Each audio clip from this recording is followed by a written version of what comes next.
There we go. Hey guys, we're back with some more Pokemon Violet. Feels like we were just here a moment ago. But yeah. Gonna do some shiny hunting. This is I think session 16 of the shiny hunting month. And as you probably can tell by the title, we're going to be focusing pretty much only on Alolan Pokemon, because there are a good chunk that I haven't collected, and there's a good chunk that are in this game. There is a couple that aren't, which is a bit of a shame because there are some really good looking ones, but they're not in Scarlet and Violet. We'll have to get them elsewhere.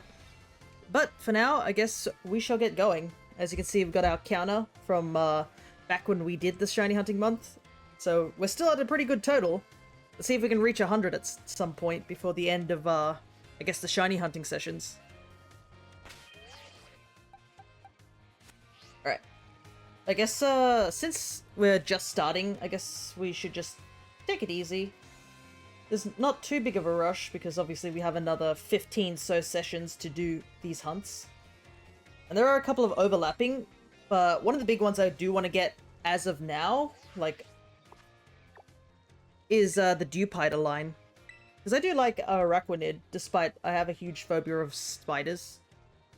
Strangely enough, most video game spiders don't ick me, unless they're like, I don't know, too realistic. We'll put Dewpider up as the thing here. There we go. Oh, he's very tiny. There we go.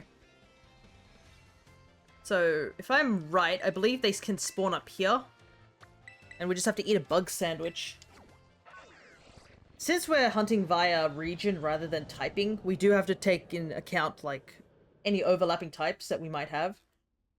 The only other one we have that's a bug type, besides Araquanid and Dewpider, is, I believe it's, yeah, Charger Bug. That's the only one that is another bug type.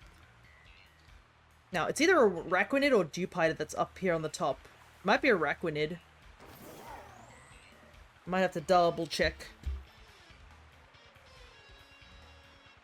Because I do have, some videos up, but for some reason the guy who had all the videos for all the different shiny hunting locations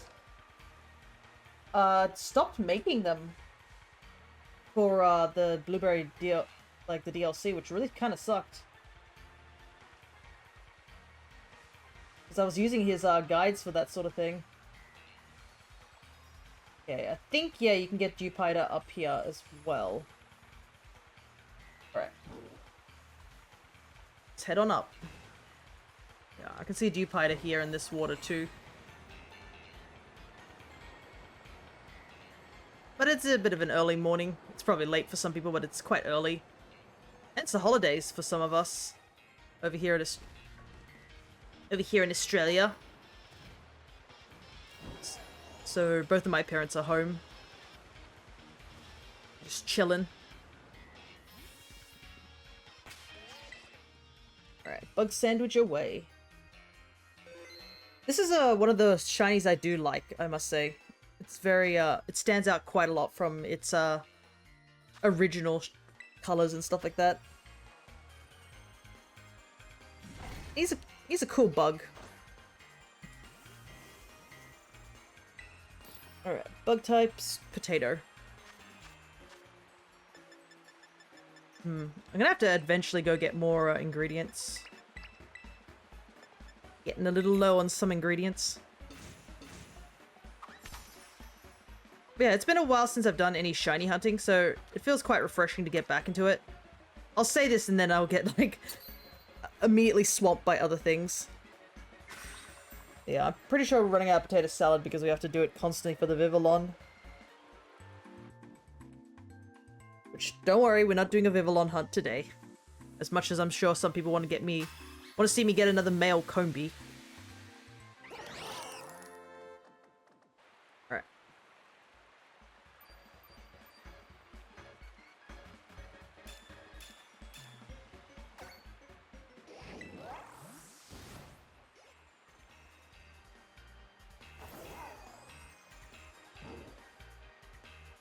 Alright, so they can spawn on the rocks too. Okay.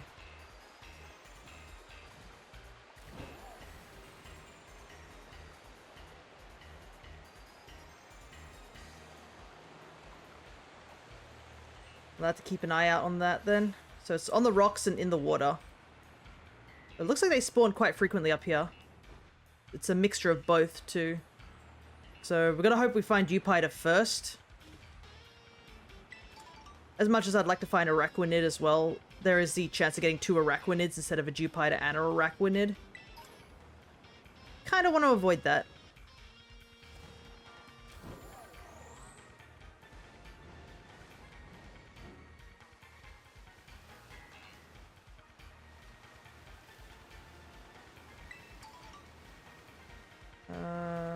It's a Bruxish.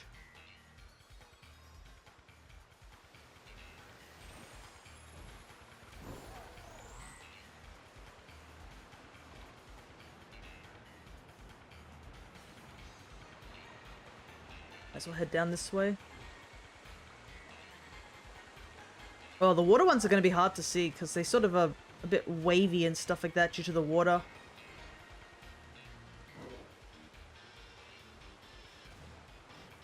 And I guess we just got to focus on the red, I think, is the best way to describe it. That seems to be the bit that stands out the most out of them.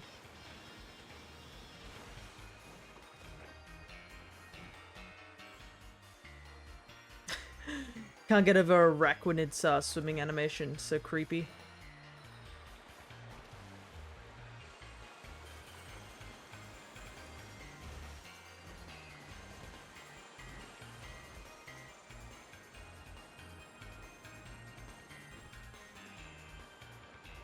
I will admit I am a little on the tired side, so I'm going to do my best to, like, focus. Didn't have a really good night's sleep, unfortunately. It might be because I was just too full last night. Because, for the family, we basically had my birthday dinner. Because it was the only time that all of them could get together. Because, my sister's working constantly. So, yeah, we had some delicious food. Went out, and then we also had cake when we got back home, which was funny because I ended up making making both those cakes. I think I posted in the Discord that the cakes that I made.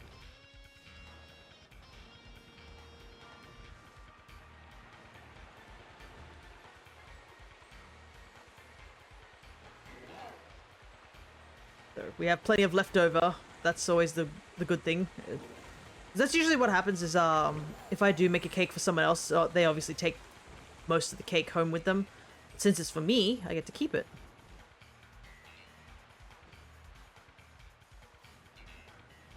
But yeah, it was good to catch up with, I guess, my sister and her partner. I was able to return something that I was holding on to for quite some time.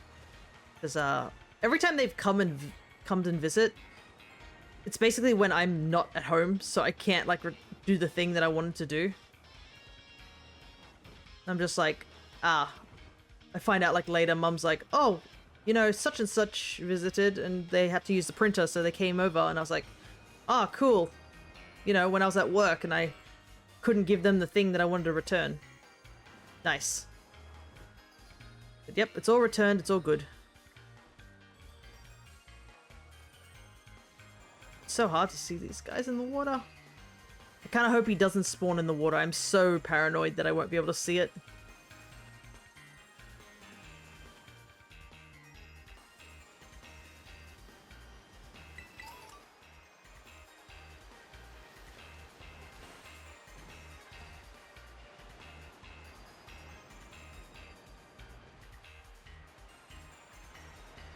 Yeah, this was, I think this was a Pokemon back in Sun and Moon that I wanted to use, but I never ended up using it. I don't know exactly why. I probably got another water type over it. That's probably the reason, but I can't remember at all. But yeah, I do remember vaguely, like a very vague memories that I did want to use this for competitive at some point back in the day. I don't think it's really as competitive viable now, but he's still a cool bug. I think it was because it had a unique ability, which is really interesting. And I like using Pokemon that I like rather than what's competitively viable. Because I think it's also funnier to watch people be like, how did I lose to this?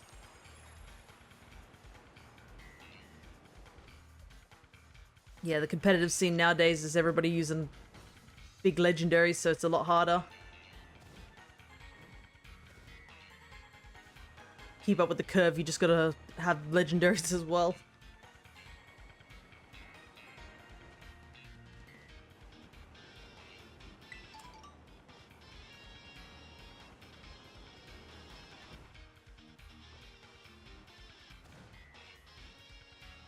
Yeah.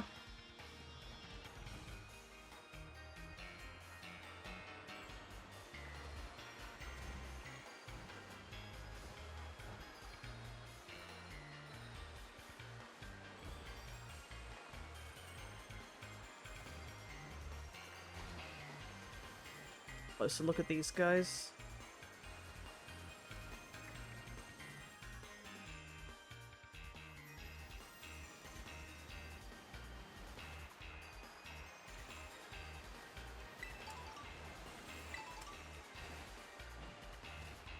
Yeah, we did get decent luck when we did shiny hunt the other day, so hopefully it still carries over.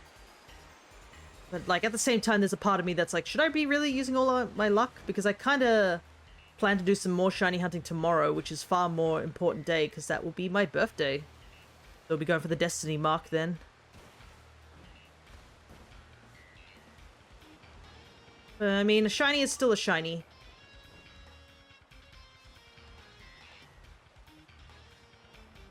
And I still haven't really decided what I really want to shiny hunt on my birthday. Besides, like, Torchic, I guess. Torchic's kind of one of the big ones, because one, I don't have a shiny Torchic still. That one's evaded me consistently. And everything else that I kind of would have liked, already like Mons that I've already shiny hunted, because, you know, they're my favorites. Why wouldn't I shiny hunt them? Yay, rain. More lag. The thunderstorm rain too. Hold on, how does it rain in here? Isn't this a terrarium? Unless they have, like, scheduled rain. Like, this is underwater, I'm pretty sure.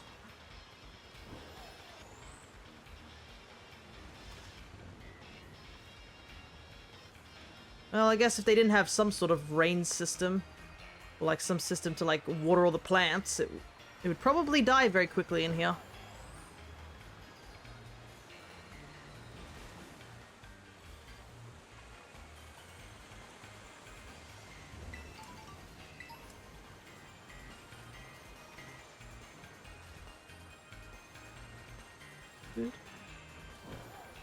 Oh, is that it there?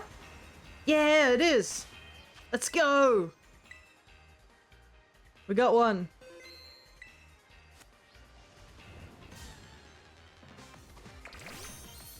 Oh, his eyes glow. That's neat.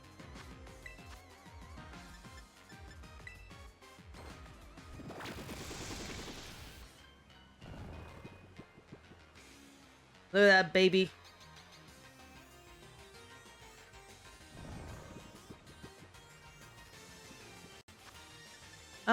Let's just throw a Lux. Ooh, a Dusk Ball might look nice on him.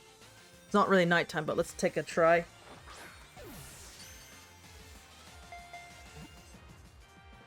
There we go. It's one on the counter.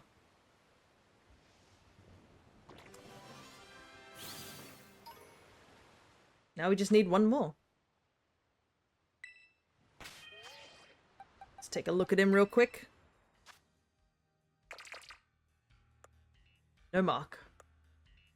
Alright. We're only like 20 minutes into the session. Yeah. Alrighty, one more to go. We either find a Raquinid or another Dewpider, and we're done. And if we still have time, we might rush over to Kitakami, but that's a big might. Because I still do need to get Charger Bug. But I think an Electric Sandwich might work a little bit better for a Charger Bug. Because I don't know if there's any other bug types that overlap over in Kitakami. There'll be Grubbin and such, but I'm trying to think if Spinarak would be something that overlaps. But I do not know.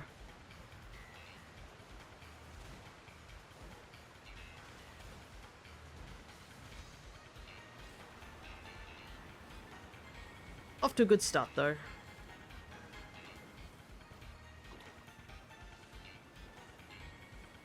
And I am happy we did find Dewpider first, like I was mentioning earlier, because if we do find a Araquanid, we can just go from there.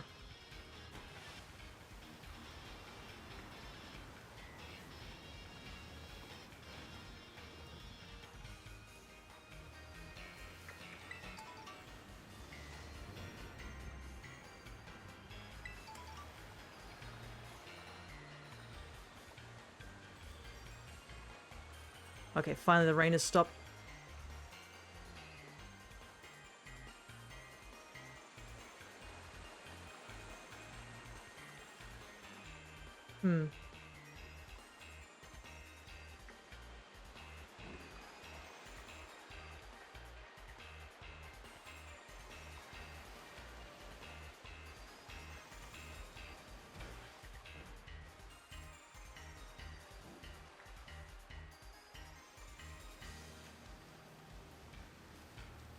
Double check all the water ones.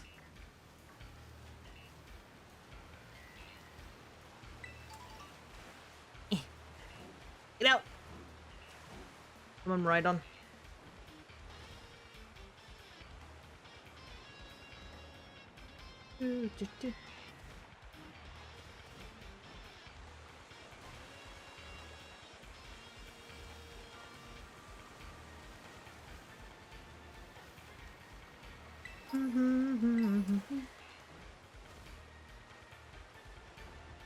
Yeah, there's not many. I don't think.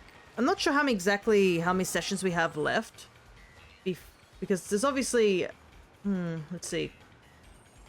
I could actually check. I probably should.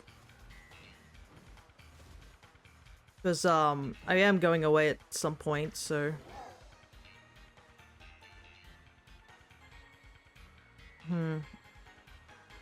Yeah, it looks like we have about maybe 8 sessions left before I'm going on a sort of a big trip.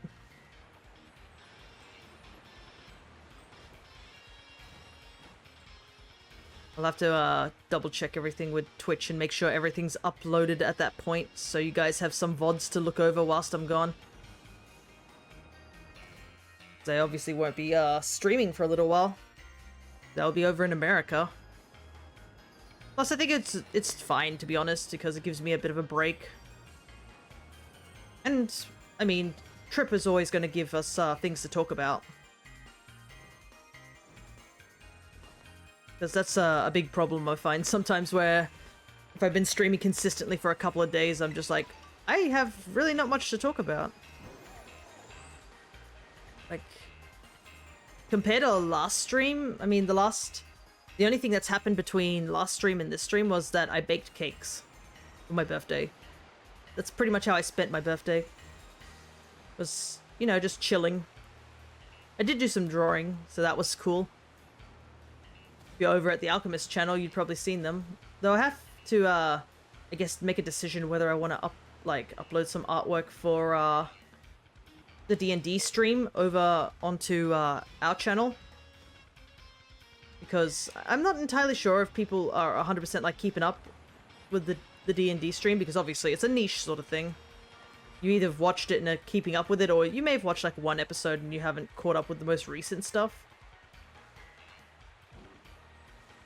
And one of the artworks I did recently was for was the latest session, which had some major stuff happen. At the same time, it was weird. It was like one of those things where there was like no fighting. It was just all a downtime event. Yet so much stuff happened in that one little session, to the point where everyone's very excited to see where we go from next session, which will be this week.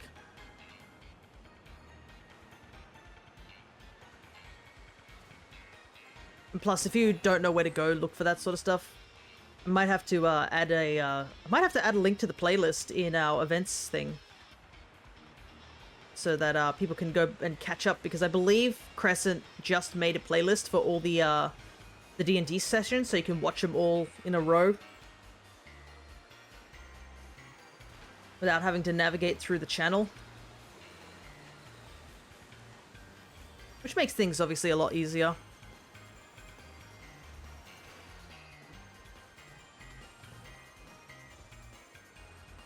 Yeah, I guess go check them out when you get the chance.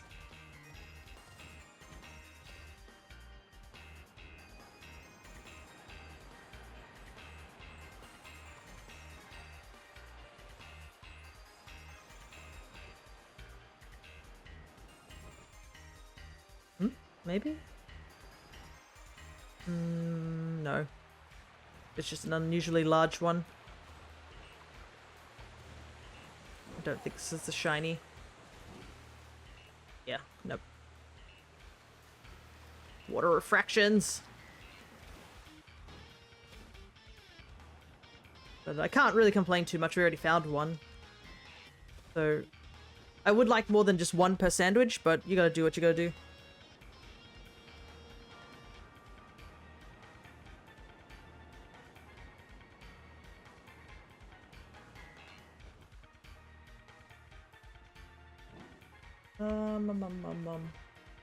Close that.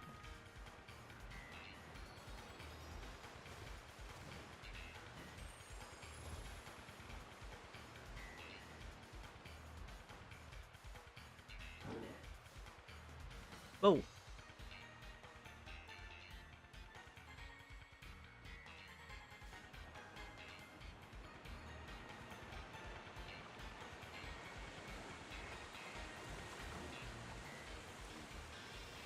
Is that it there? I think it is. Yes, it is. Nice. Just spotted it last second. There we go. Heck yeah. It's a female one too this time.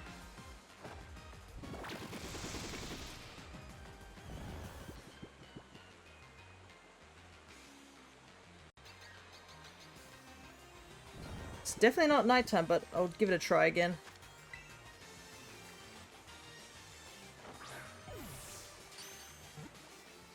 Perfect. Alright. I guess we head out from here. And see if we can rush over to Kitakami. Because I think we still have plenty of time on the sandwich. I believe over here is where they can spawn.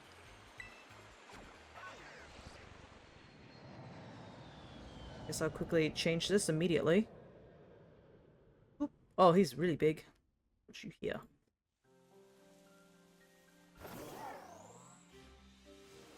Let's take a look. There's some charger bug here. There's some grubbin.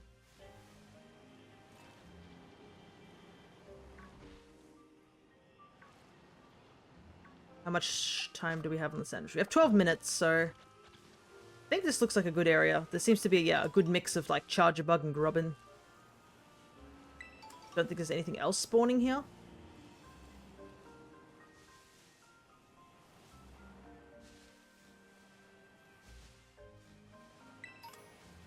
Plus, it's been a while since we've hunted in Kitakami, to say the least.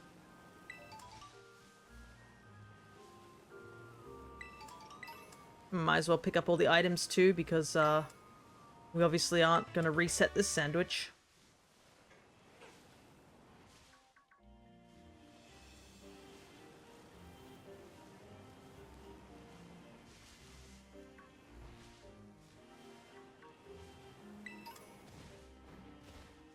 We just gotta look for either bright red bus or bright red bug. I believe charger bug goes like a deep red color. I didn't think it was noticeable, I think, the first time I hunted it, but like once I did find the shiny, it was very noticeable. Even with the our favorite lighting in this game.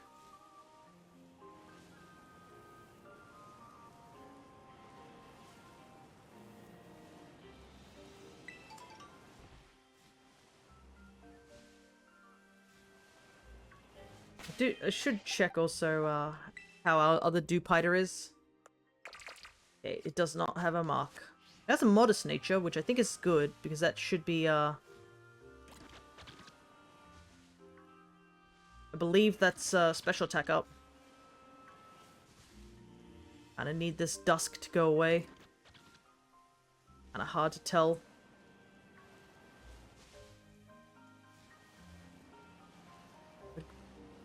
One Yan Mega here.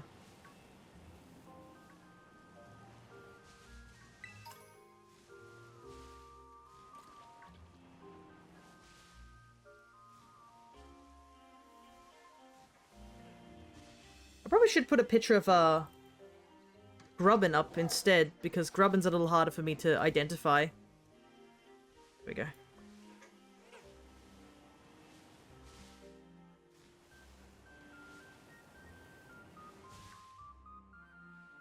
Okay, so a good thing to indicate is that the spot on its side also goes a sort of like a bright orange, so if we can see the spot on its side, then kind of helps.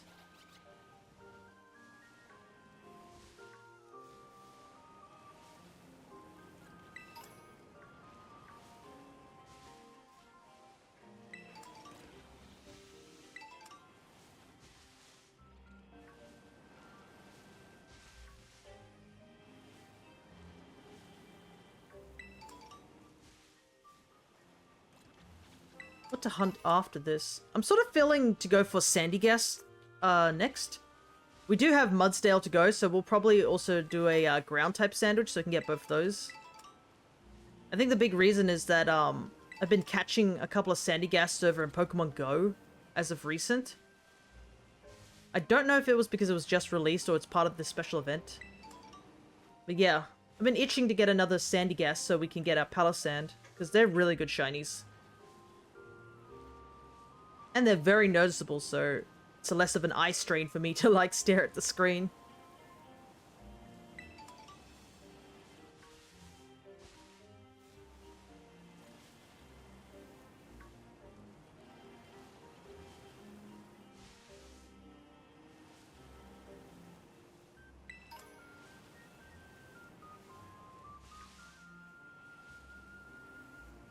Well, grass here does hinder me a little bit, but nothing too worrying.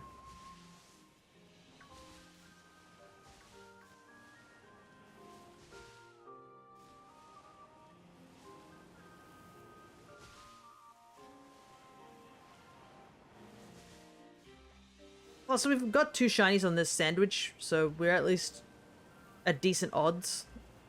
If we find one more here, then that obviously will put us over odds.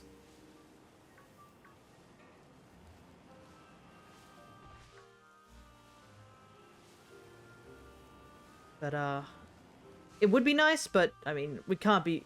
What is it? Beggars can't be choosers, I guess? Because we already... It would just be the issue is just, we'll have to eat a bug sandwich or something like that. I guess we could eat an electric sandwich, but I don't think there's anything else from Alola that I need that's an electric type. I'm pretty sure we got most of the electric types. I don't think there's really many electric types in general over in Alola here. Yeah, there's not really any. Hello, Zin. Good to see ya.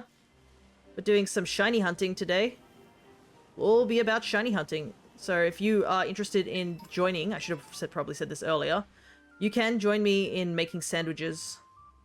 But the focus of this particular stream is going to be all Alolan Pokemon. And we're about at the tail end of our first sandwich at the moment. And we have currently finished the Dewpider line today, which is really exciting. So I'll be evolving one of them once this sandwich is up, and we'll get ourselves an Araquanid.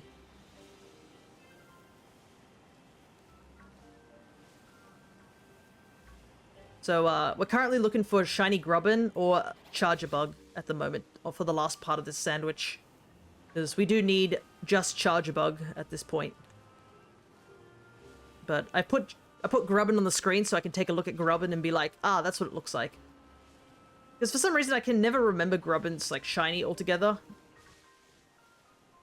Like, I have hunted Grubbin before, I believe it was in a massive mass outbreak. Why do I say massive? It's just an outbreak, I guess. That's Legends Arceus. But, it's very noticeable when you do see it, but I just needed a reminder. or what to be looking out for.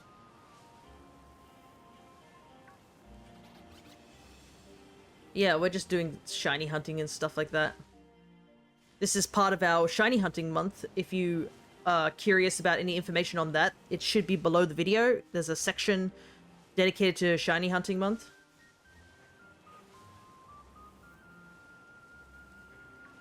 And I did take a little bit of a break from it. So we got halfway, so 15 sessions. So this is the 16th session.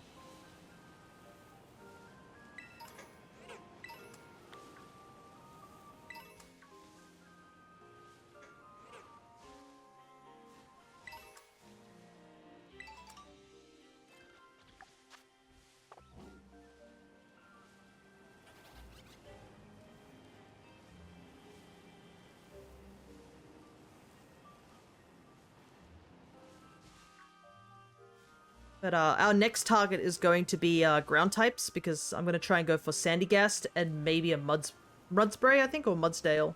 I don't know which one's easier to find. I'll have to double check for those ones. Because I know where to hunt for Sandygast and at least Mudspray, I believe. So I think it should be all good.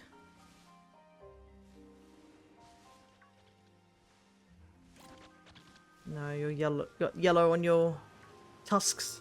Because it's like an orange color instead of yellow. That we're going to look out for. But, you know, lighting in this game's kind of atrocious. And obviously Charger Bug's super easy to notice. It just goes bright orange. Which is very opposite to what it is, which is green. There'll be no mistake in it.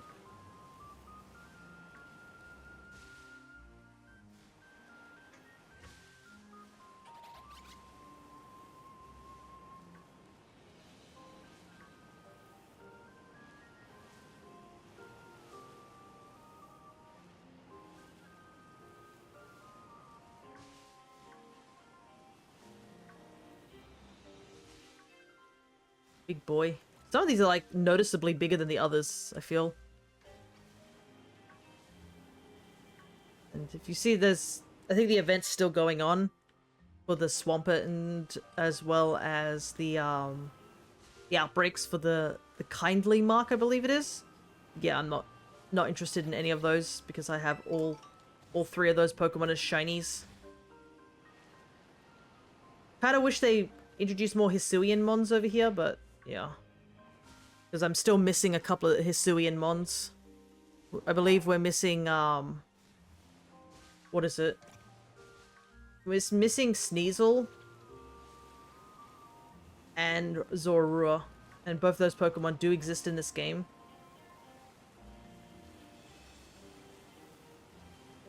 Hisuian Sneasel is going to be rough to hunt. That's why I really hope it does show up in Violet at some point. But, you know, I'm not holding up too much hope. The problem is that we need to catch both genders of Sneasel. Because Hisuian Sneasel does have a gender difference. Much like its Johto counterpart.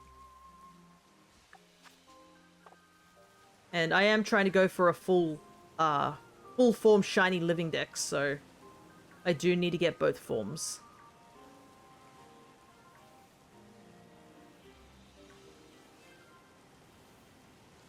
It is a bit of a rough hunt, but, you know, there's no time limit on it. Plus, I mean, once ZA comes out, I guess we'll find out what the extra forms in those games are. There's a good chance we're going to get alternate forms for Mons.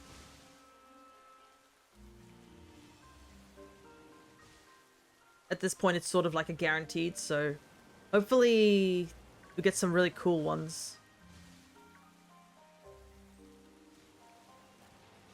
I think I was pretty happy with most of the Hisuian forms. I think they pretty much nailed a good portion of them. I think the only one that I'm not too big of a fan on, maybe like things like Overquill. Overquill's a bit derpy looking.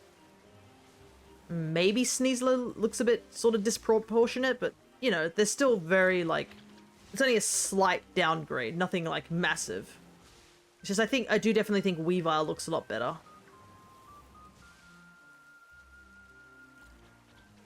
That's just my personal bias. And I don't know about Goodra. I do like Hisui and Goodra, but the shiny is a little bit disappointing. I kind of wish it went yellow as well.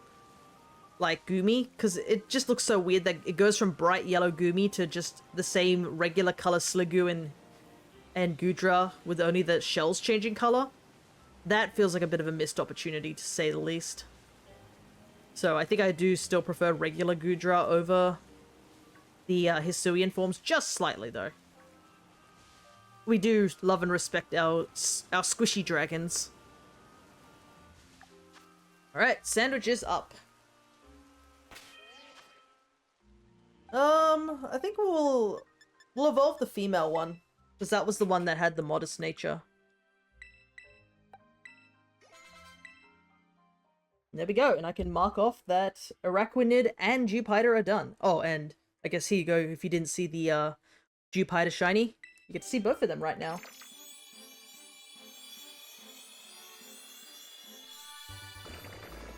Yeah, look at that!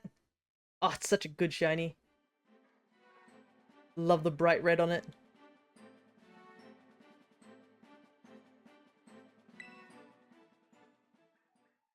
Alrighty. Gonna put these two in the box. Still have my other shinies in here. Transfer them all at once. Alrighty. I guess we shall head over to where Shinydex can be found and make the next sandwich over there. And if you guys do want to join in or anything like that, just yell out that you want to join in. I'm definitely welcome to do some sandwiches.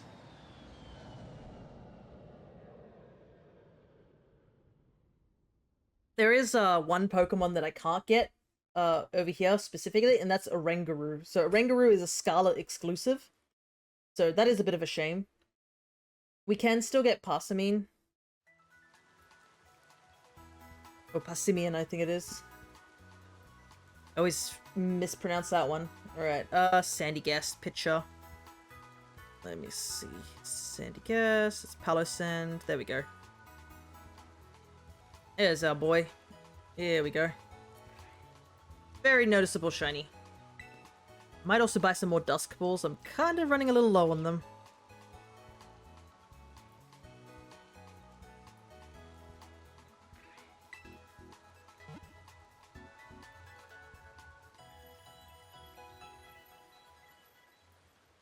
I've also noticed that I've been getting messages saying people are following me, but like, it doesn't show up on the stream for some reason.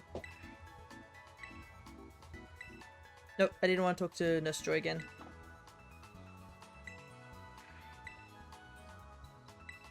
Let me buy stuff.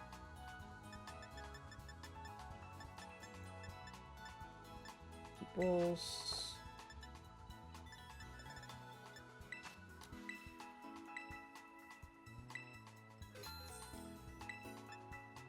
Dive balls, got plenty. Right, I think we're all good there. Just a slight update to that. Kind of wish it was still raining, but I mean we're in a different continent technically. But I believe it's right over here that Shinydex can pop up. It's basically on any beach. Wiglet's here too, but I believe Wiglet overlaps with so many other mons here. I mean, I wouldn't mind, because I think we do need to stay here to get Marini as a poison type. Basically with any sort of like... Oops, wait. Yeah, before I make the sandwich, I need to save the game. Just in case. I don't want to lose our spiders. Alright. Let's try that again. Yeah, Marini and Toxapex, so we need both of them. And anytime there's a water type, we try and go for the other typing, just because water types is so overabundant and in the areas they are often in.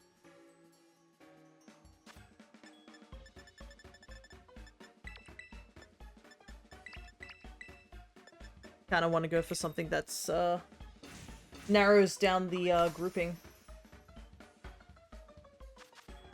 Alright. At least this sandwich looks a little bit more appealing than the previous sandwich.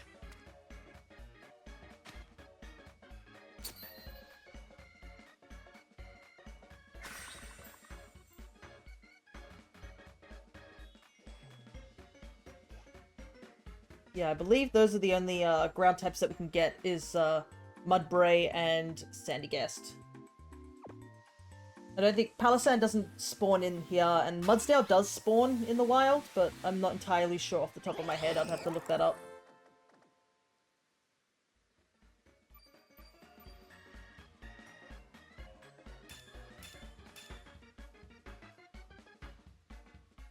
Let me see if I can look it up actually now.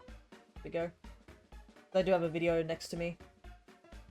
Mudsdale and Mudspray. Okay, so they just sort of spawn in the same area anyways. No worries.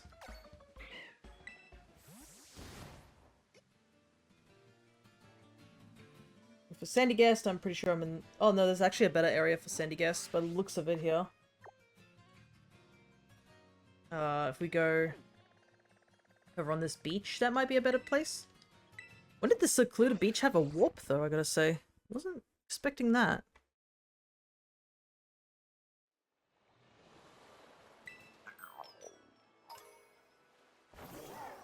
Alright.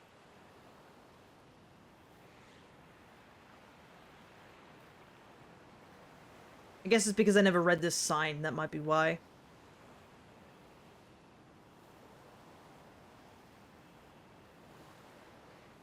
A little chill area.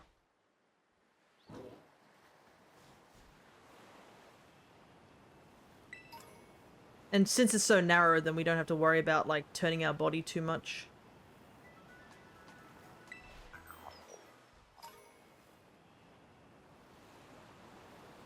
We'll go all the way over here. Yeah, you can see, like, over there, like, so many water Pokemon are just spawning in. So, that's kind of why we don't want to use water sandwiches too often. Because we'd run into the complication of accidentally phasing and getting another shiny on the wrong mon. But there are a couple of Pokemon that are just pure water type and there's nothing we can do about it.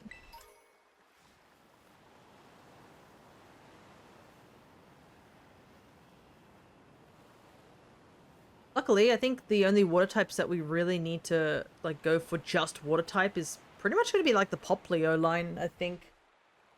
I think all the other water types that we can go for in terms of just sandwich hunting today for the Alolan Mons is going to be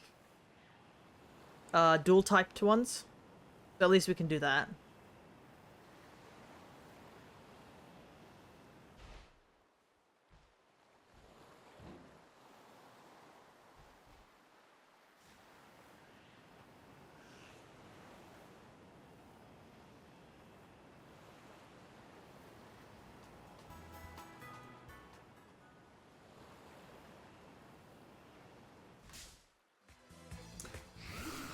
Kind of thought I wasn't close enough, but game thought otherwise.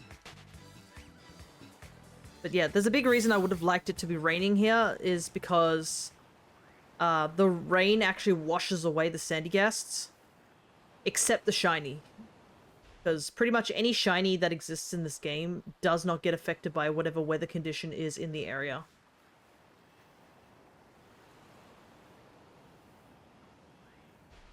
So things like Bramblin not getting blown away by the wind in the desert. A lot of grass types like and as well as the light Pokemon like Igglybuff, Hoppet, and stuff like that don't get blown away by torrential rain, winds, and stuff like that.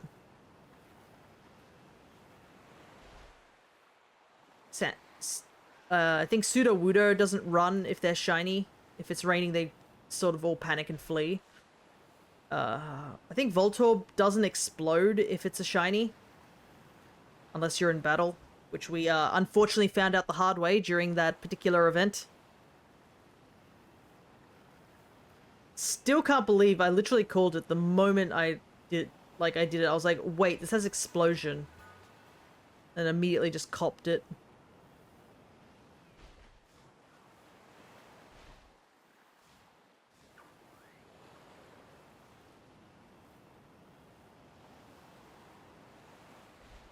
Seems like there's no music in this area too. It's just the sound of the waves, which is quite relaxing, but at the same time, it's sort of making me sleepy. This is kind of what it feels like when you're outside. You know, just going to the beach, hunting haunted sand. Just the usual. Nothing weird about that.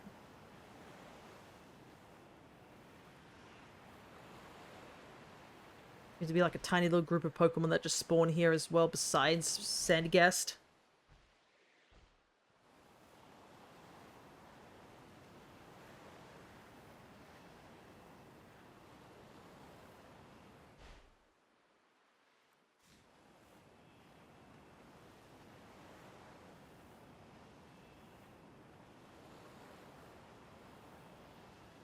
Slight intermission of like the Pokemon Center. I wonder if anything spawns on that island over there in terms of Sandygast. Unfortunately, it doesn't look like a very great place to be hunting them because you can't reset unless you like go into the water.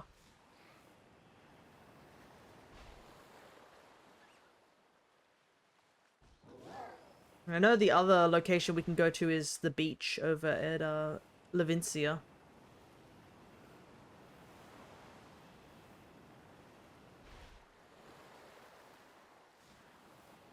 But this place seems okay.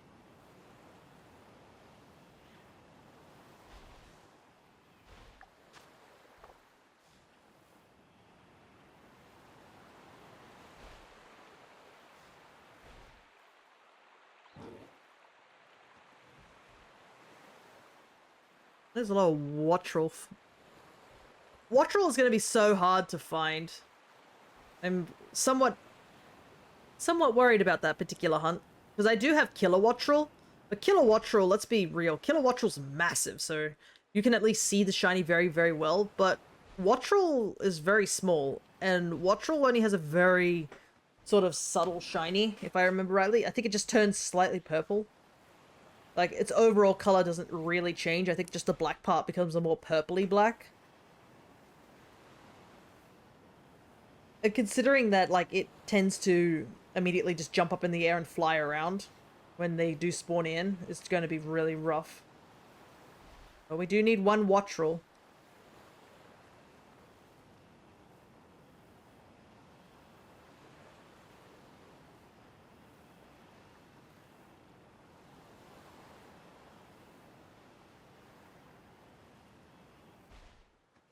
So...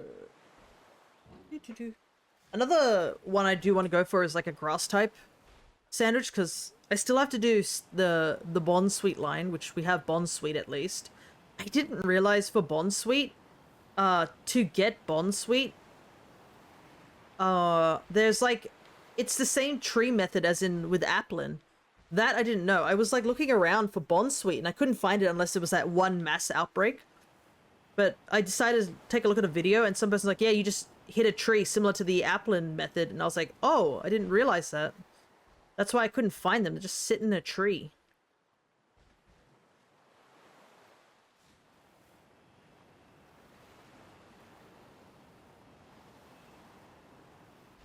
But I think that would be a bit of a boring method for stream, because it's going to involve me not touching the controller for 30 minutes, essentially. And we don't really have time for that. Ooh, I gotta really stop yawning. I can feel like the yawn's coming on. It's the result of starting stream early as well as not having a good night's sleep.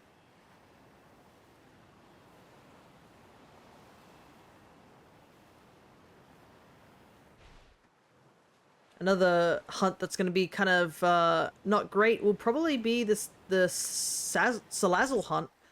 Because unless we find actually a shiny Salazzle, we'll just have to pray that at least one of the Salandit we run into is female. Or we're just going to end up with like a bunch of male Salandits.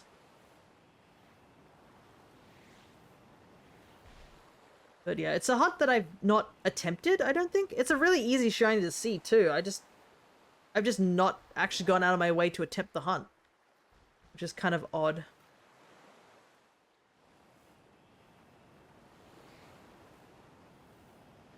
Because I know there's a couple of Pokemon in these games where people like I keep running into this one Pokemon as a shiny, or I'm like constantly looking for this one shiny, and I'm like, I haven't done that yet, have I? I know a lot of people try and looking for Salazzle and Salandit because of the whole gender Evo thing. But yeah, I just haven't run into them like at all.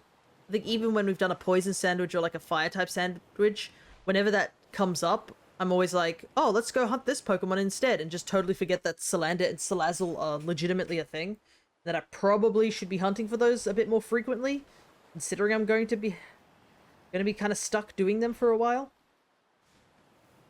But at least we get to try and attempt it this time around, considering that we're going to have to go hunt it. Because it is an Alolan Mon.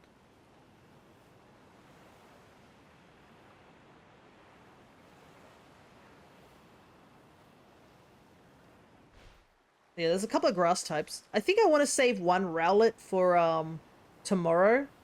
Because I do want to do the Destiny Mark. I think I would like to get it on a Rowlet.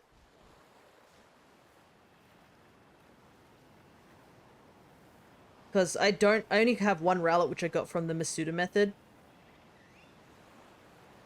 And I technically need 3 more because I'll need to evolve one into Dartrix and the other 2 into Decidueye of both forms. I think we'll leave Rowlet for now in terms of capturing. We'll probably do the starters last, I guess, because we can always do starters when we're doing the Mark hunt. I mean, a Mark starter is pretty unique due to the fact that I think this is the first time you could really get marked starters due to the fact you could only do Masuda method and you can't get marks via Masuda method. So that kind of makes them a little bit more special if they do have a mark.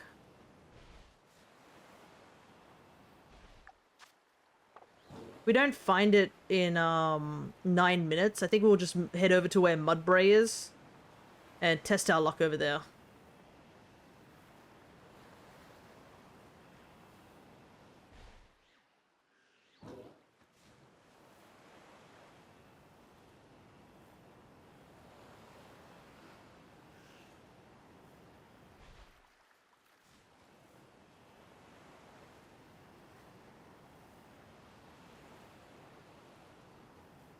And then we have to decide what the next sandwich is, I guess.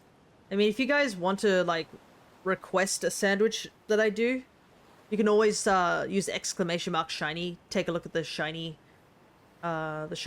that I'm working on and see what Alolan Mons I'm still missing that are catchable in this game. Though I will have to figure out what I'm going to do about the Scarlet exclusives. Because some of them are a bit odd. Like, Oranguru, I think I do have one of the games, like Sun and Moon, that allows me to do that particular hunt. But do I want to go back and do, like, SOSing, or do I just want to attempt to do Masuda method again?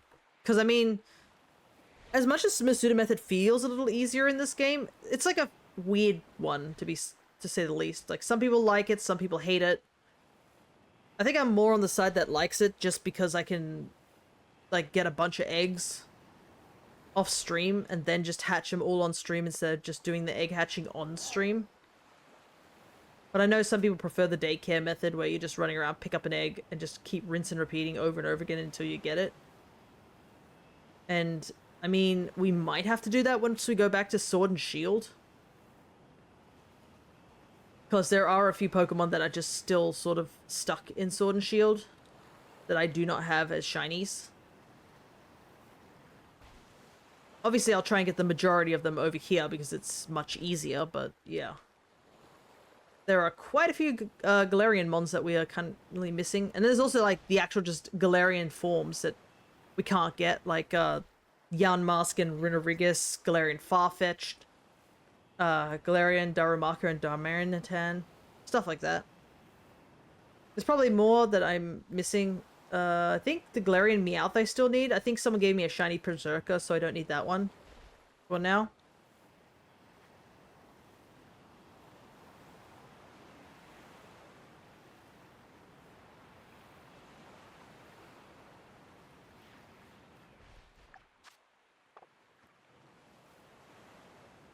What are the Galarian Mons there are? Oh, Galarian Ponyta. I almost forgot about that. That's another shiny, but I don't know if I can get it, to be honest, if I remember rightly. I think the version I have doesn't have Galarian Ponyta, so I would have to Masuda Method that one. I think it's a Shield exclusive, if I vaguely remember.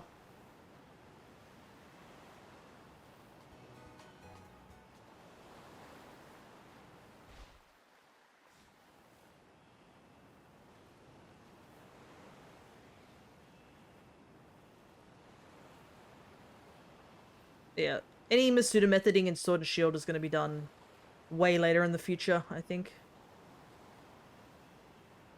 We're going to have to do it, I think, also due to the fact that the newest game will be like ZA, which is going back to Kalos, so I'm pretty sure a lot of Galarian Mons won't make it back into the next game.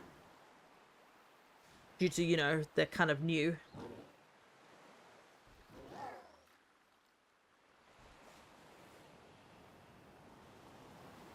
But I think we can narrow it down, definitely.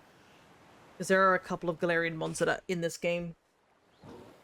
If I remember rightly. It is a shame that a good portion of really nice ones aren't. Like, the Blitbug line, when it evolves into Orbeetle's got a really good shiny.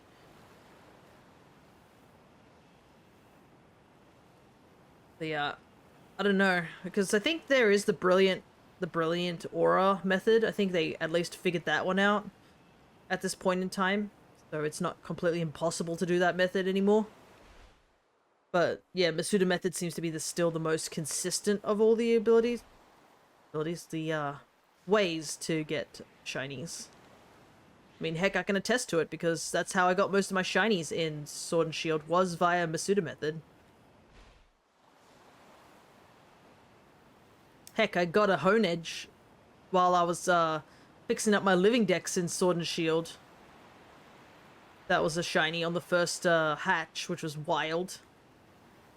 I don't even have video evidence of doing this. I was doing it during a D&D stream with my other group, where I was just mindlessly doing it while listening to the session and participating, and then I hatched it during the session. It was a shiny, the first up. I had to actually hatch another one due to that fact, because I needed just a regular one. I think I had Doublade, but I didn't have, for some reason I didn't have Hone Edge, which was weird. I thought it'd be easier just to hatch it.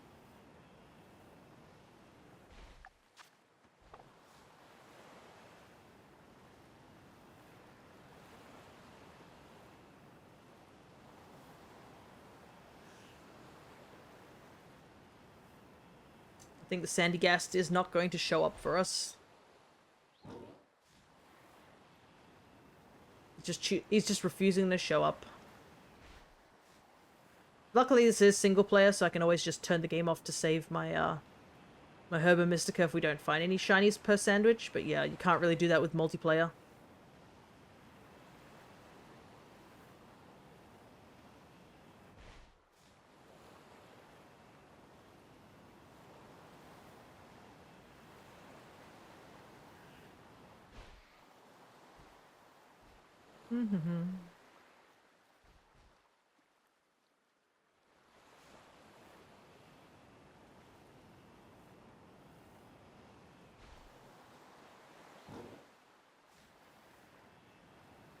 It feels like I can look at the Wattrels and sort of tell what would be the shiny and what wouldn't be, if they're like sort of walking around and standing still, but the moment they fly up too high in the sky, then it becomes a bit annoying.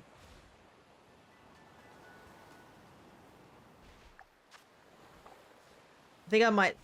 Oops. I think I might head off to the next area real quick. Not really having much luck. I believe I need to go over to... Yeah, it's just below Tag Tree, I think. Yeah, near Zapico.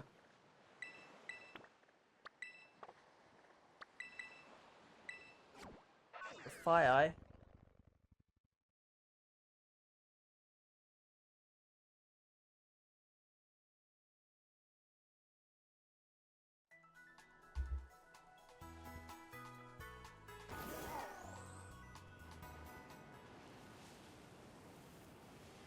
At least I get some background music again.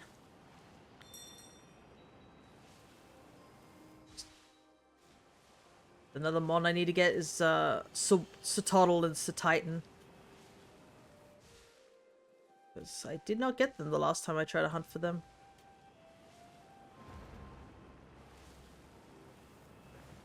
Another one of those shinies that choose to evade me.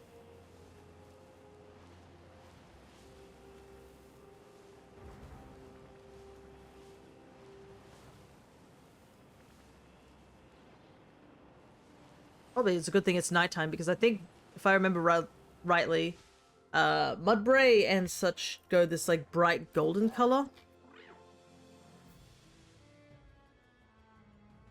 Yeah. Very hard to miss. Oh yeah, there was something interesting that did happen yesterday, now that I vaguely remember. Because I was meeting up with my sister's partner, who he did collect Pokemon cards. I think he's moved on from Pokemon cards and is collecting something else at the moment. But our auntie, who was there, apparently didn't know that we were collecting Pokemon cards, and she's like, "Why are you collecting Pokemon cards? Isn't that for like children?" And I'm like, "Yeah." Apparently she was totally unaware of the whole investment thing that some people are doing in Pokemon cards. I will mention, though, I am completely against the investment of Pokemon cards. I mean, it's literally shiny cardboard, guys. You don't need to spend $100 on it, you know? But yeah, it was pretty funny to watch her facial expressions, where we were just like, oh yeah, I have a card that's... I think it was like, my partner said that he had a card that was about $100 worth. I think he got it graded. Why'd I say my partner? It's my sister's partner. The tiredness is really getting to me, I swear. But, yeah, her face just dropped when she heard that. She was like, what? $100? And I was like, yeah, I have a card that's about $200 worth. I think it's still in the 200 zone. I don't know at this point, because it's, I believe it's the alternate art for Sylveon. The Gigantamax Sylveon. That is part of the Evolving Skies. And as we know, Evolving Skies refuses to go down in price at this point. From what I've heard, it just keeps climbing in terms of expenses. So I'm kind of glad that I finished the set. I was buying like booster packets quite frequently for Evolving Skies. That was probably my mistake on that. I should just bought singles and saved a little bit of money. But in the end, it did work out, because I did get the alternate arts for both the VMAX and V of Leafeon, which were the really big ones that I wanted. And they're probably pricey too. Not as pricey as the Sylveon. I think the Sylveon is a little bit more pricey than Leafeon, which is a crime. But, you know, people will complain, say that Leafeon is not the best evolution when it clearly is.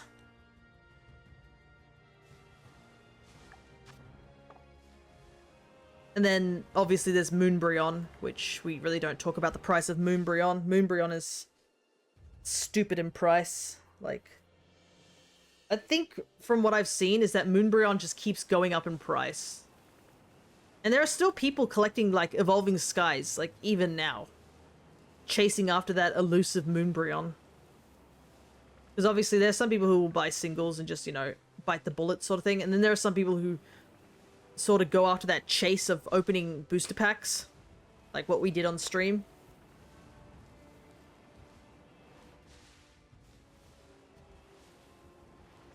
But don't worry, I probably won't do that for the Paldean Fates, because we pretty much collected, I think, every single like common card in that opening. It was only like a few of the EX cards that we missed that I will have to put in my binder. And obviously, I'll probably get those duplicates we had and sell them off to a card store so that I can see if I can trade for baby shinies, because obviously that's kind of what I'm after. Hey, rare weather condition.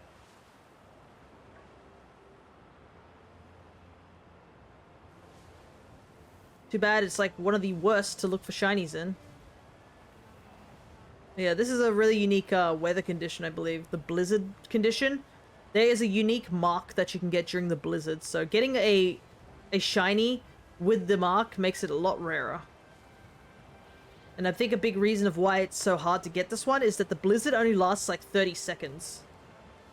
It does not last for a very long time.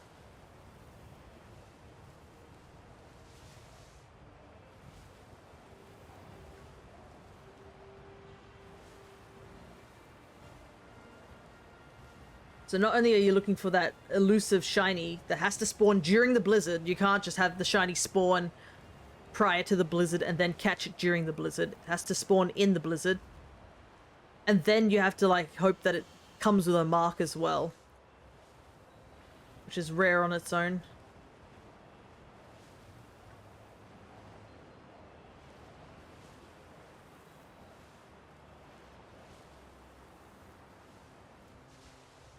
Yeah, the blizzard also is just a very bad weather condition to hunt in because I can't see anything for half the time. Just a wall of white.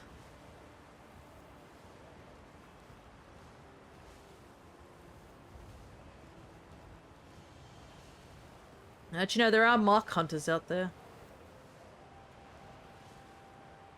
I don't think I'll ever do a mark hunt. Because some of them are just like random chance if you get all the marks. I know someone is doing it for all their shiny Pokemon. Which sounds absolutely wild to do, but they're doing it.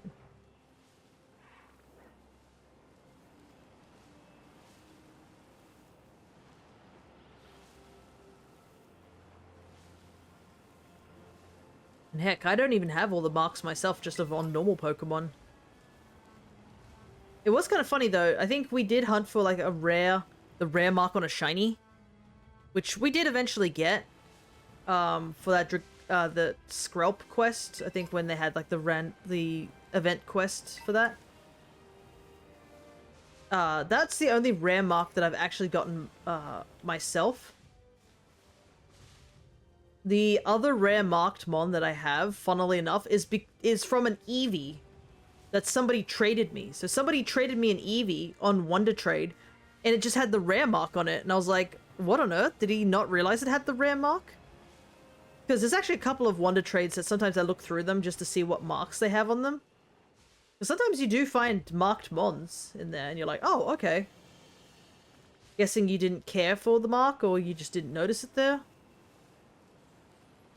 Like, that's my only thought of why you would have traded away it. Especially the rare mark one, because the rare mark is kind of hard to get. Unless it was more like, oh, I didn't get a shiny version of it, so I'm not interested in it. But yeah, very bizarre. And I still have that Eevee. I have a box in home, which is just like sort of dedicated to random Pokemon people have traded me. That I do like and want to keep, just for sentimental value, rather than just for part of a collection or anything like that. Like, one of them was, somebody traded me, I think, a Miss Magius, which was called Hyper Potion, and it had a Hyper Potion on hand, which I thought was pretty funny. So I decided to keep him. And I do have I think a Golem, which is called Ball of Rocks. So I kept him too.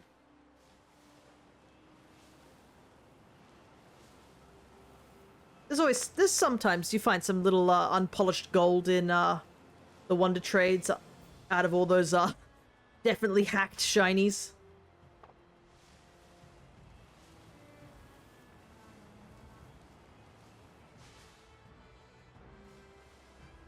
And I don't think it's going to get any better. Though, I don't know really what their thoughts are on this game, if they're going to like... if they plan to do any further patches of the game, because the game is finished as of now. All DLC is released. The only thing that's sort of been being released are like the event quests. I don't think there's been any major things. Though I don't know, there might have been some mystery gifts recently. I honestly should take a look and see what mystery gifts are around. That's something that I always forget to do, is check on mystery gifts, because sometimes there's some really cool mystery gifts. But then there's some mystery gifts where it's like, do you belong in this one country? No? Too bad. You can't have this mystery gift. Because I'm pretty sure, like, there was a set of mystery gifts that were released for people who were at the tournament over in, like, the US or something that was recently. Like, it was like a stretchy, I think that's what the yellow one is, a stretchy Tatsugiri. It was part of somebody's, I think someone's team that may have won, so that's why it got a special mystery gift. But yeah, it's very elusive, I guess. And some people, I think, were asking for it on the home Reddit page for a while. That's kind of how you can tell there's a a rare mystery gift going around is that people are asking for copies of the mystery gift. Because I know there are some people who are very dedicated, like, event hunters, where they make sure they get every single event no matter where it is in the world. And I guess you could at least tell if it's legit or not a lot more easily with event ones, because they're all set to have the same stats and such.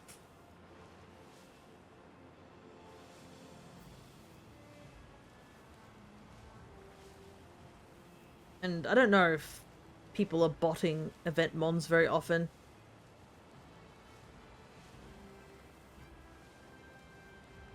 I don't think that's, like, something they consider. Nothing interesting about event mons. But sometimes some event mons are like shinies and stuff like that, so... Like, recently there was a shiny, I think, Grimmsnarl. That was a pretty...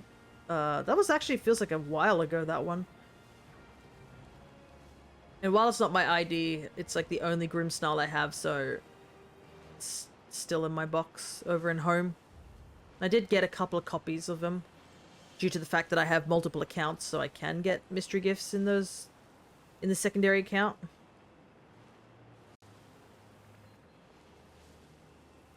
Yeah, at some point I'm going to, like, turn off the online for the second account, because I was only using it to get through the Dynamax adventures. But I'm currently not doing that, so I don't want it to be, I guess, spending money for a little while. I'll have to double check to make sure. Turn it off until I need it again.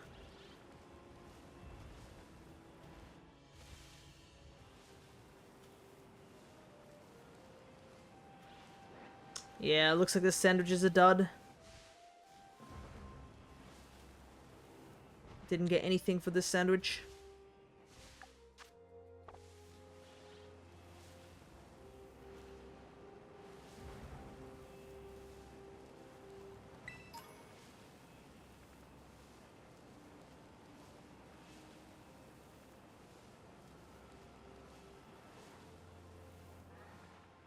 Didn't really get many Mudsdale spawns. I feel like Mudsdale spawns better elsewhere, but I might be wrong.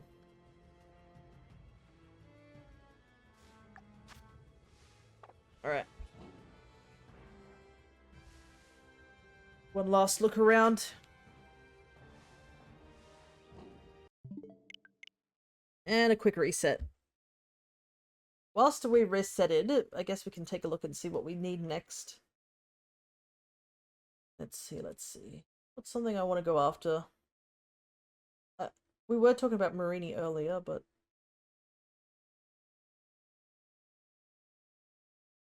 Trumbeak and Toucannon would be a very interesting one to do a hunt for them. I'm not entirely sure how to do those hunts.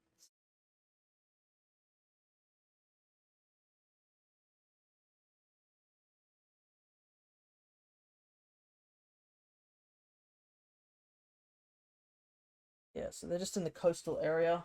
I think a flying sandwich would probably be the best option for them.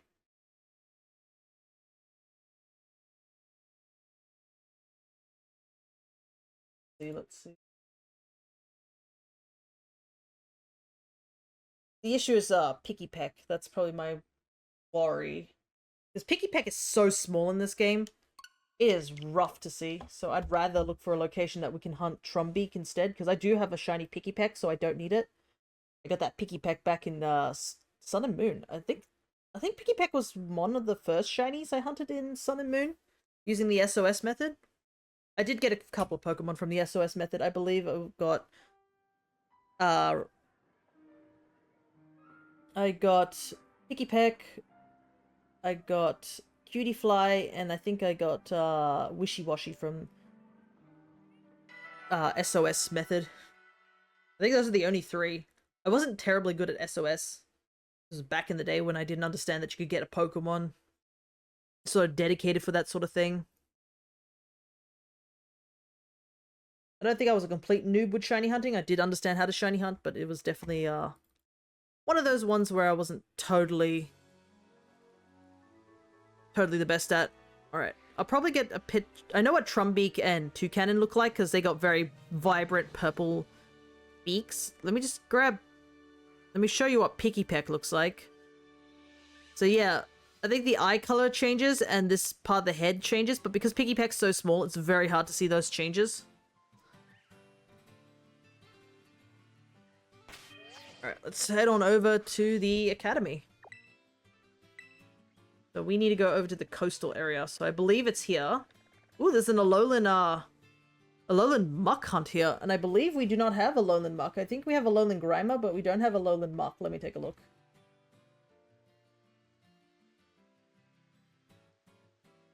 Yeah, we don't have Alolan Muck, so that's another one we can do while we're over there. That will be a poison sandwich, so we can at least jump over to Marini afterwards.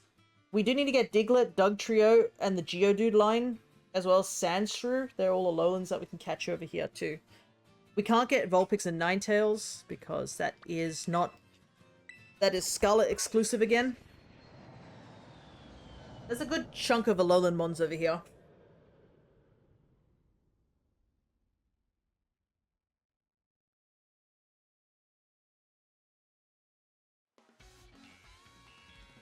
Plus, Geodude would be a good one to do for Electric, because I'm pretty sure it's an Electric type straight up. Like, isn't it Electric Rock?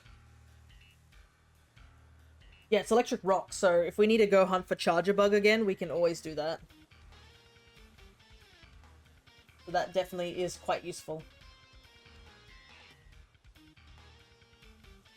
Let's take a look at the Trumbeak thing. Yeah, it's just in this grasses here that's kind of the best place to look for them.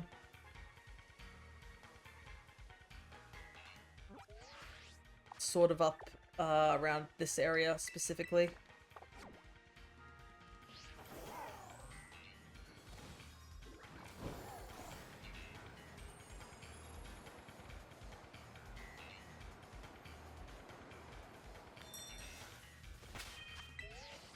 Alright.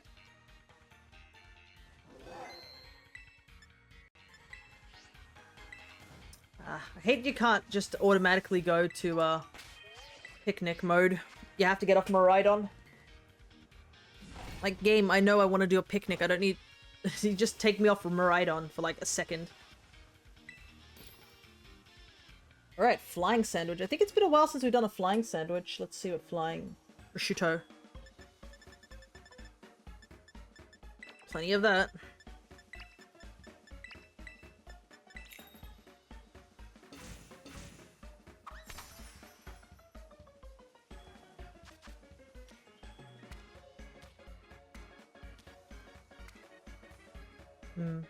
Prosciutto sandwich sounds like it'd be good.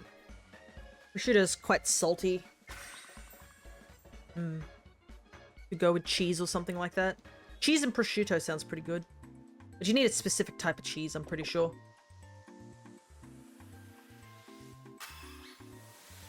Let's talk about cheese again. Alrighty.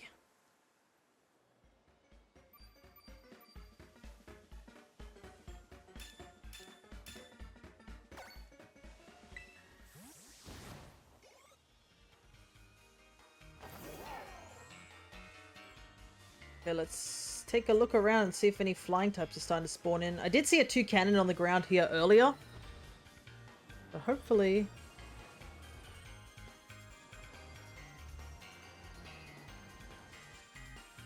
not seeing anything here.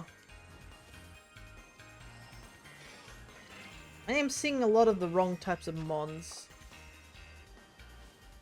Yeah. Looks like they're not really spawning here. Oh, there's a Toucannon. But only one. Alright, here we go. There's some birds here.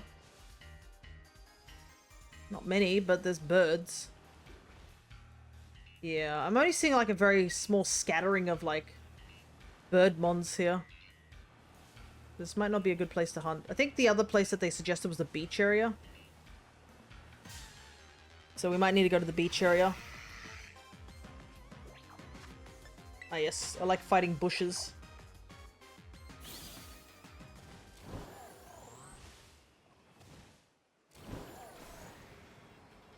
Because yeah, I can hear Pikipeks like up here.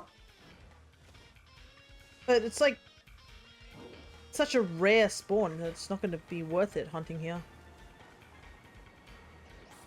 Yeah, we're definitely in the wrong area, to say the least.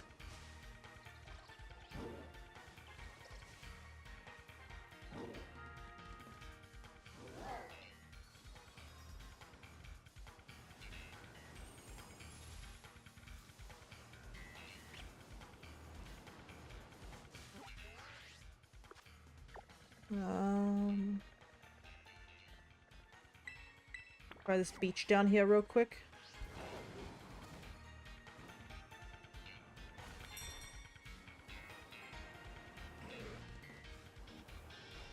Nope.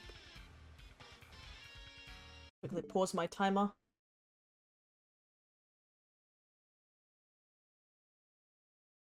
Go via the guy who says this is an easy location to get them.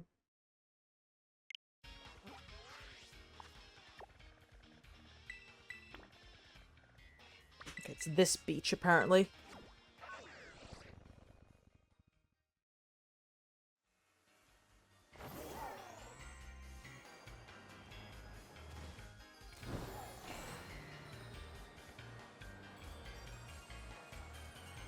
Alright.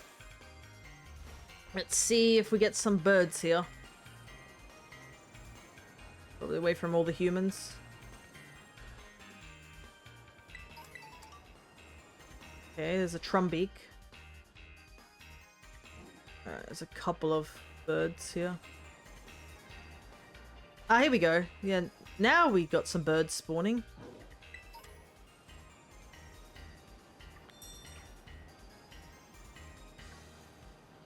Some Esper spawning here too. Guess we'll have to keep an eye out up here, maybe?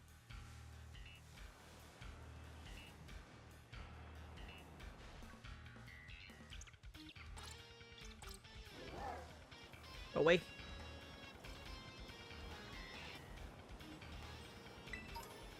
Yeah, it seems to be still pretty, like, sparse in its, Grookey spawns here. This might actually be a pretty good place to hunt Grookey. I know somebody, yesterday, was it Castform, was hunting for Grookey specifically. But I didn't actually know where you'd hunt for Grookey, truth be told.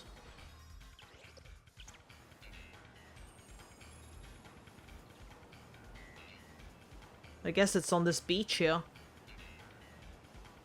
Not many other grass types here, so I guess that this would be probably a better place to do it.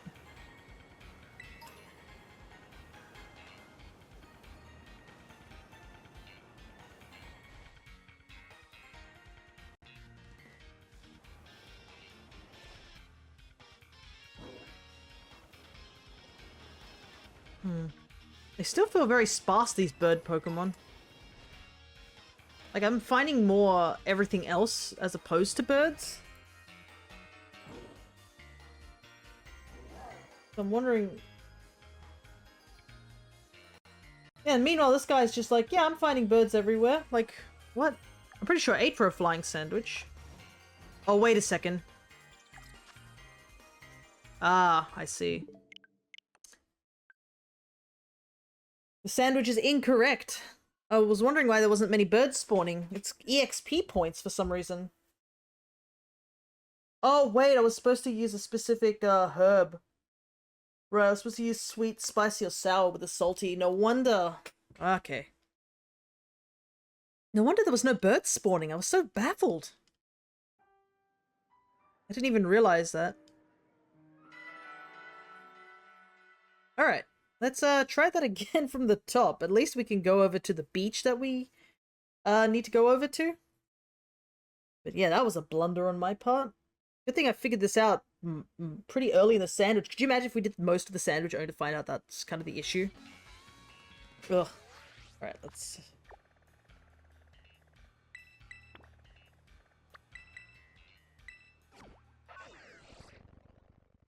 Alright, let's head on over.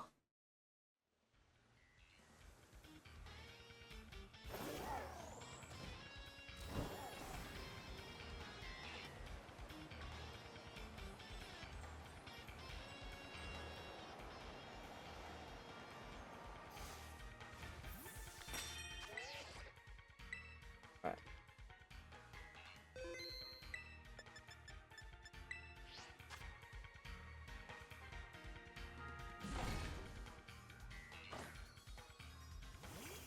Alright, from the top.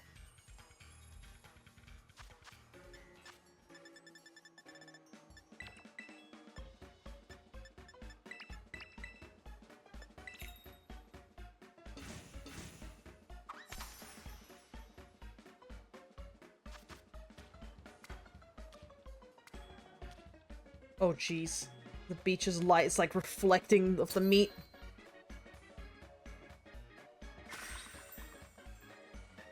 Chunky pick, that one. I definitely do like some of the pick designs in this game. As wonky as the sandwich making is in this game, the picks are quite pretty. There's some cool ones. I do like the flower ones. Another one is the sword one. That's a big one that I'm a fan of.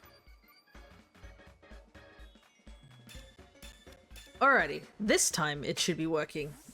This time we should be seeing birds.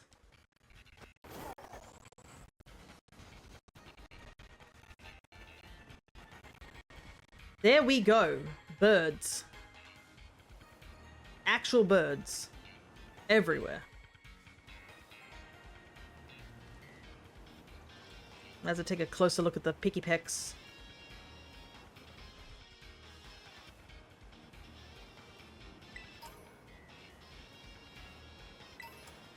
You need to look for that sort of... what's the word, I guess? It's more of a pinky red. Instead of an orange red.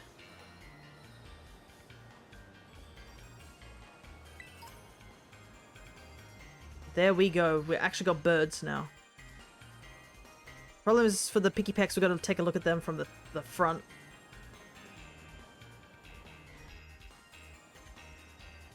Yeah, they're spawning in way, way more.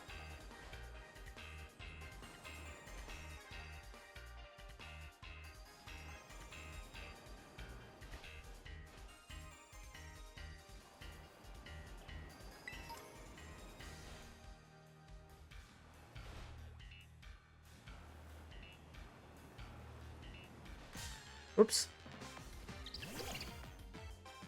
Yeah, you can see the regular one has a bright blue eye, whilst the shiny has a green eye, but very hard to see from a distance due to how small they are. Whoa, that one's really tiny.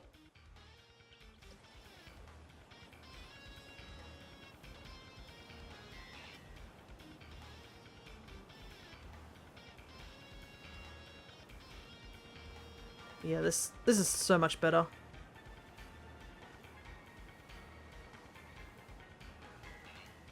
I don't know if they can spawn around there. I think we have to stay at the back of the beach.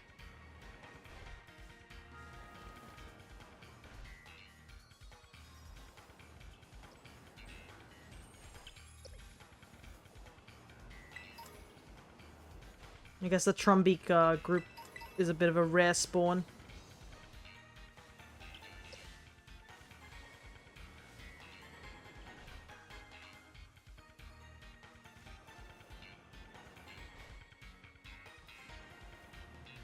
Dang it. It feels like all the piggy peck are always walking away from me, so I've got to loop around them just to double check them.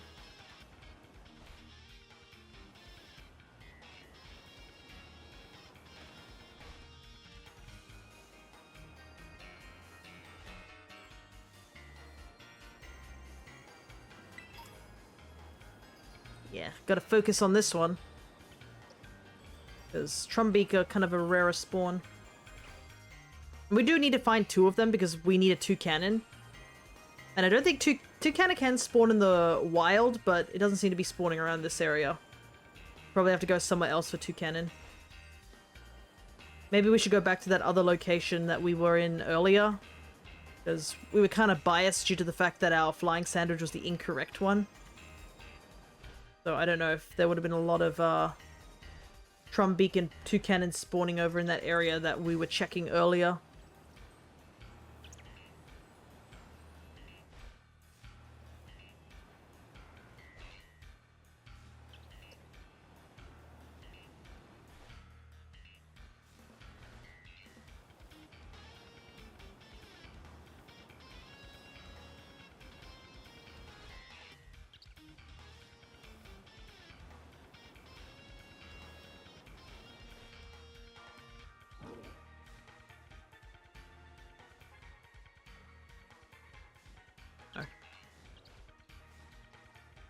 staring really hard at that bird, trying to figure out if that was the shiny or not. I'm not gonna lie. Though, the red should be pretty obvious, I think. I think judging by the person's video I saw, it's a pretty distinct red. Can I despawn this group here?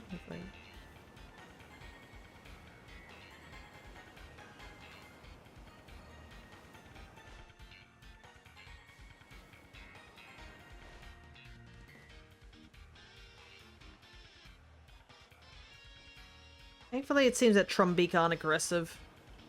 Just curious. Hunting aggressive mons is kind of annoying because they come running up at you. Yeah, they're just the curious sort that will run up and take a look at you.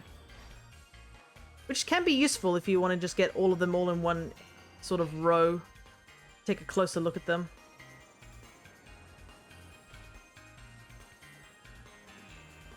But it does make it a little bit hard to despawn them at times because they chase after you, so you have to kind of like outrun them.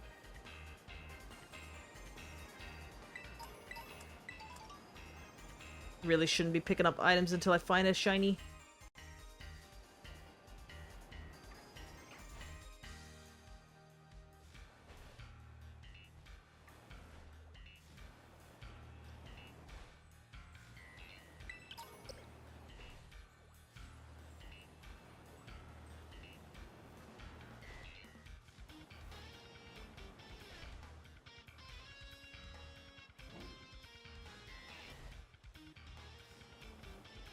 Thankfully, we can sort of angle the camera in a certain way so you can get a better look at them. Since they do sort of run up towards you and take a look at you. Considering, like, the one that we spotted earlier is running all the way over here to take a look at us. They're very cute. I do like Pikipek. I think Pikipek holds a little special place in my heart. It's not my favorite bird, but I do like it. And I think it's a big reason to that is just Toucanon. Toucanon's a dope design. And it's got a dope shiny too.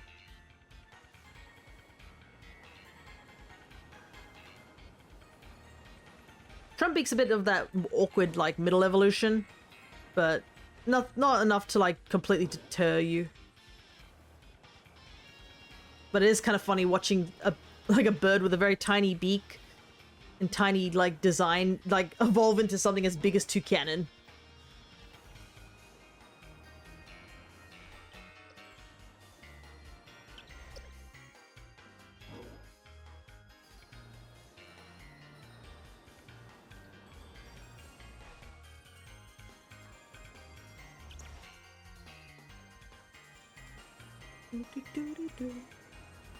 At least the music here is a little bit more cheerful than when we were on the secluded beach where there was just the waves.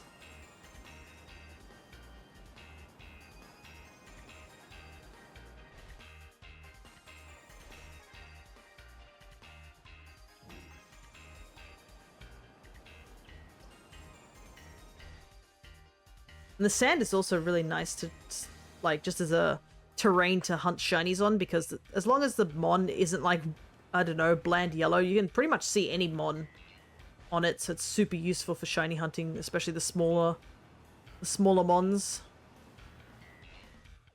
But you kind of have to like stare at them for a good second.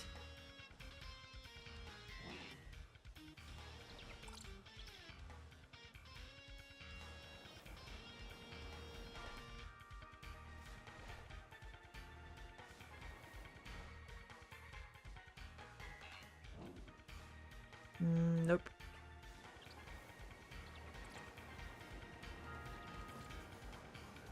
Also, another good thing is that these birds don't fly. That's probably the biggest good thing about this, is that they all just stay on the ground, so you can just focus on the ground instead of having to flick your camera up and down trying to see where they are, which is something that's going to happen when we find Wattrel.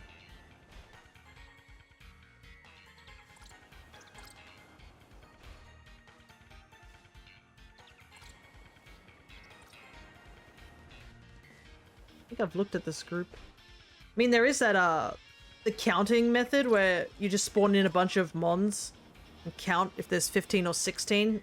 there's 15, it means that there's just all regular mons, but if there's 16, it means one of them is a shiny, because the shiny takes its own, like, I guess, slot in the reroll. But I don't know, I feel like it's more organic to sort of hunt them like this. Like, I can understand why you'd want to do it for certain Pokemon, like, maybe, like, Minior, because Minior has this, thing where, you know, it's just the shell, so you can't really tell if it's shiny or not unless you, like, do the KO method, which the KO method can be a lot slower.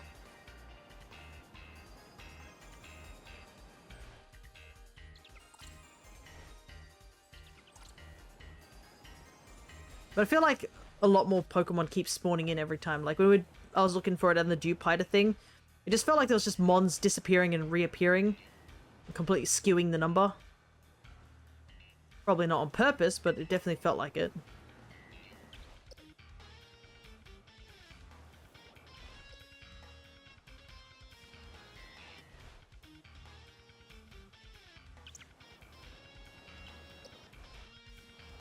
I wonder if our Picky Peck, when we do find him, is going to be wandering around by itself, or if it's going to be part of a group.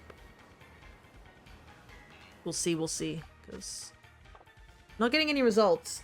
And I don't think there's really any other flying type I could really go for at the current moment. I'm pretty sure that's kind of like the only, like, flying type that we really need. Yeah. So it's not like we can leave and go to a different area. Picky Peck's the only flying type. If we did a normal type sandwich, that would be a different story, but I don't know if... Yeah, we'd get Slack off, I think, here if we did normal, so we have to do flying if we're going to look for Picky Peck here. And we don't need Slack off, that's for sure. Because we found one randomly, I think, during one of our streams. I think it was during the, when we were doing the DLC for the Blueberry Academy to get, Terrapagos and such. And Pecharunt for the Living Dex.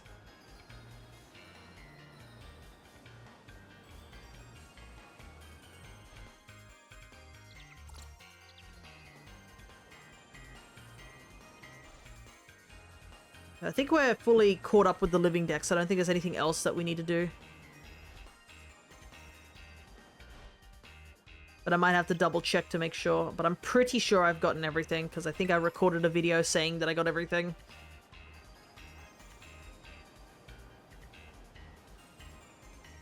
Which I haven't put on YouTube. Maybe I should at some point. As a, hey, I put it at the end of the home playlist. That might be a good one. Be like, yeah, this series is technically done until ZA. And even so, I mean, for ZA, I have a feeling we're going to end up just catching duplicates of any new mons that show up, unless it's like the same thing with an Amorous where it has multiple forms and you can only get one of them. I'm pretty sure we'll be just do our regular playthrough of ZA and just, if we see something that's new, we catch two of them, put it into a Living Dex in the game, and then put the other one into home. So the home series is pretty much finished, which is kind of exciting in a way. It's always nice to have a project that you finish. But I'm pretty sure I need to update it, because obviously I've got to upload the thumbnails and stuff like that. That's kind of the thing I'm sort of behind on, is like doing some drawing for some thumbnails. Because I need to do one for Puffy Pink, I need to do one for another code, and I also need to do one for Princess Peach Showtime.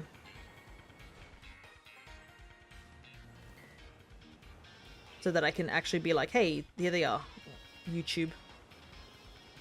For everybody to see.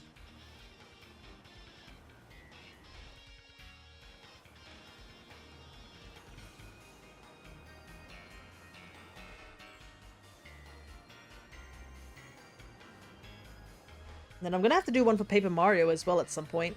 But considering we did one session and barely got past Chapter 1, I'm gonna assume it's gonna be a very long game.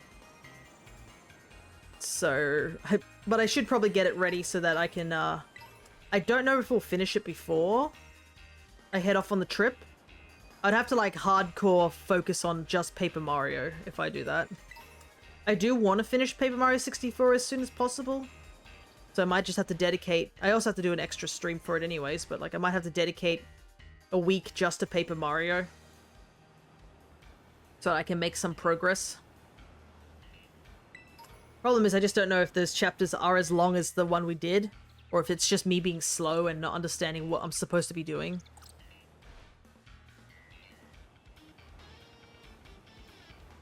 Because, I mean, it is an RPG, so it probably will be a bit lengthy in its length compared to something like Princess Peach Showtime. But we're gonna do it so we can play Thousand Year Door, which is the game that everybody is, like, excited for. I don't want it to be that, like, by the time I get to Thousand Year Door, the hype for Thousand Year Door has completely died off.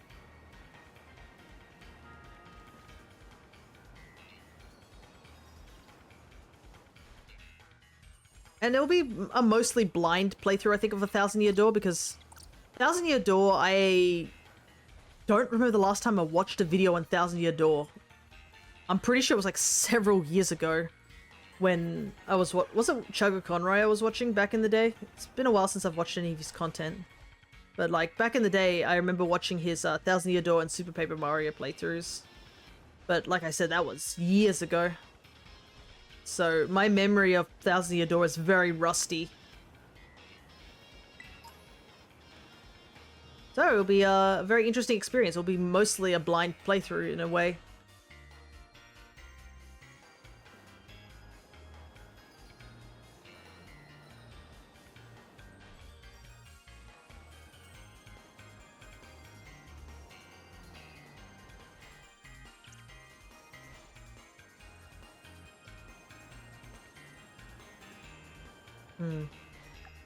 This is not looking good. I really don't want to have 2 dud sandwiches in a row, but we gotta keep moving. We can't just hunt for one Pokemon over and over again.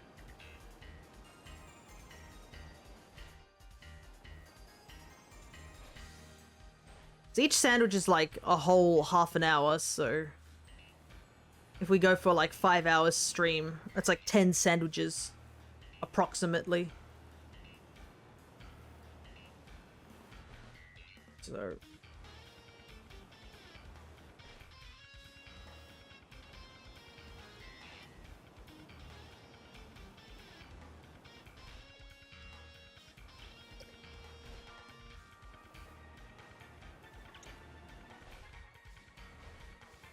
I keep getting this worrying feeling that I might have walked past the shiny due to how small Picky Peck is.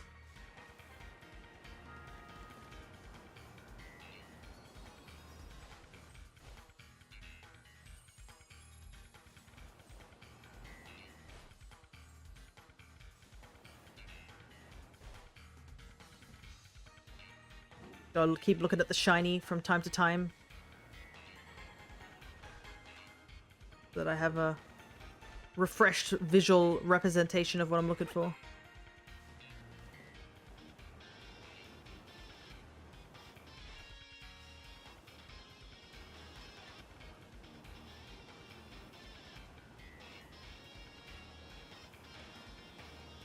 And then I think after this I might do a grass sandwich.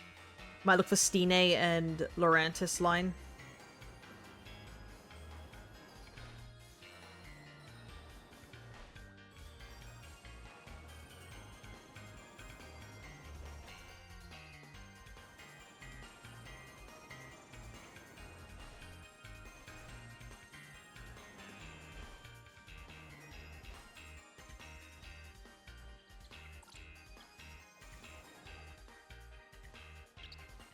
Oh, it ran straight into me.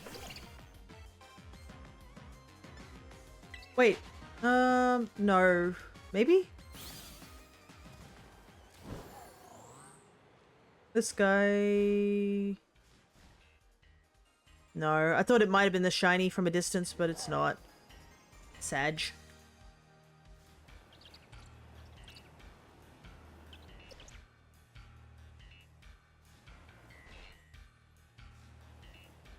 They always seem to be spawning not looking at me.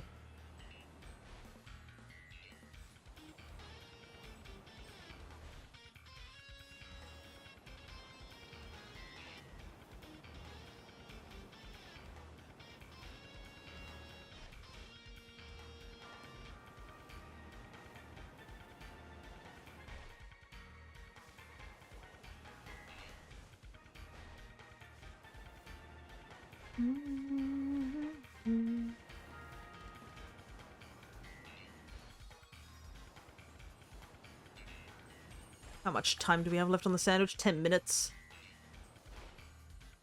We're at the 2-hour mark.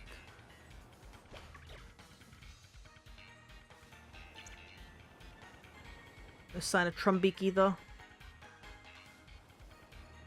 We're going to have to do this hunt multiple times anyways. It would have been nice if it was a similar situation like the Dewpider, but I think we've burnt a good chunk of our luck with the Dewpider hunt, due to how lucky we were to find 2 shinies on it.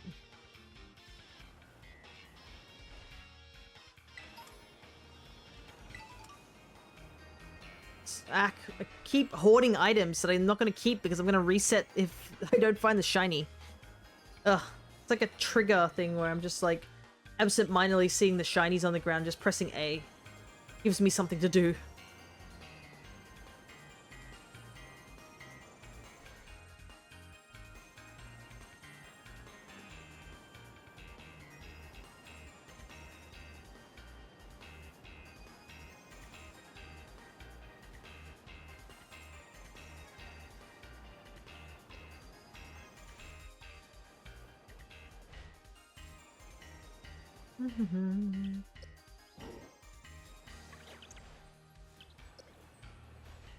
Oh no. I think the sun is setting.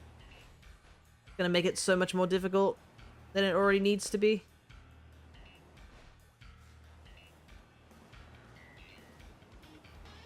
Thankfully, if they're in a group, you can sort of like look at all of them as a collective and be like, is that it there? Out of the group? Because at least it'd stand out of a group of ones.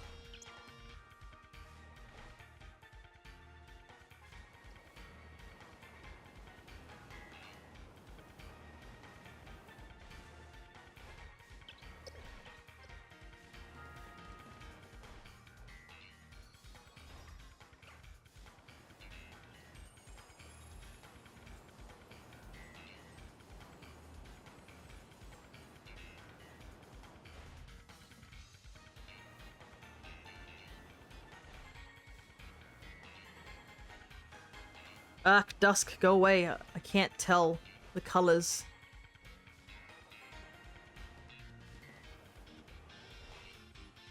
Being unnecessarily hard to see.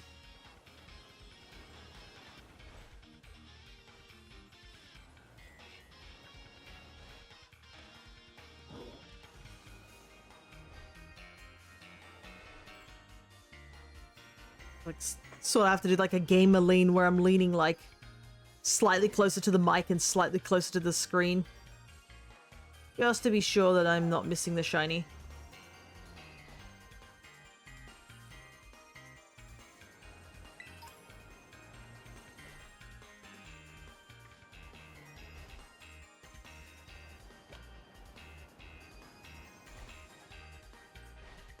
I guess I should be thankful that there's still they're a night and day spawn, so it's not like ghost types where they only show up at night or something.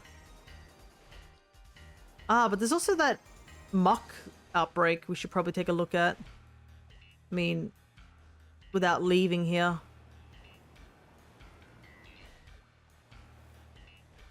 Bit of a change of pace.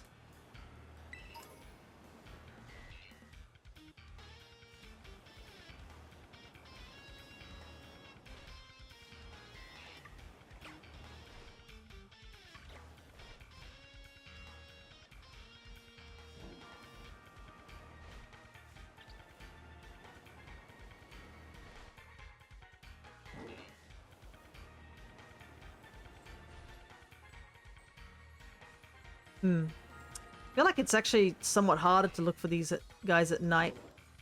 Like, the light doesn't really reflect of their eyes very much. It's a lot harder to see them.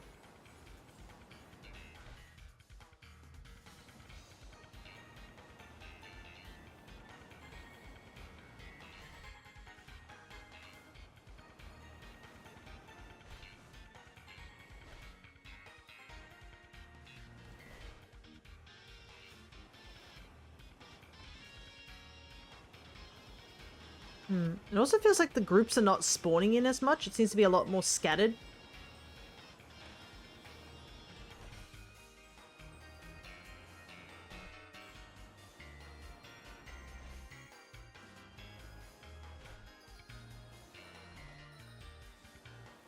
mean, I guess there's a lot more Trumbeaks now, but...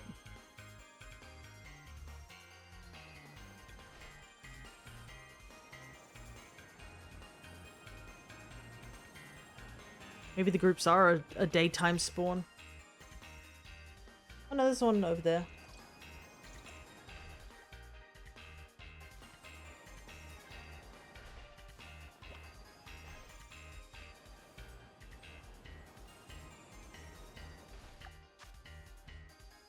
Ugh.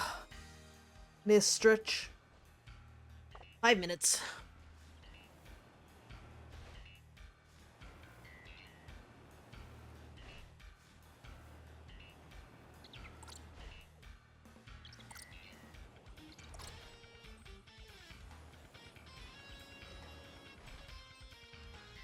I don't think I've seen any of the shinies ever be like a sleeping mon at a tree. I wonder if that would make them slightly more unique. Because I don't think they're I think they're part of the spawn table. Or just a bunch of them showing up.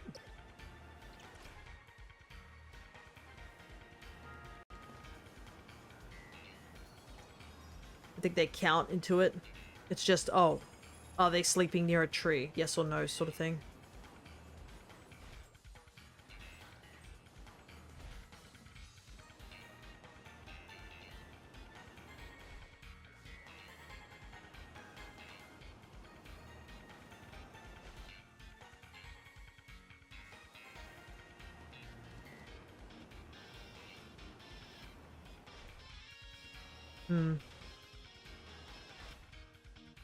I don't think it's happening. It's a shame, it's a shame. But I really don't think we're gonna find it within the last 3 minutes of the sandwich. Not looking good. You don't really want to get 2 duds in a row, but... seems to be the way it is right now.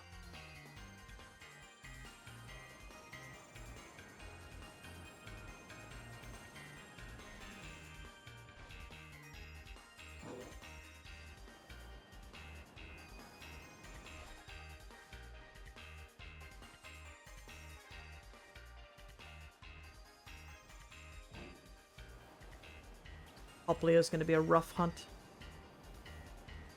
I think they can just spawn on the beaches here, but there's everything else in the water. Well, this is like a really good place to hunt Popplio. Because we do have to hunt the Alolan starters at some point. I probably will save all the starters for tomorrow. But yeah.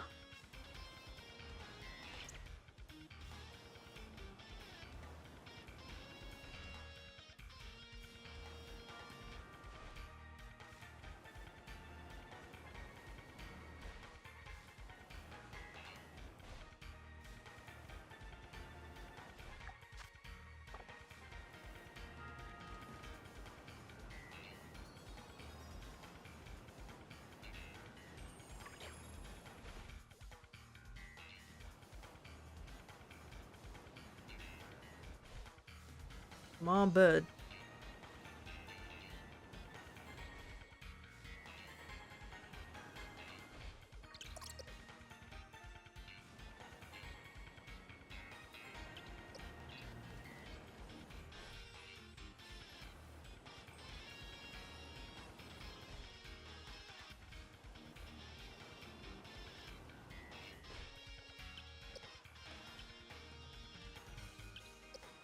Yeah, like when you see them from a distance, there's like it feels like they could be it.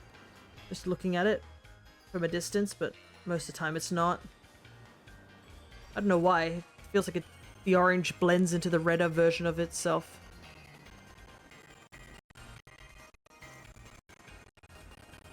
I do like how the Inkay are now glowing. That's pretty cool because it's nighttime.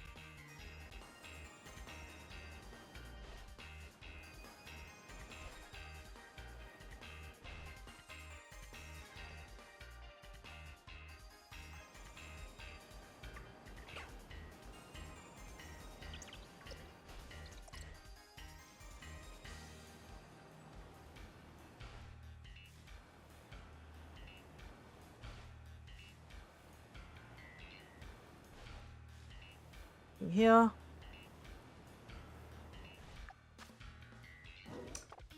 Yeah, I think I'm gonna call it a reset there. Oh, that kind of sucks.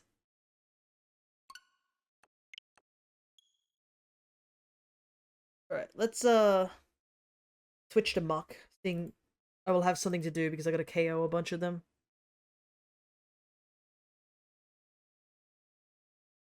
Muck. Oops, I went too far. Here we go.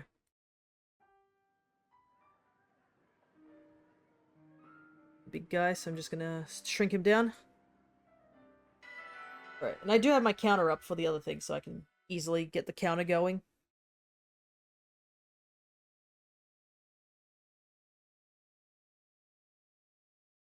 Yeah, I think Muckus and Marini are the only poison types I really need from this group. Oh. Alright, let's head on over to where they are. Yeah.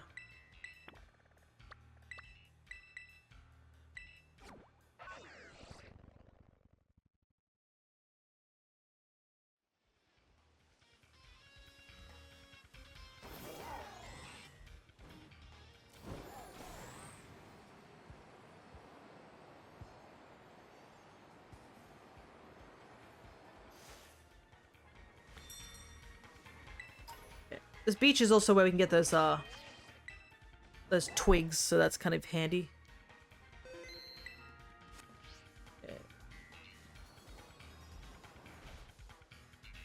Yes, Outbreak of Muck. There's only one here. Is it up here? No.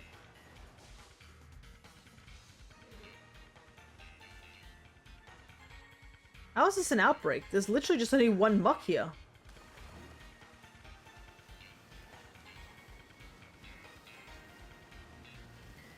Let me try again.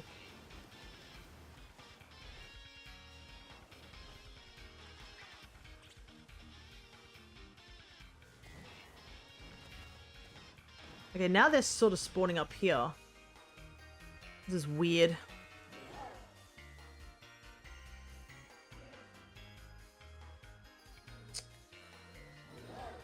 I mean, worst comes to worst, we can always run over to the other location where there's Muck spawning.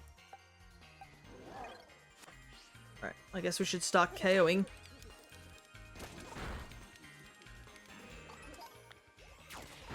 Hey there, AJ, good to see ya. We're doing some Alola hunting for Shinies. We kind of had a little bit of a bad streak. We've had 3 sandwiches so far, and 2 of them have been dud sandwiches, unfortunately. Well, we didn't really find anything. So currently we're doing this Outbreak of Muck, which doesn't really feel like an Outbreak of Muck, because they don't seem to be spawning very much around here, but we do need a Alolan Muck. We do have a Alolan Grimer, but we don't have a Alolan Muck. Alolan Muck is a little harder to see due to the fact it's multicolored compared to Grimer.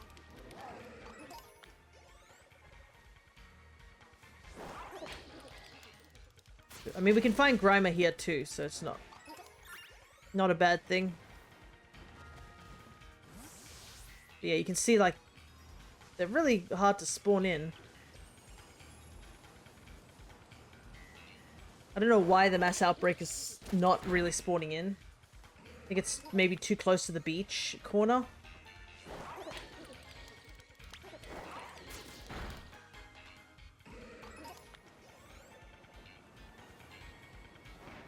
Feels like everything else is spawning in.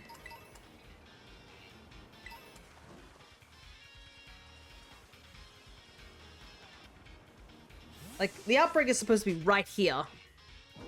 And all I'm seeing is Slowpoke. Like, this beach is infested with Slowpoke.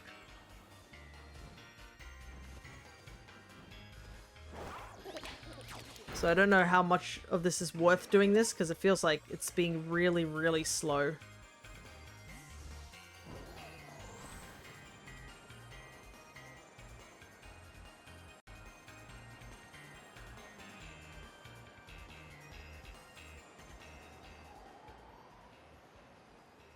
Unless it's not in this cave, is it? No, cave's like a small one.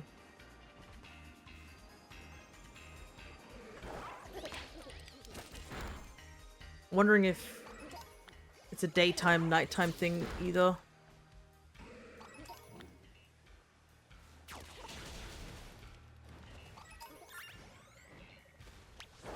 Now we're getting some mucks over here.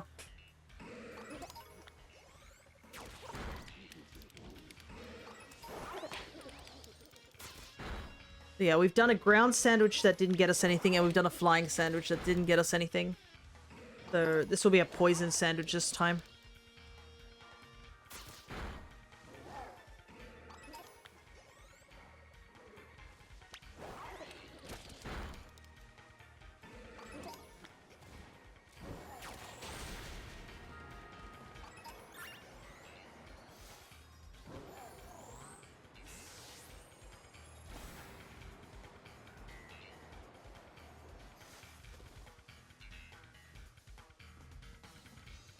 Yeah, it really doesn't feel like they spawn that much.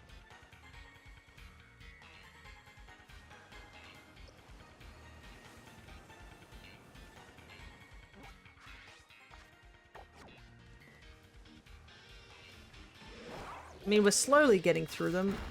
Problem is, we're gonna take out like 50 or 60 of them, so that's kind of gonna suck.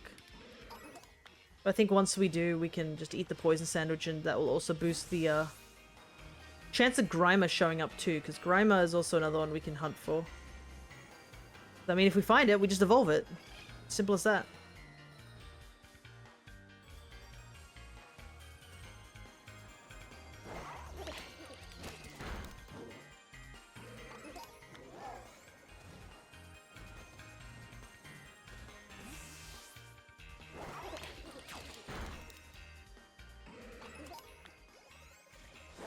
But yeah, today feels like a little bit of a lazy day. By me being like, we gotta find them. Gotta find them mons. Not at full 100% energy due to busy day yesterday and not a good sleep today. But it seems like everyone else in the hollow is doing very well. So maybe it's a what's the word? Equivalent exchange. Because, man, last week was pretty rough for everyone.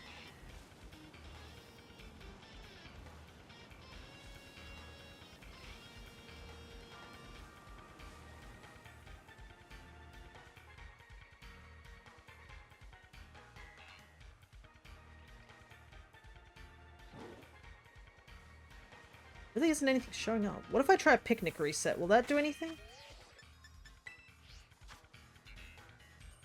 I don't really want to be eating the sandwich whilst I'm still KOing the muck. But it might end up being that way if the muck just aren't spawning in. Because yeah, I can see Slowpoke spawning in like crazy, but like nothing here.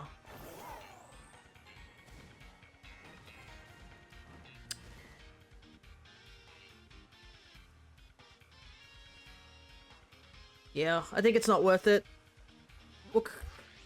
We'll look for something else. Are there any other outbreaks that are interesting? Not really. Alright, I did say I wanted to do grass. That is something we could do. Because I wanted to go for Flamentis, Lurantis, and then the Steenie line. Open up the video that shows me grass types real quick before I go do that.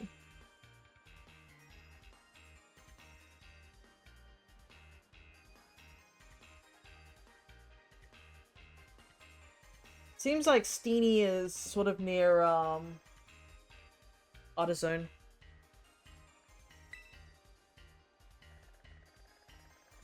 So it's about here. Squawkabilly. Squawkabilly outbreak, but it looks like it's just the green one. That's not the color I need all the other colors. Alright.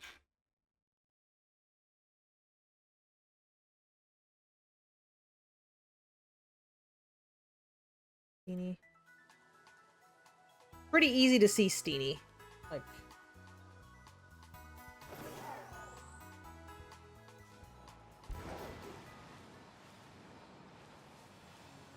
Yeah, I believe, yeah, Bond Sweet can be in these trees up here.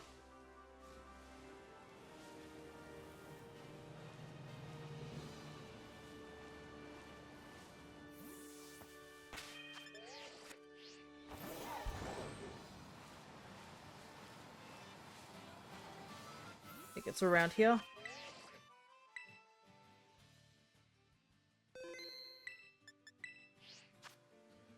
Grass sandwich. Spicy and sour. Because we made a mistake earlier where I put the wrong herb of Mystica.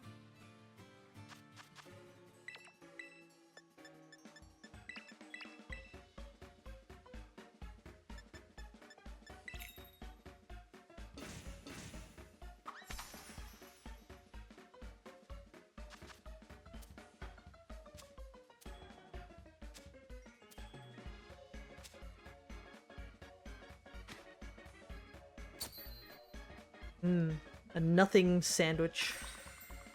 My favorite.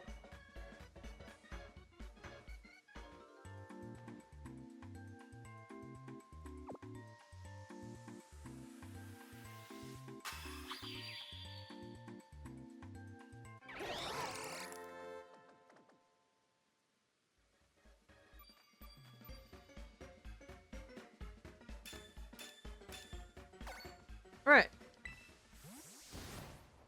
Let's hope for some good luck.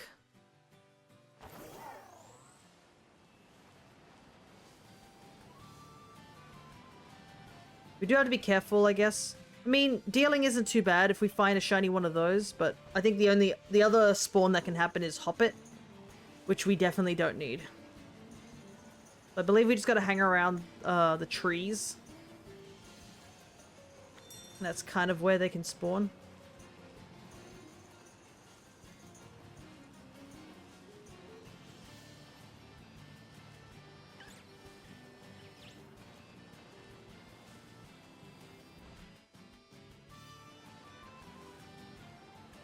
See some toads cool, which are a little worrying, but grass is another one of those big pool sort of mons.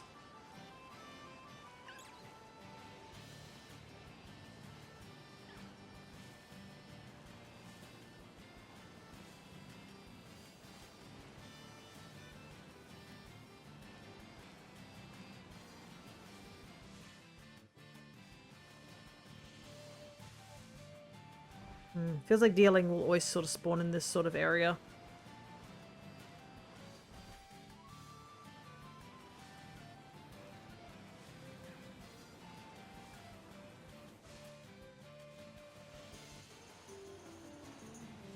Which I don't mind.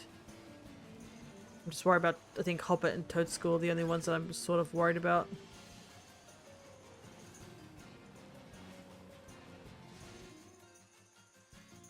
Yeah, it feels like on this hill is kind of where a majority of the Steenie are sort of spawning in.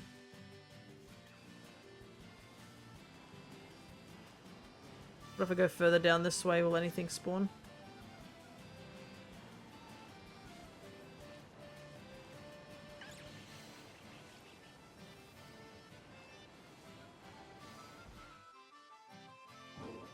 Yeah, more dealing. Yeah, I think it's too far.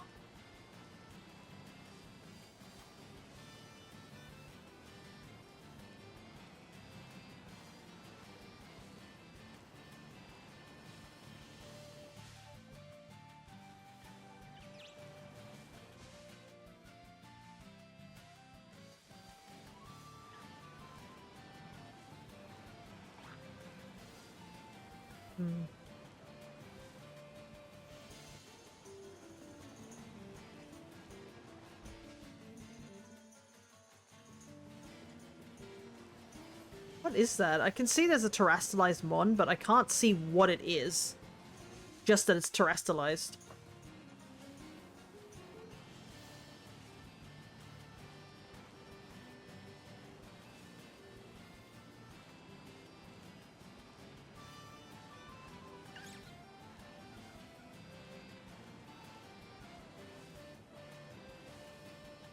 What are you?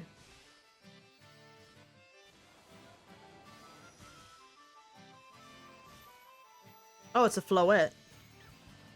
No wonder I couldn't see it, it's so small.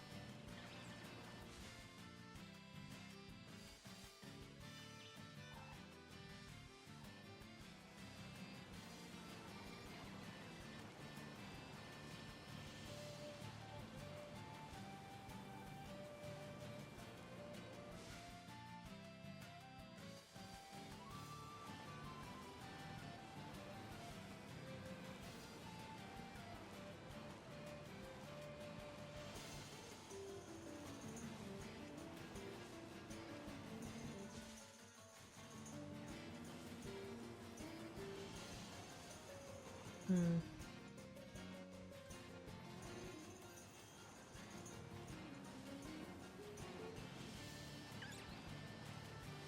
I also have to make sure that I'm actually getting out of the radius of the previous spawns, so I'm not looking at the same ones over and over again. How far do I have to get away? Yeah.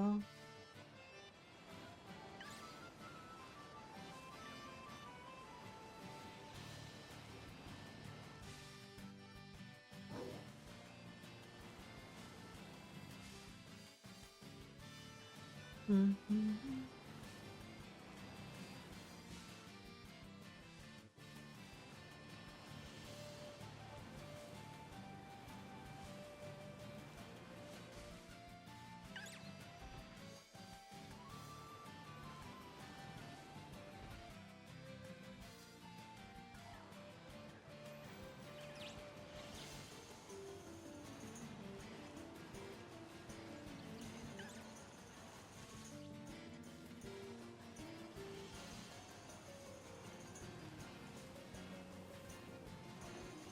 Come on, shiny.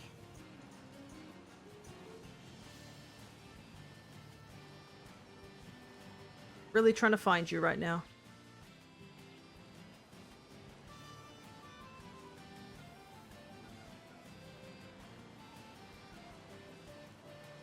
I definitely could use with a bit of a motivation boost.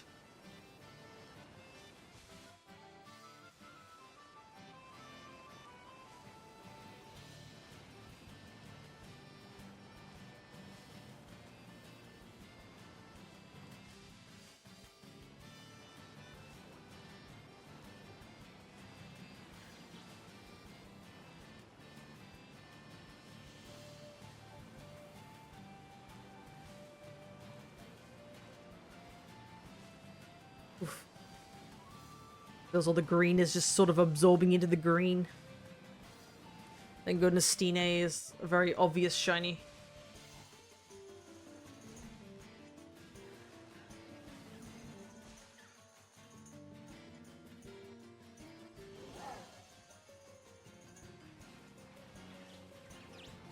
Maybe obvious, but it's not spawning.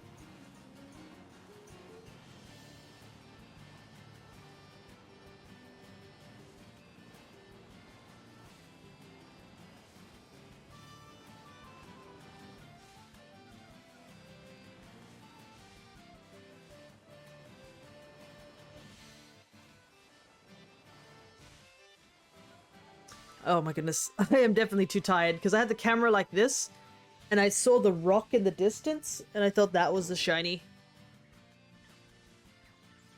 But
what I might need to do is, like, after this hunt, if we don't find any shinies, maybe I just need to take a break.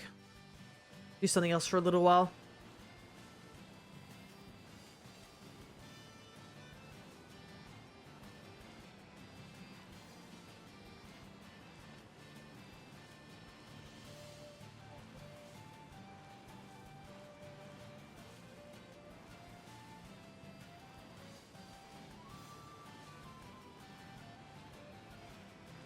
Get my mind back into the focus. Because I feel like I'm starting to drift. I really shouldn't be just... My dialogue shouldn't be just me complaining about how tired I am. Which is clearly what's happening right now. I could do some stuff with the battles. Battle some randoms online with my singles team and see how they go. Because I have tried out using my single team against one of the viewers who, you know, drop by every so often. It would be nice to see how that team would go. Against randoms who obviously have teams that are way more set up for other things.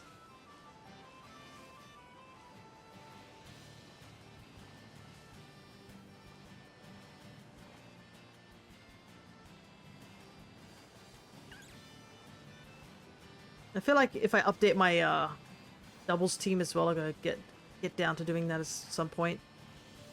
Though I do wonder, that's something I guess I think is going to be a question. I don't know if it's a big question, but like Legends Arceus was very solo, like very single player. Because it didn't even have like a method of battling other trainers or anything like that. So I'm wondering if ZA is going to be a similar thing where it's going to be very single player focused. Or if there is going to be an aspect of multiplayer.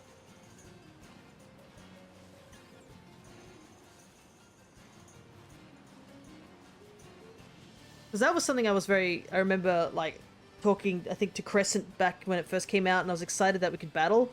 But then I took a look and I was like, oh, there's no way to actually battle in Legends Arceus. But I guess that makes sense, considering the method of battling is very odd compared to, like, regular Pokemon battling, where it's just choose a move and go for it, instead of, like, deciding with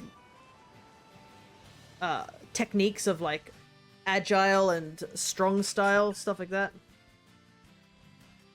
Because you could theoretically, like, combo, like, 4 moves in a row if you used agile enough times along with strong. I guess that sort of threw everything out of the equation, considering it's calculating from a CPU doing that to you rather than, let's say, 2 people doing that to each other. I would have liked to see the Legends Arceus style battles with multiplayer, but yeah, I think it would have been a bit too complicated. But we don't even know if those styles are coming back. That's another, I guess, point of contention. If I assume it's going to be similar play style, because it is a Legends game. But yeah, it's not like it's confirmed or anything like that, that we're going to go back to that style of fighting, but there's a high likelihood it's going to be a very similar style.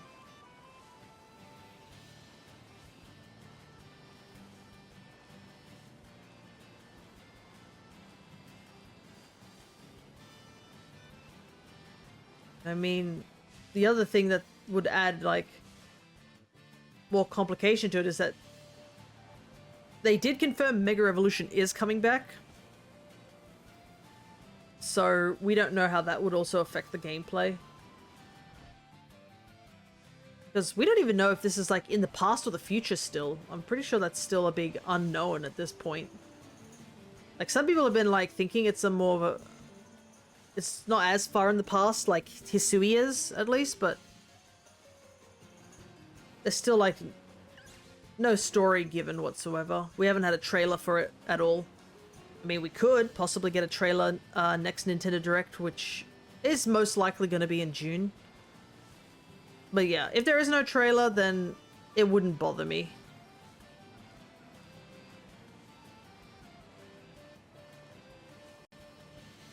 Though I know some people who would be bothered, like how the entirety of the Monster Hunter fandom was being like, where are the trailers for the new Wilds after the first trailer came out? And then Capcom just drops 2 trailers on top of us and then leaves, saying that there's going to be a playable demo in August. Sounds like it'd be fun, but I think the playable demo will most likely be in a location where you'd have to travel to get to it, and that's probably not going to be possible for me. I will be back in August, but I don't know if I'd have the funds to go traveling if it is in a different state or something.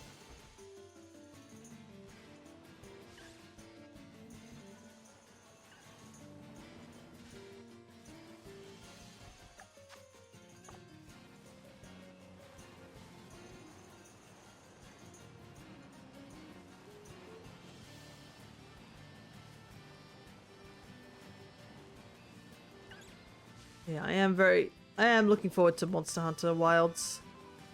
What I'm not looking forward to is scrapping up funds for a PS5.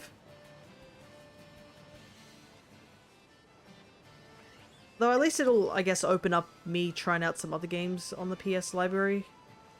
But yeah, we really only have the PS5, like PS4, because of Monster Hunter. Not really much of PlayStation players. My dad has been playing some of those games. And I do have a PlayStation 4, but the problem is it's downstairs and not up here connected to my capture card and my stream setup. So, of the small selection of PlayStation games I have, I can't really stream them at the moment. And like I said, it's pretty much Monster Hunter and one other game that I can think off the top of my head that I've actually played on the PlayStation.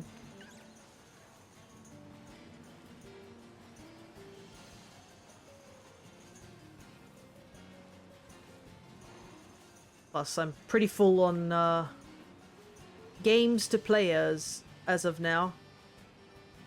Back when I thought that I would have enough, like, I didn't have enough games to play and I built up a small library of games I'd like to stream, and now it's gotten to a point where I can't stream those games because my hands are too full.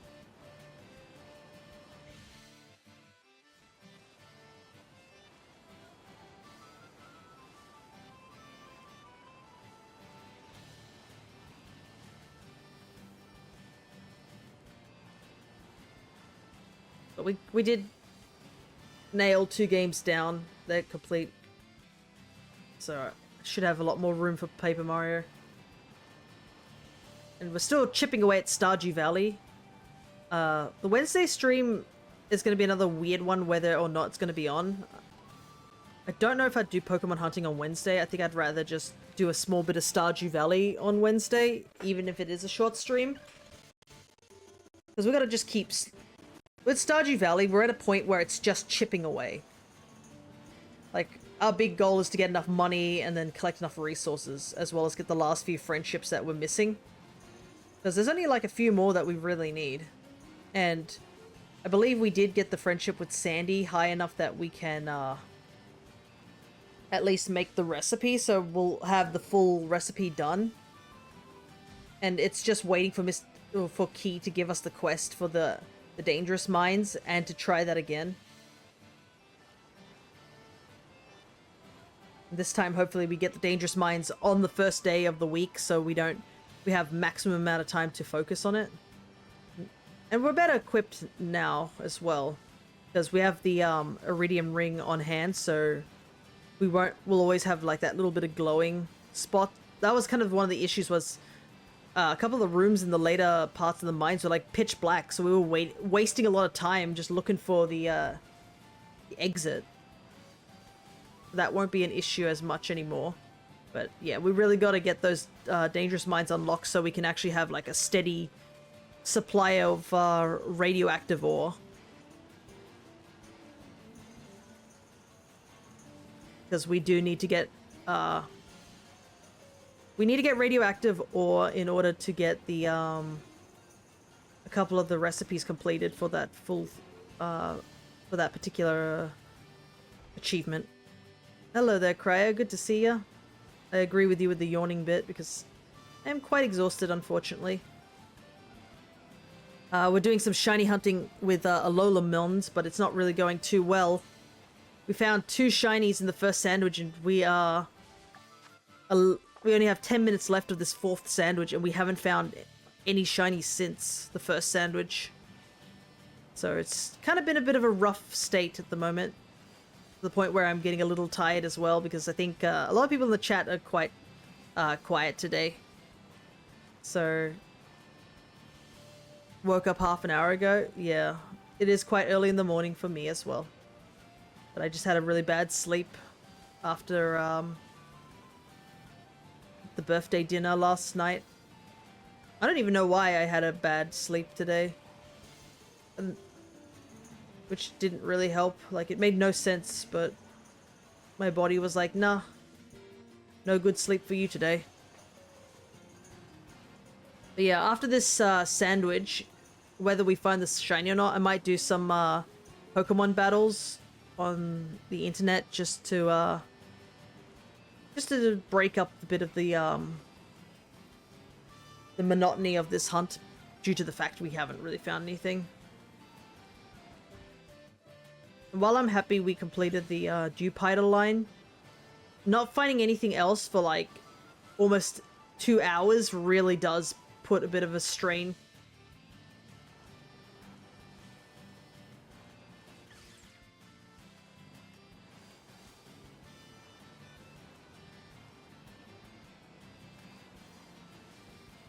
So I'm kind of hoping all this bad luck that we're having today does not happen tomorrow, because that's the more important shiny hunting stream. Because that will be my birthday. And we'll be specifically hunting for marks as opposed to just shinies.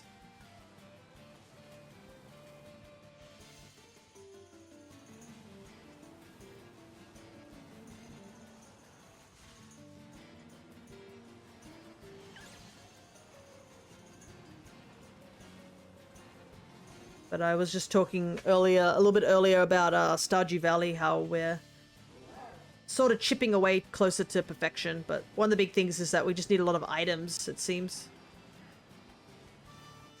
Surely your birthday luck won't fool you? Yeah, hopefully. My luck is very extreme. Sometimes I'm very, very lucky, and then sometimes I'm very, very unlucky. It's not really an in-between. Ah, finally.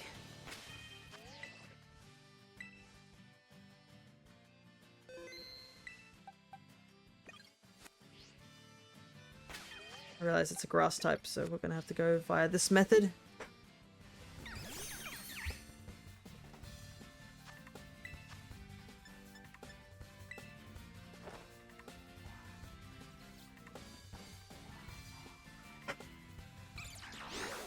Moment luck was brought up, yeah. Problem is I'm just so over it. I should be a lot more excited, but because I've just literally gone through like 4 sandwiches with literally nothing, I'm just like not hyped in any sort of way to find this Pokemon. I'm just like, finally, sort of thing. Man, Hypnosis. Or like Misnosis. Missing 2 in a row. What I really need is to get a Gallade. That's what I need.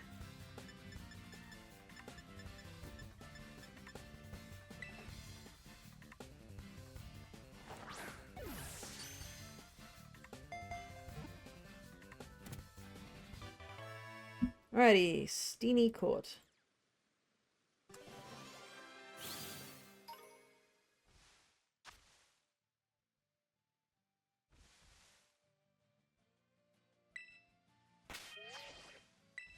Quick save.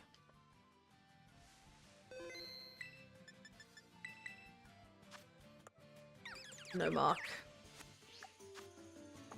Well, there's no point leaving because we've only got 7 more minutes, so I guess we'll just continue spinning around here. Because technically I need 2 Steenies. Because I need to evolve one into Serena. We already have Bond Sweet, so we don't need that one.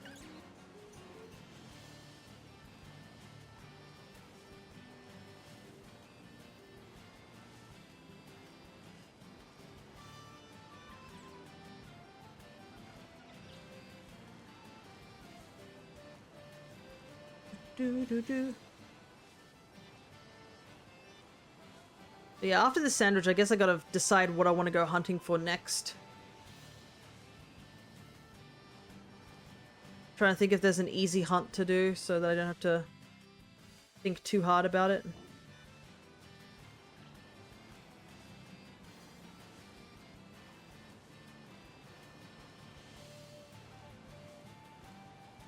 Because the previous hunt we did was for not fletchling, for picky peck.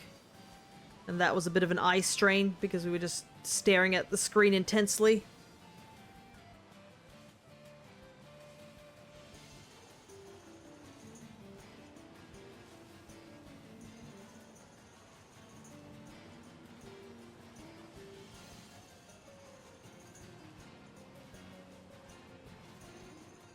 Let me see.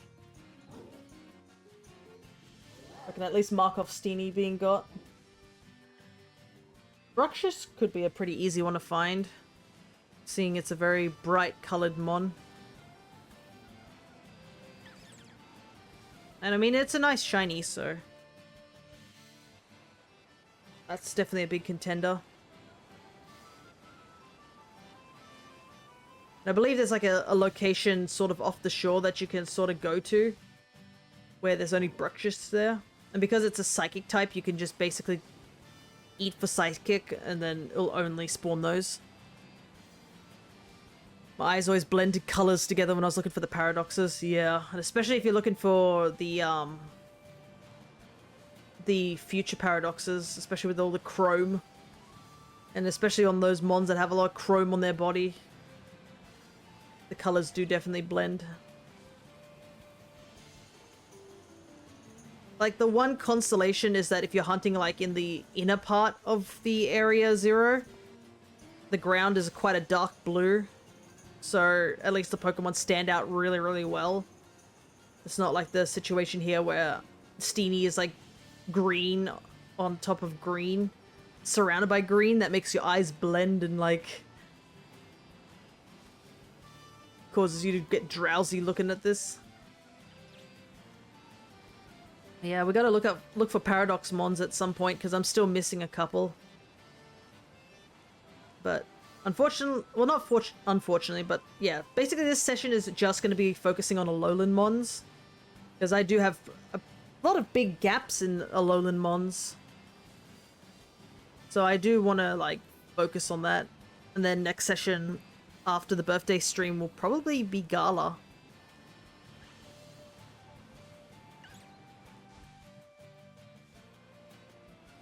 But I'll have to double check.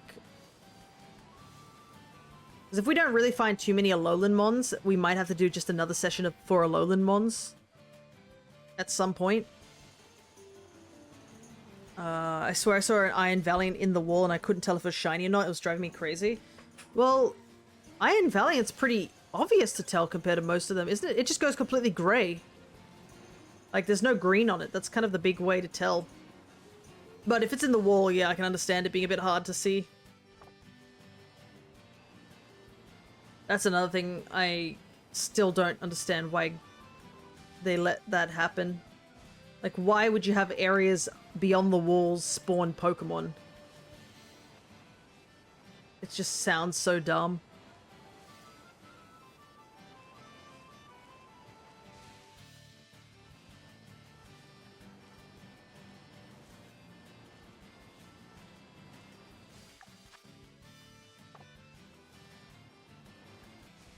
My eyes were messing with me because I was looking at my screen for too long. Yeah, I know that feeling. That's why I have eye drops.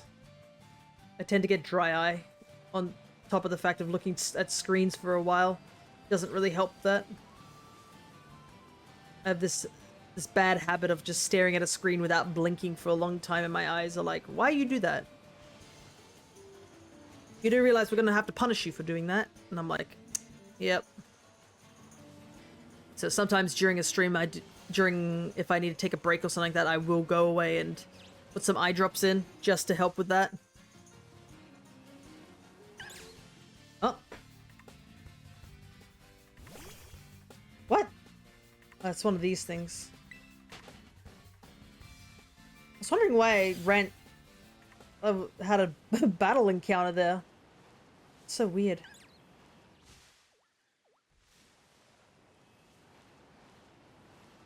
I do not know what the hit radius for some of those mons are when it comes to the...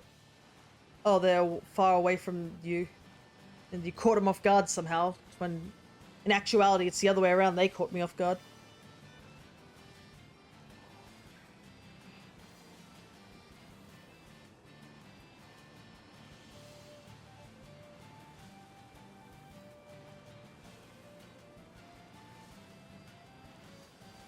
I think this will be the last go around here.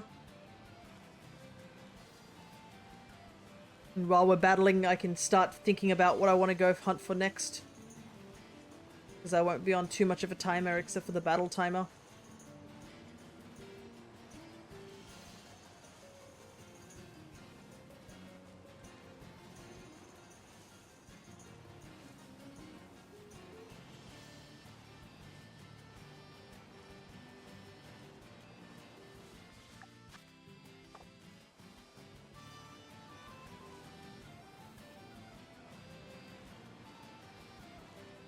It's kind of weird that Floette, the terrestrialized Floette, just vanished. It's really weird. It's like some sort of weird phenomenon if you're like going in and out of the area way too many times. The terrestrial Pokemon just vanishes for some reason. Don't exactly understand why that's the case. Because I think that happens quite a lot to the, I think there's a Sylveon down near the Vivillon area. And after a while, that Sylveon just vanishes, or it loses the sparkle, and I'm like, huh, that's weird.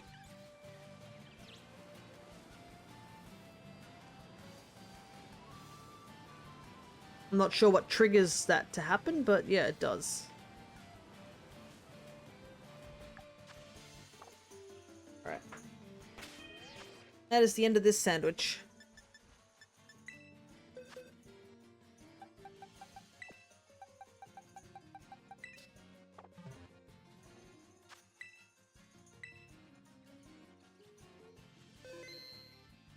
Alright.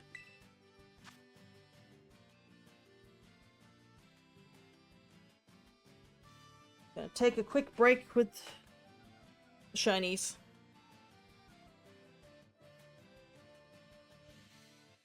Honestly, I should just take a quick break anyways, just in general. I think I need to walk around. Oh, okay.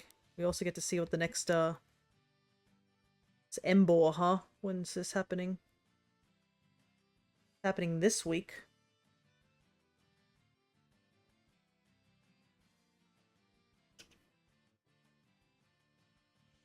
I'd rather not do it next week. The 21st, because I want to be focusing on other things. So... I think what we'll do is we'll do this Embor this Saturday. On the Saturday stream.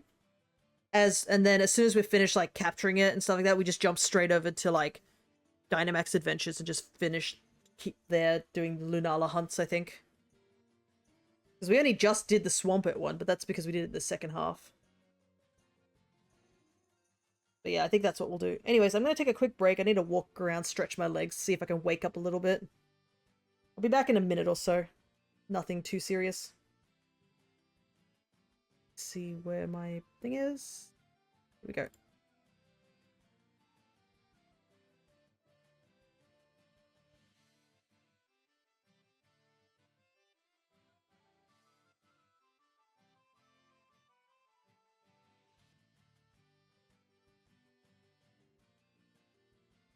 Okay, I am back. A little bit of a leg stretch. It has helped a little bit, and I did get some eye drops for my eyes. But I still want to try a linked battle. Or like, was it this one here? Battle Stadium. Let's just do casuals. Singles.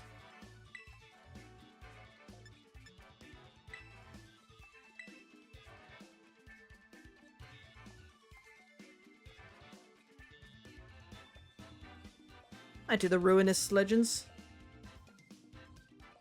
But yeah, these are just casual battles, so we'll see how it goes.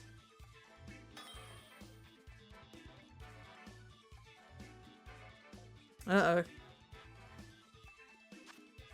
Oh my god.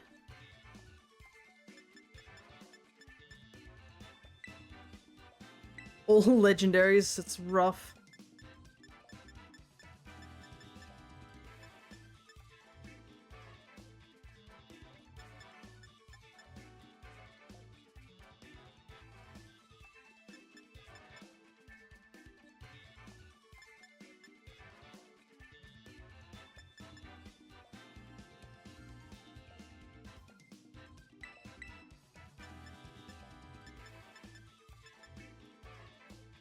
Oh boy. I may have made a mistake to do this. I don't know who to choose for like the final one.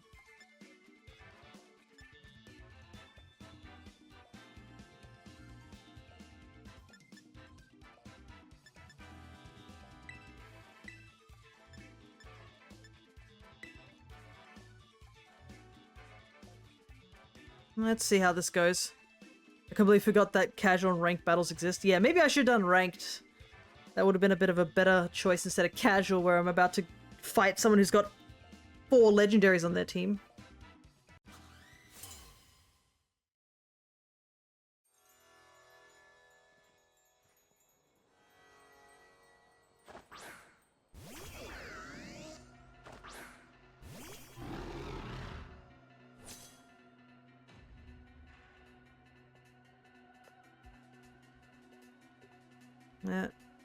Yeah, and it's only 3 Pokemon too, so...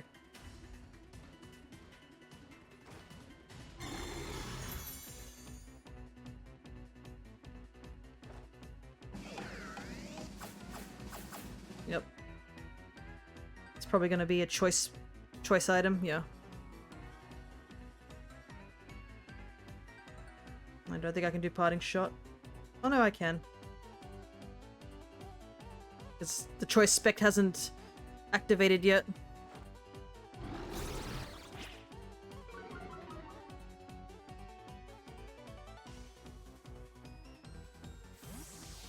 But I don't know what to do, because I think it's gonna Will-O-Wisp.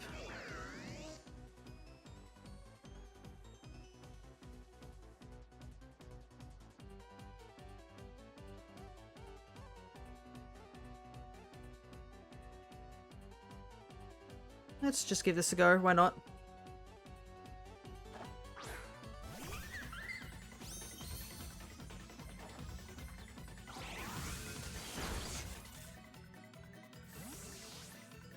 Okay.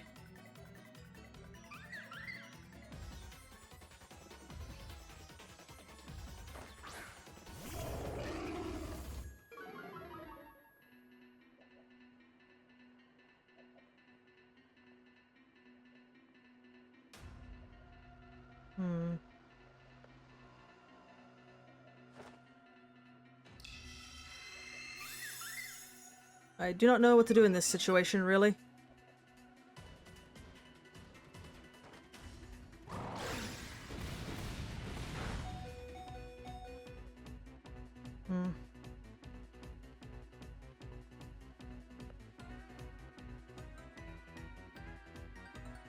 Could try Draining Kiss.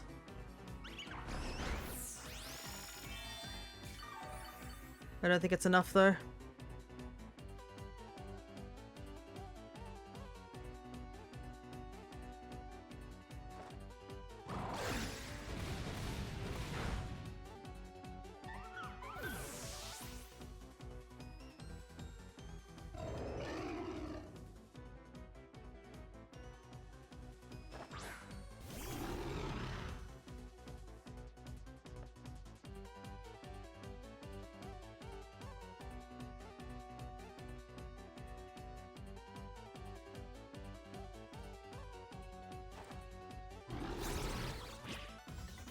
I'm kind of stuck with the choice specs here.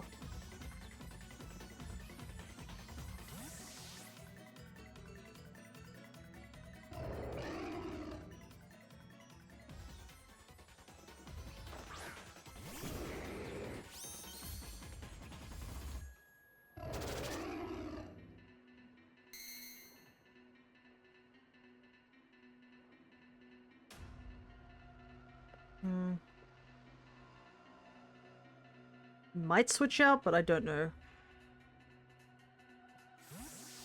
Looks like he is.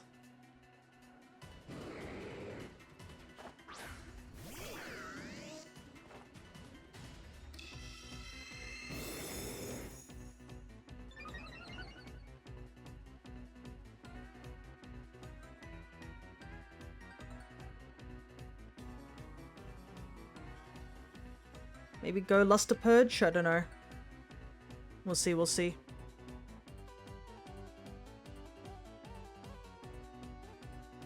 If I can take out one Pokemon, I would be happy. Because right now I'm in a huge back foot.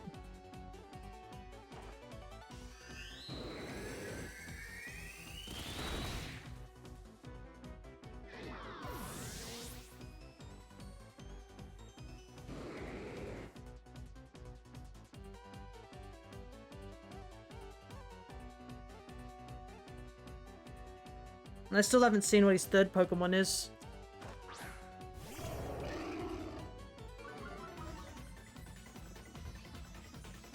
Okay.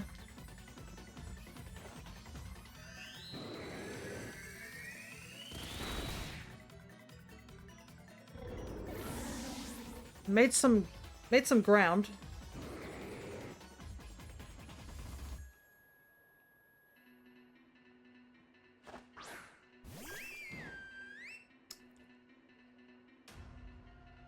Hehehehe. You thought I was a dragon type, but I'm not.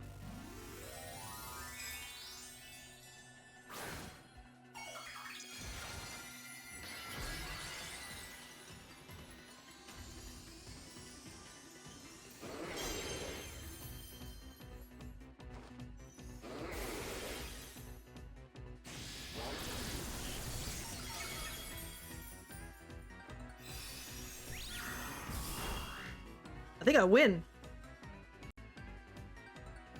Yeah! Let's go!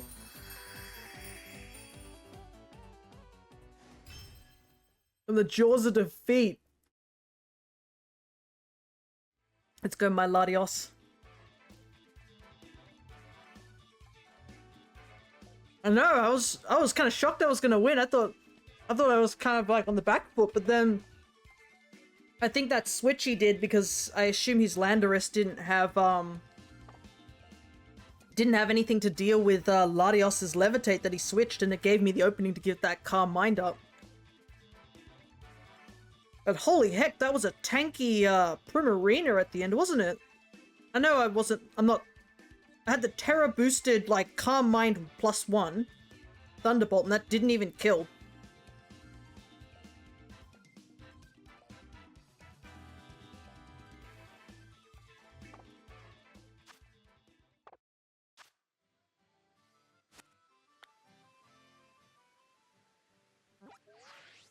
Pokemon from the Outburst have dispersed? Oh, right, because, yeah, that would be finished. Anyways, I'm feeling in a much better mood now.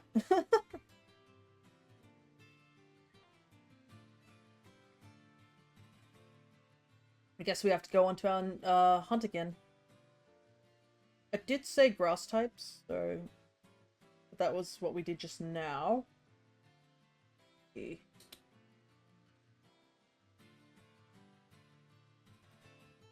I really should try and find Salandit and Salazzle. What would be the better option to go for them? Would it be poison? Or fire? I guess it depends on the location. Let me see. Because fire types are a little scarcer, I feel like. Let's see. Salandit and Salazzle.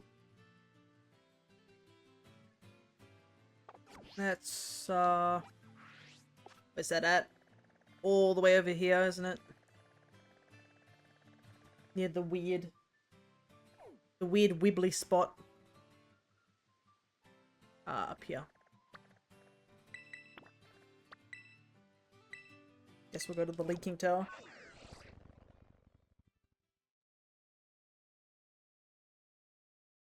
But yeah, I had a feeling he was hoping that Moonblast would take me out. It probably would have if I'd stayed, if I stayed Dragon type, but that was pretty much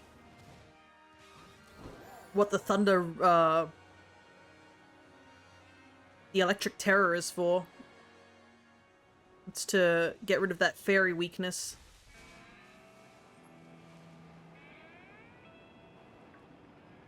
Okay, so in here is apparently where we gotta hunt.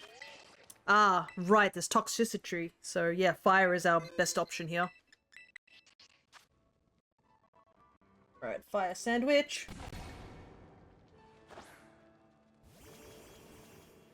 Yeah, it kind of freaked me out when I realized there was only 3 Pokemon. I had to make a decision. It does kind of suck that Comfey wasn't able to really do anything with that against that team.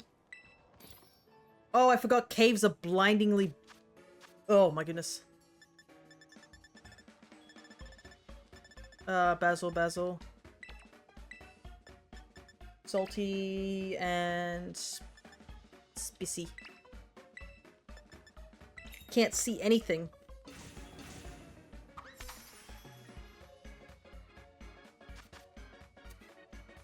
I was a little worried, I will admit. I think the one thing I was worried about was Chen Pao coming out. Because Chen Pao would have like messed up my team. Like the only thing that might have been able to deal with it might have been Kunfei. But yeah, Chen Pao would have really messed me up. The shiny is white, right? Yep. I'm going to quickly put it on screen.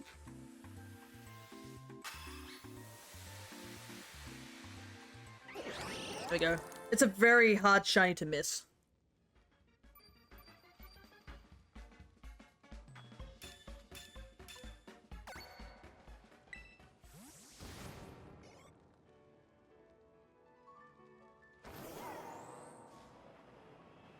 Okay. And I mean, there is a chance for Salazzle to show up as shiny. We're kind of hoping for that. Salazzle's also the same, goes a white color. So they're both very easy to see.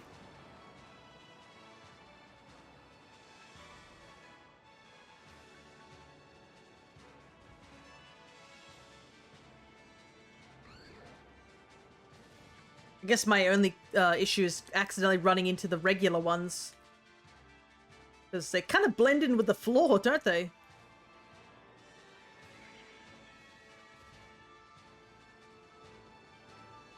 Now it's as long as it ain't male. I mean, we can get one male, it's fine. I don't have Salandit, but yeah.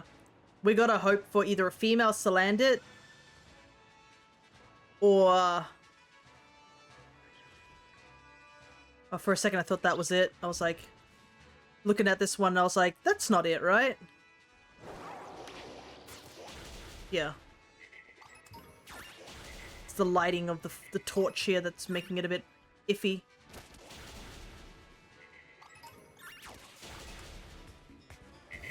Yeah. The torchlight's kind of rough. I do like Salandit. He's a little funky little lizard dude.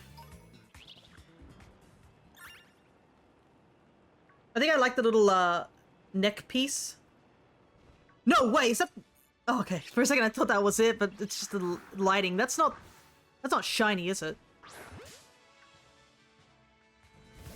No. Oh, the lighting in here is so awful! I thought it was shiny. Look at it! Yeah, from this angle, you can tell. I was like, whoa, is that it? But no, it's not. It's just apparently the lighting in this one section down here is really, really bad. I actually have to look kind of hard. I was gonna say if it was... Yeah, no, the damn lighting. I legit thought that was the shiny. Like, no joke on that one.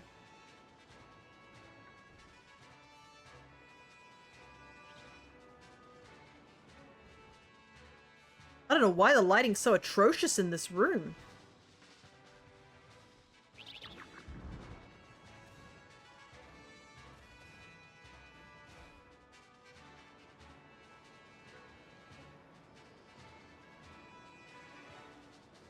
What if I move somewhere else?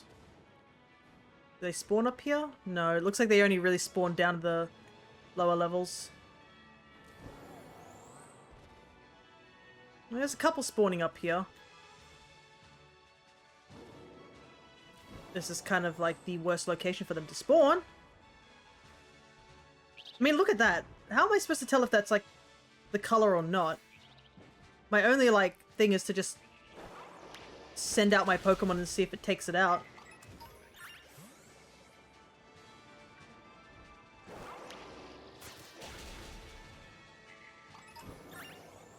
Because yeah, like looking from above, these both look like they could be the shiny. But as you can see, they're not. Unless it's like the shiny is like a super vibrant white, that's my only thought. Yeah, like that one over there, you know. He looks pretty vibrant.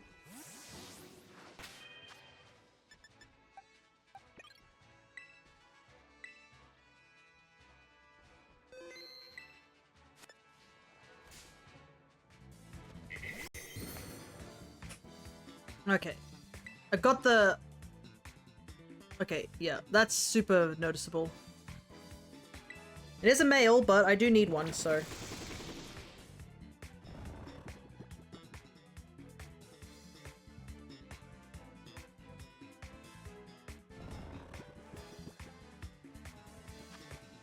Premier Ball would be nice for them.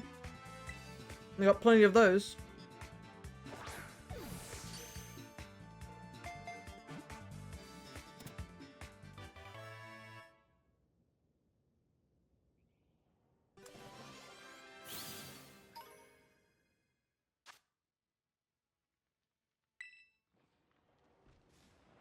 Okay. So we at least now know how it's super duper vibrant, like, you can't miss that sort of vibrant.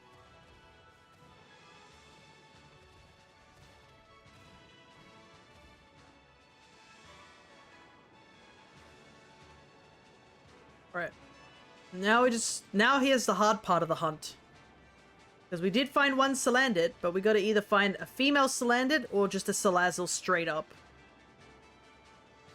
And the group with the Salazzle doesn't seem to spawn as often.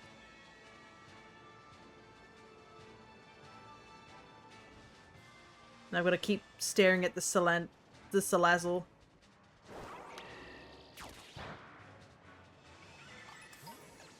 Worst comes to worst, I just KO the Salazzle. That's a risky spot for that guy to be in.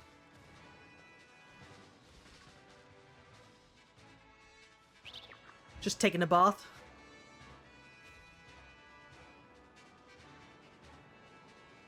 But at least they seem to spawn a lot more frequently.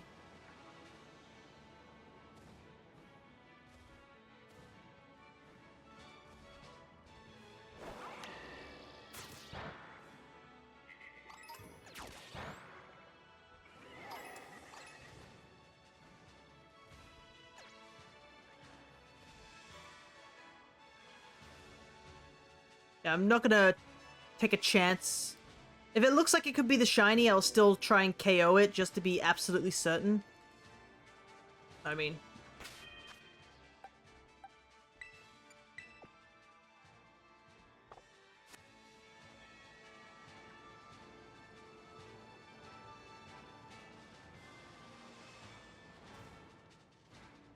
Because technically there's another hunt I'll have to do in this area, which is the Toxicity. Because funnily enough, I don't have any of the Toxel line. I could have, but I missed the event, mystery event for that. Like, I literally had the ticket for it, and then I just didn't put it in. I think the reason was it was when I wasn't shiny, like, I hadn't committed to doing a Shinydex, so I saw no need to do it.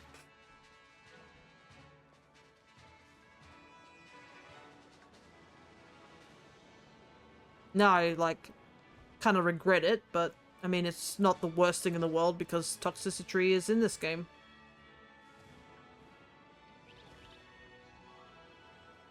I guess Garchomp or... No, Garchomp, a Gabite always spawns there.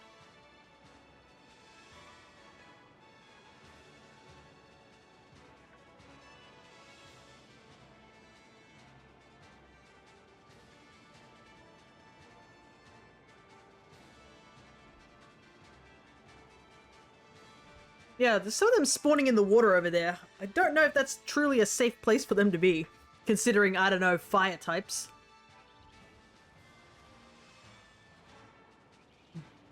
Salazzle was another mon I wished I could have used. But yeah, the issue is that gender issue. And most of the time in Sun and Moon, if you are looking for Salazzle, you're better off like doing the whole, what's the word?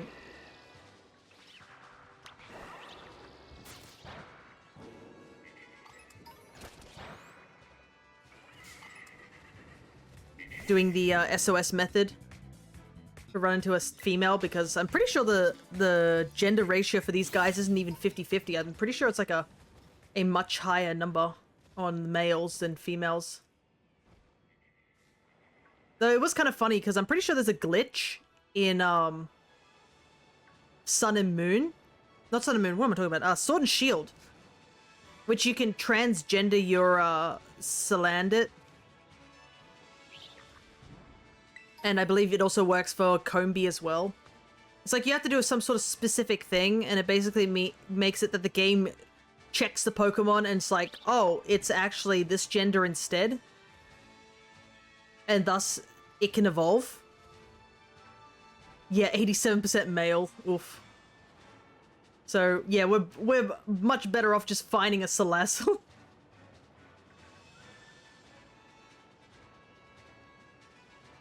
But yeah, I don't remember exactly how that method works. I mean, if we find another male Salandit, I could give it a go. If it hasn't been patched out, that's another thing. It could have easily been patched out by now.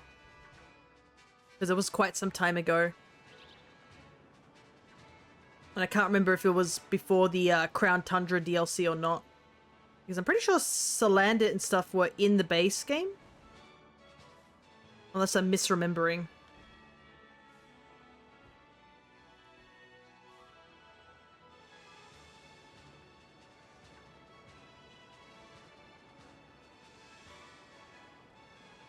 Your future is hazy, says that one guy over and over again. I think so, yeah. It's weird, because like, Salazzle I don't really care for too much in terms of design. I mean, the concept's cool, but I think it's a bit too... what's the best word? I don't... Oh, is that it there? No, lighting.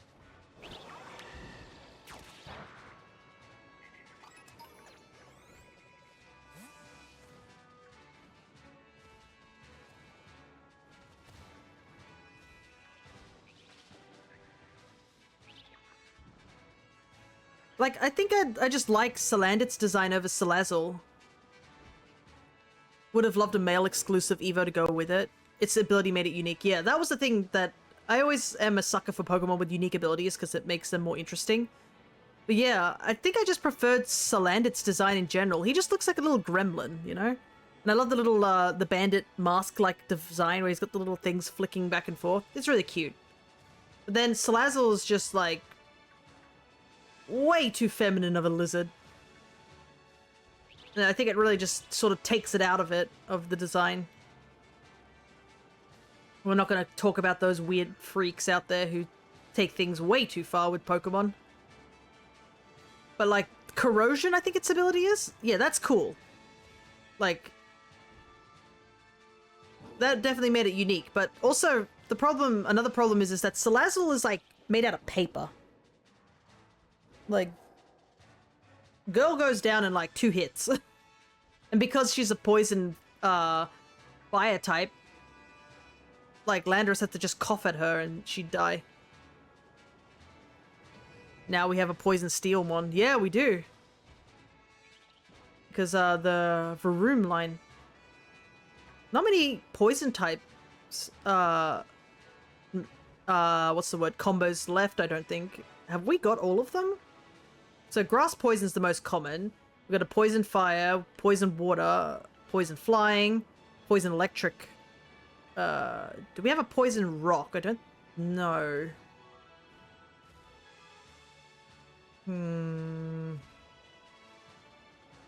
Poison ground is Clodsire. But I don't think we have a poison rock. Not that I know off the top of my head, unless someone can correct me. Poison normal, I think, is, whatchamacallit it? The, Grafii, I'm pretty sure. Need Bug Dragon. I throw in 20 balls at Pokeballs at an Orthworm. Is it a shiny, or is it just a regular Orthworm? And have you tried using Great Balls? Yeah, Bug Dragon is another one that hasn't really happened. The Ultra Beast. Ah, the, Neoligo, yeah. Thank you for that reminder. Yeah, Poison Ground we have. I'm getting it for Scarlet. Right. What the? One of them spawned right in front of me. Oh, you want to get the shiny charm. Right. Makes sense. Poison Dark. Pretty sure we have one. But I'm just blanking on it. Poison Steel we just talked about was Revavroom. Poison Fairy is something I don't think we have. Fairy's got quite a few that it hasn't got. I think Poison Fairy would be a really cool typing.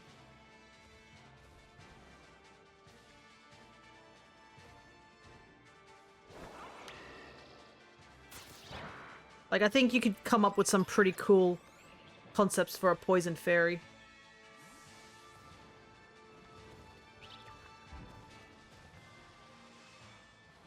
Now, the cliffs in here are a bit awkward to jumble around.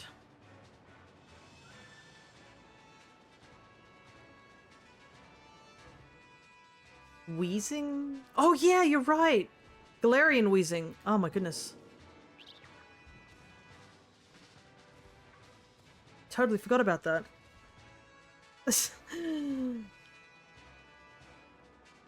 Goes to show how much I care about Galarian Wheezing. As much as it's a cool design, I just did not use it whatsoever. And it has a unique ability too, so it's doubly a bit embarrassing.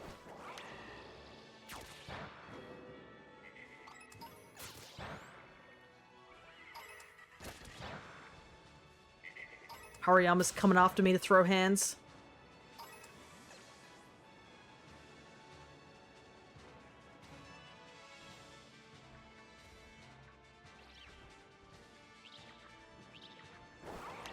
Oh, he's still coming! He's still chasing me! Bro! Back off!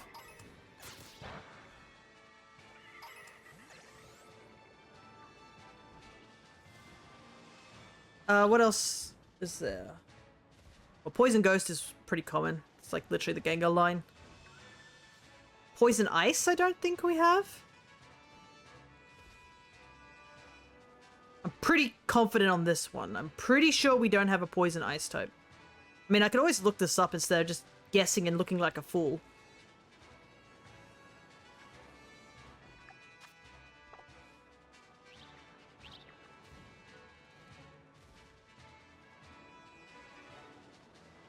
Why is there a scientist telling me that my future is hazy? What does he know? What is he hiding?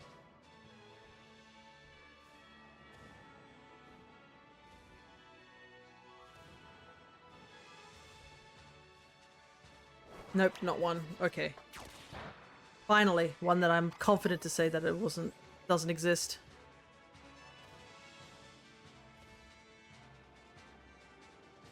But yeah, I hope we see more of those unique typings. I know some of those typings are probably more detrimental to the Pokemon. Because I know there's like some typings where they're just like, yeah, let's not put that because I'm pretty sure it'd just die in one hit. But I mean, Bug Grass exists, so... As much as I do like the Levani line, I know how much it sucks as a typing.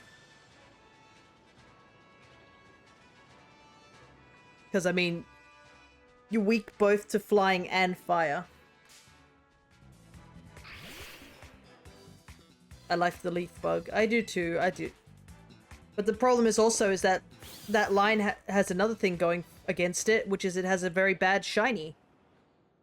Swadloon's shiny is great, and I actually like Swadloon out of the three. I don't know, he's just like... Reminds me of a dude, just little guy just wrapped up in a blanket who doesn't want to go outside. That's what he reminds me of. And he has a good shiny. Like, you can actually tell. But then you immediately evolve it into Levani, and it's just back to awful. At least with, like, Swaddle and Swadloon, you can tell. But then Levani, which is, like, the final Evo, which you most likely are going to enjoy and use the most out of the three, just drops the ball so hard. I like the one they got in Pokerogue. It becomes pink and brown. Yeah, I have noticed that Pokerogue has its own set of, like, shinies beyond what the originals are. Which is really neat.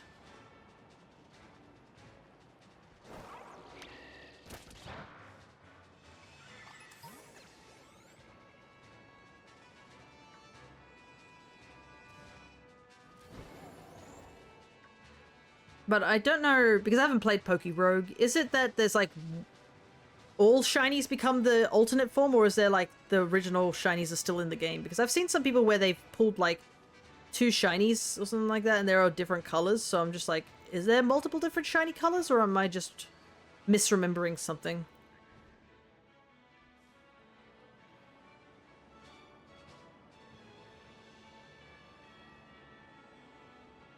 There are shiny levels, I think. Gotcha.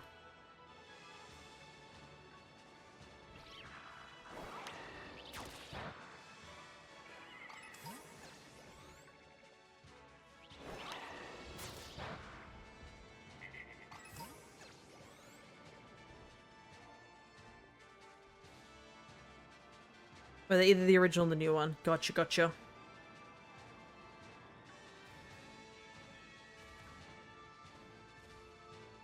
I know Rogue is still big at the moment. I think the big reason for it is because it's so open on what you can do. Due to the fact that, like, you got things where you just get a whole new encounter each time because it is a roguelite.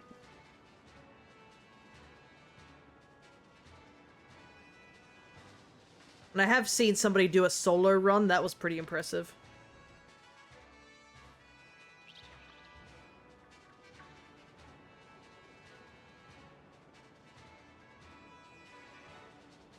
I don't know if the game is getting updated still. I think another thing they did was they buffed some Pokemon, I'm pretty sure.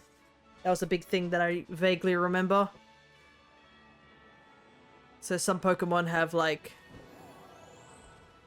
slightly buffed stats or something like that, or given new abilities to make them a little bit more, viable. And there's also egg moves and stuff like that.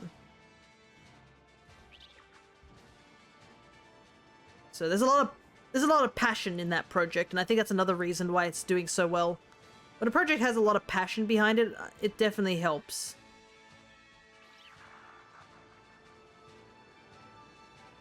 It's like how I'm very excited to see the progress of Cobblemon. Because Cobblemon definitely is putting a lot of effort into their workshop of things. Heck, they even went out of their way to, like, make new forms for the Hisuian mons, like the pre-evos, so that you can really tell what turns into a Hisuian mon or not. I thought that was pretty cool. And how they're all emulating the Minecraft style. Though it looks like it's gonna be a rather slow project because they've got like 1,000 Pokemon to work with. Let's not joke around. And this is like not counting for things that have alternate forms and such. There's like base game 100, like 1,000 or so Pokemon. And they have to make like animations for each of them. They got to make models for each of them. So it's a very, very big project. So I can understand it will probably take quite a while before it's considered complete. Heck, I'm pretty sure ZA will be out before they're finished. And then they'll have to add more Pokemon. But if they can get like most of the base Pokemon done, they'd only need to update it every so often just to make sure everything's in check. And plus, I've heard they've been adding other things too. Not just the base Pokemon. I think they added like new Vivillon patterns. Was it for Pride Month, I think? I don't know if it was like somebody added a mod for it or like the actual team put it in. Makes me wonder if we will get more Vivillon patterns in the future. Pokemon fans are determined. They certainly are. Heck, like, I'm pretty sure Pokemon is like one of those games that gets so much fan games made of it.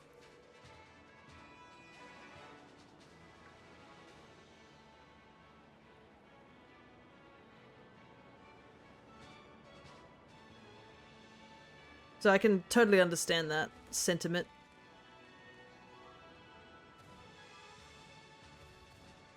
And this is like, not only just like for ROM hacks of just games that are fun, there's like, or like just a new story and stuff like that. There's like games where they make like for Nuzlocke purposes, just to make it as hard as possible. Like how everyone was talking about, was it Emerald Kaizo?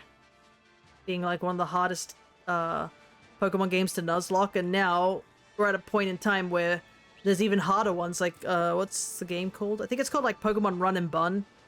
where it's literally made by a guy who Nuzlocke, like, does hardcore Nuzlocks and knows like almost all the mechanics ins and out. And he also made like added all the other Pokemon beyond the Emerald game, because I think Emerald and Fire Red and Leaf Green I think are the most used for fan games if you're just starting out, because they're very easy to hack and make your own like sort of games out of them.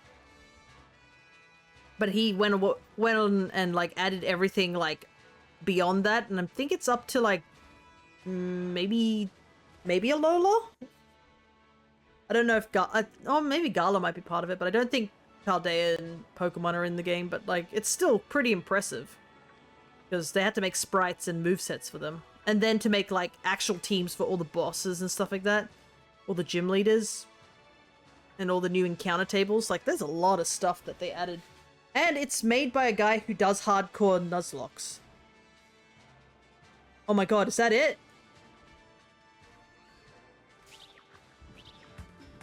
Yeah! Let's go!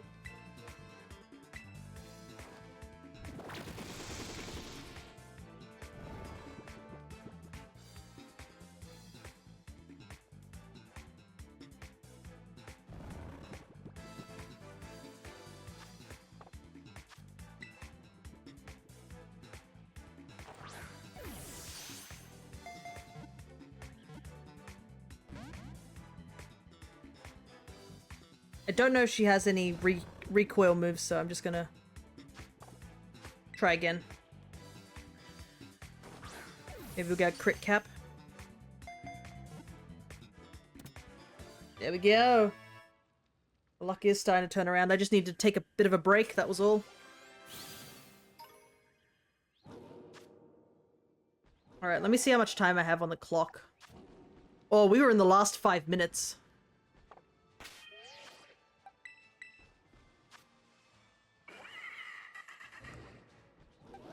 Okay, neither of them have a mark, but that is another 2 slots into my living dex, which is always exciting.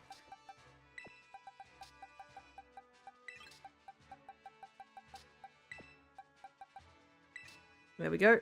Let me save the game real quick. There's really no point searching anymore, because it's only like 4 minutes left on the clock. Alrighty. Where is it? Salandit and Salazzle checked off. Alrighty. Who do we want to go for next?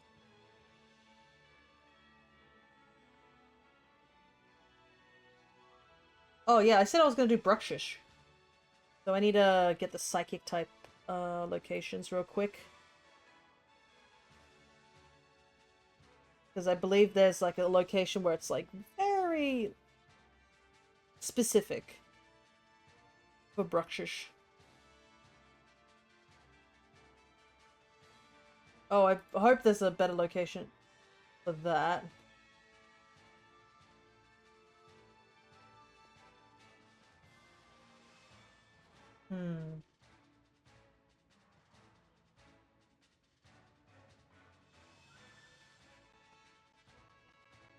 Because the problem is that the location that has Bruxish also has Isn't Bruxish over in Blueberry Academy too? Let me double check. I'm pretty sure it is.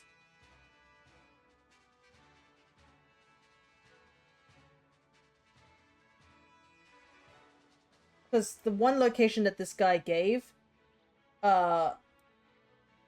is in a location where Veluzu can spawn, and I do not want to hunt for Veluzu. Wait, where is he on the map?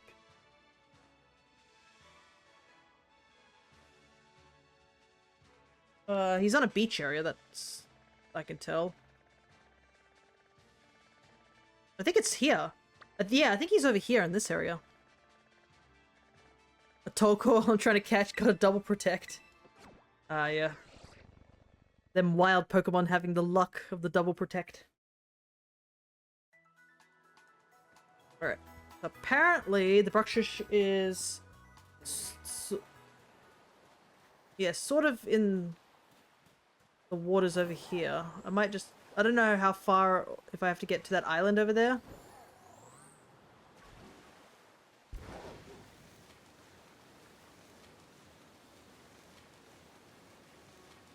There's a bruxish there.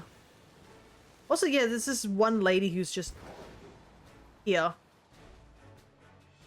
Apparently there's a couple of these, like, ladies just standing in the middle of nowhere. Oh, I was on online mode too. I could have, if I had run away from either of those Salandits or something, that I would have lost them. Thank goodness I didn't. Disconnect. Alright, Psychic Sandwich. Okay, Psychic Sandwich I have to eat specifically a certain type of Herba Mystica.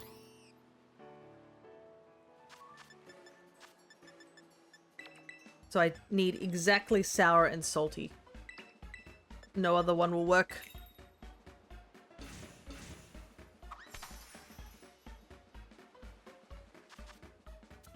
I love it when the board clips into the table.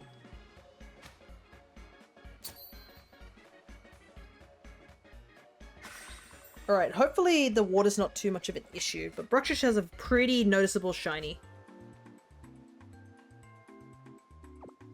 It's actually a pretty good shiny, I have to say. As much as I don't really like Bruxish's design, the shiny does give it points. Because it's very unique shiny colors.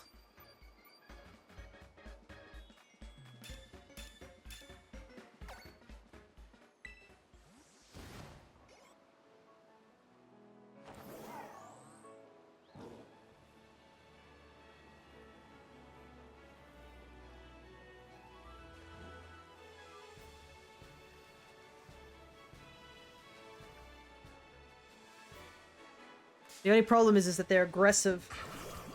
So they're gonna come attack us.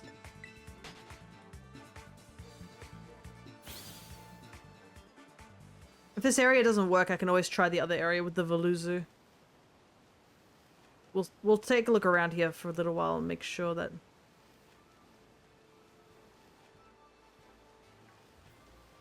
we get some Bruxish.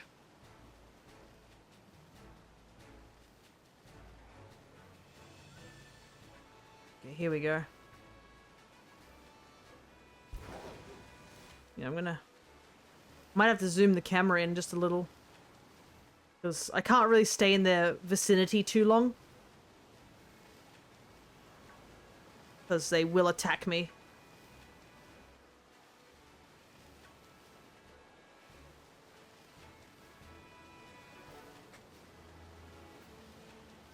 Any down here? Thing is that there's not many other psychic types I can really go for, so... I still think Bruxish is over in... I'm pretty sure Bruxish is over in the Blueberry Academy if I'm right. But... yeah, he's a bit... I don't know where he is. He's near this island here. But on the map, north is sort of in this direction. But I think he's around here. On this side of the island.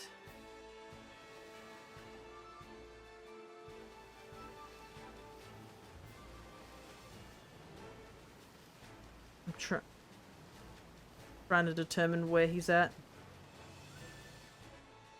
Okay.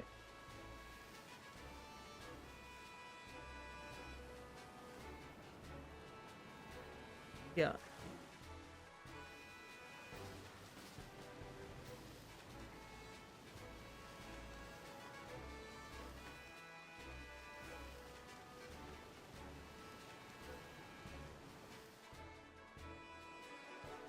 Because I can see he's somewhere on this map around here. Okay, this looks like it. I can see a lot of things spawning here. Problem is that they're submerged underwater, so I have to kind of stare at them.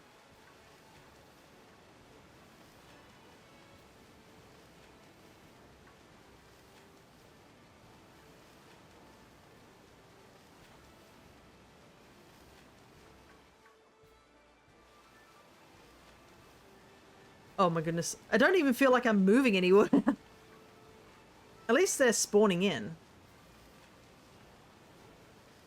But I feel like I'm just swimming away really, really far.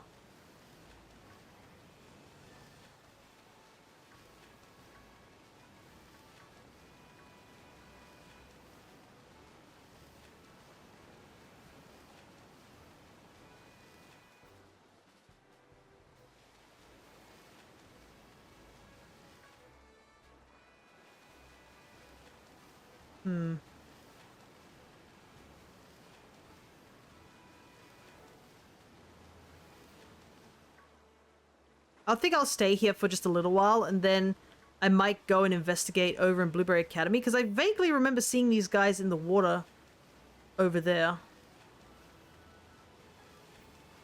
Over in the swamp areas, I think. In the,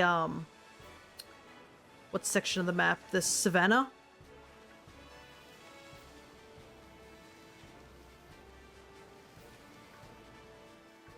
And it would definitely be easier to see them because the water's not as deep, so they don't have the ability to dive super deep into the water where I can't see them or even catch them, because I think you have to wait until they surface, which is a little annoying. I think you could, if you aim at them, you might be able to catch them underwater by throwing a Pokeball at them to initiate the fight.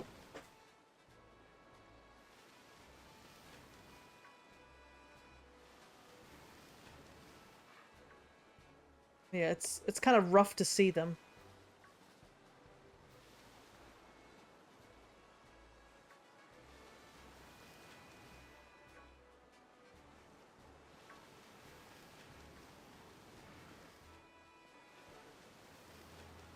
This looks like a decent group spawning here.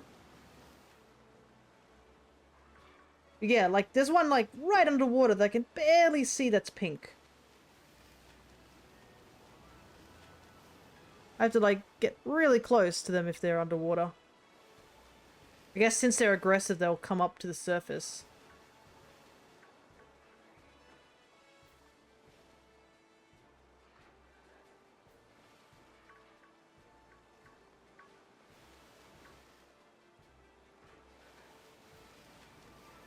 Yeah, it seems to be a good chunk of them are spawning here, so maybe I just need to...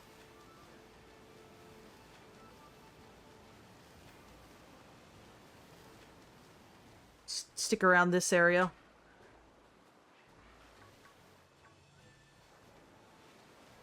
I think the big thing I need to look at is the antenna, because it goes from purple to green. If I can see the antenna, then that sort of gives me an idea if it's shiny or not.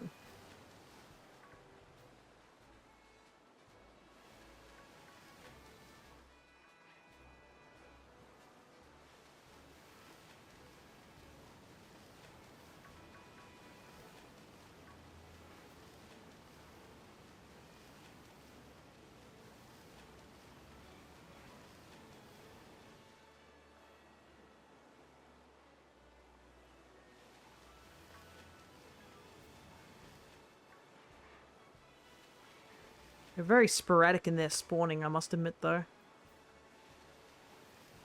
Sometimes nothing will spawn, and then sometimes just a whole group of them will spawn in.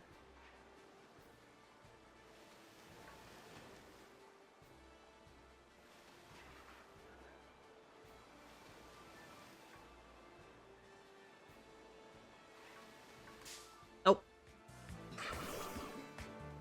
The sound it makes is pretty interesting. I do like its cry. It's a very unique cry.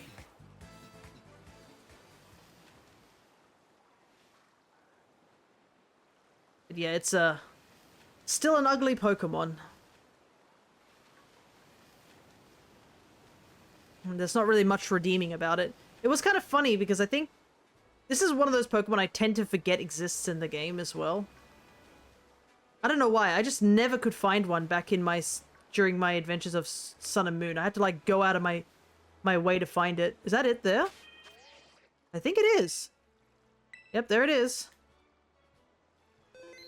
Right there, it's swimming to the left.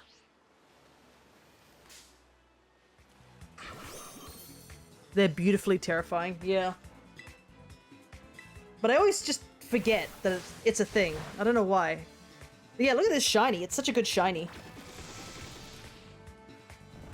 And you can tell the difference between it very well compared to the guy behind it. I think I'll just stick it to the luxury ball. Yeah. Do you know what this reminds me of, though? It sort of looks like... They put a whole ass lipstick on the fish. Yeah. You know what it reminds me of, though, I gotta say? It kind of reminds me of, a Pikmin. In a very cursed way, like maybe a Bulbmin. I have to nickname it that.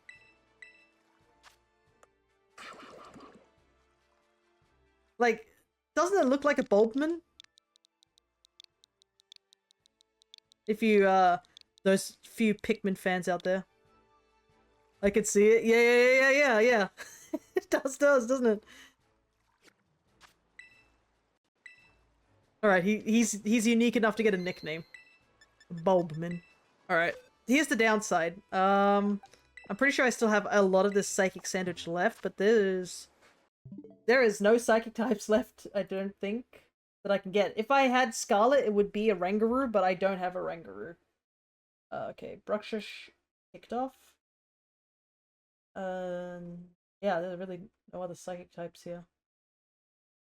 I might have to just look for something that I don't have previously that's a Psychic type.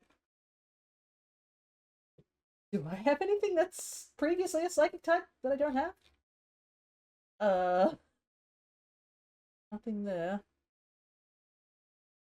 You do the gold shiny hunt a little bit ago. Yeah, for the Rellor. I did get that. Luckily the timer I've learnt doesn't move unless I go. I could go and try and look for Hatena. Hatena is one of those ones that just haven't shown up, but that's one option. Got like 5 gold Magikarps. Nice, dude. Gold Magikarp looks really great in this game. Like, the gold texture is wonderful to look at. That's the one good thing in this game, is the textures. Wow, there really isn't many Psychic types for me to go for. I have most of the Psychic types already. Like, there's no Psychic types for anything in Paldea. It's just Hatena and Hatterim over in Gala.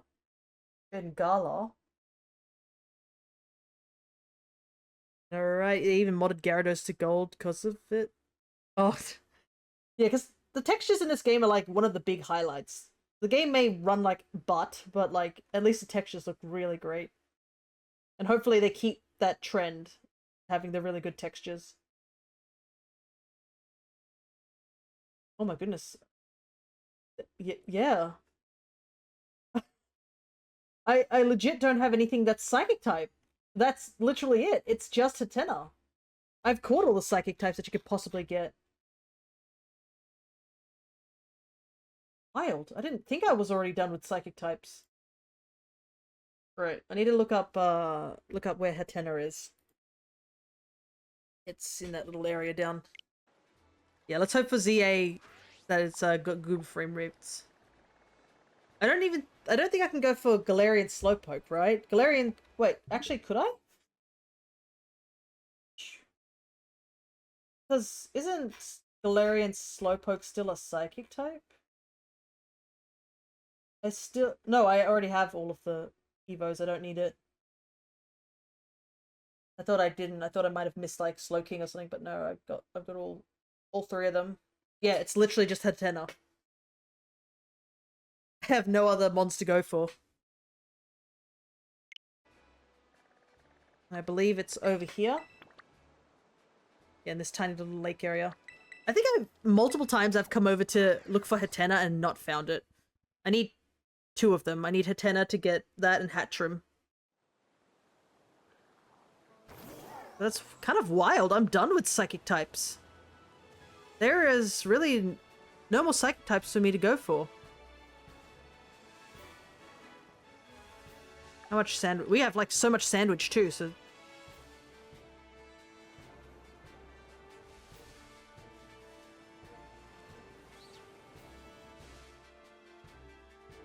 We'll just I'll quickly switch this over. I need that's Gen 7, need Gen 8. Do Hatena. Yeah. Fortunately, this is done by a different person, so it's very small. But yeah, Hatena's a bit of a hard one to see, but it's doable. We just gotta make sure the blue changes color.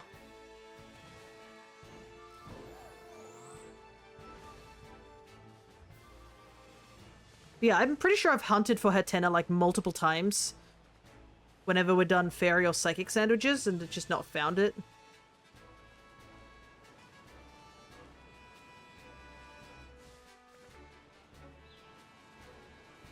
Yeah, let's hope with the extra year, the extra time, ZA has good frame rate. And I do hope that they keep whoever's working on the textures in the same team.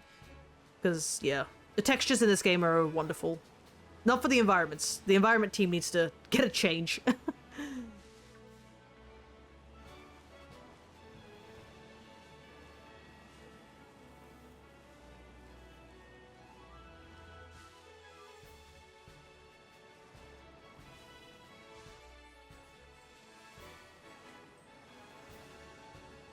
But yeah, let's just hope it's all, it looks good. I mean, that's another reason that it'd be good to get a trailer, even if it's just basic things, because it gives us a general idea of how the game's gonna look.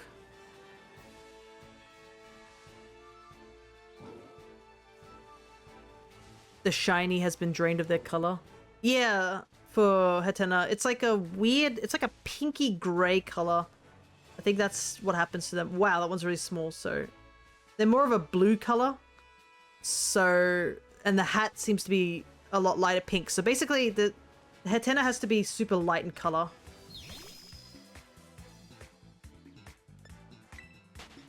As I think another thing is to look at the tip of the hat.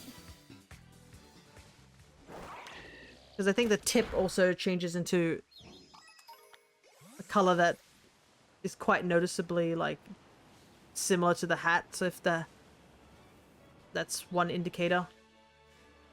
But yeah, it's not an easy shiny to find. I think if you hunt for hat trim, it'd be a little bit easier. But I do not know if there's a hat trim locale. And I still do need Hatena in general.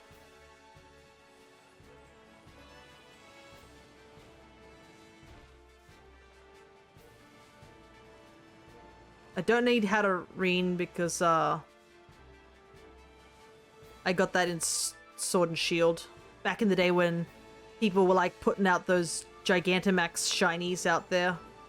Nowadays, there's only very few people who are doing that, and even when they do that, they like got codes that you got to go to their Twitch channel to follow. It's very hard to just find them randomly. The Drowsy and Hypno Dex entries will never not freak me out. Yeah. They really do emphasize on how creepy they are. I mean, their designs are pretty creepy too. And they're supposed to be based off Dream Eaters, which are often seen as kind of a bad thing. Because, I mean, you have a dreams eaten, bad sleep. Could you imagine that? That'd be annoying. You're having a really good dream and you're just about to see the finale of your dream and the drowsy just eats it. It's like, thanks, and just eats the part of your dream forever on a cliffhanger. The true evil. Not seeing the end of your dream. They're like kids' dreams more, yeah. Because kids actually have dreams and hopes and dreams. Adults tend not to. Which is true and untrue. I've had many dreams that have been wild. And very fun for me. I used to like, but I used to write down some of my dreams in a dream diary. But it's been a while since I've done that. Can't even remember mine. Yeah, I have some dreams where I just forget immediately, and I'm like, dang it. And there's some dreams where I'm like, I could make a story out of this, and then I just casually make a story out of it.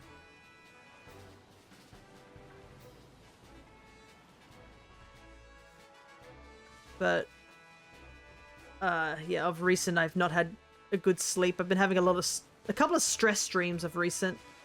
which is never fun. My stress streams often involved me in situations where something goes completely wrong. I'm sort of stuck trying to figure out a solution, and usually the dream ends without me finding the solution, leaving me very unsatisfied and panicked. So I ended up waking up way too early today because I ended up having a stress dream. And funnily enough, it was about the stream.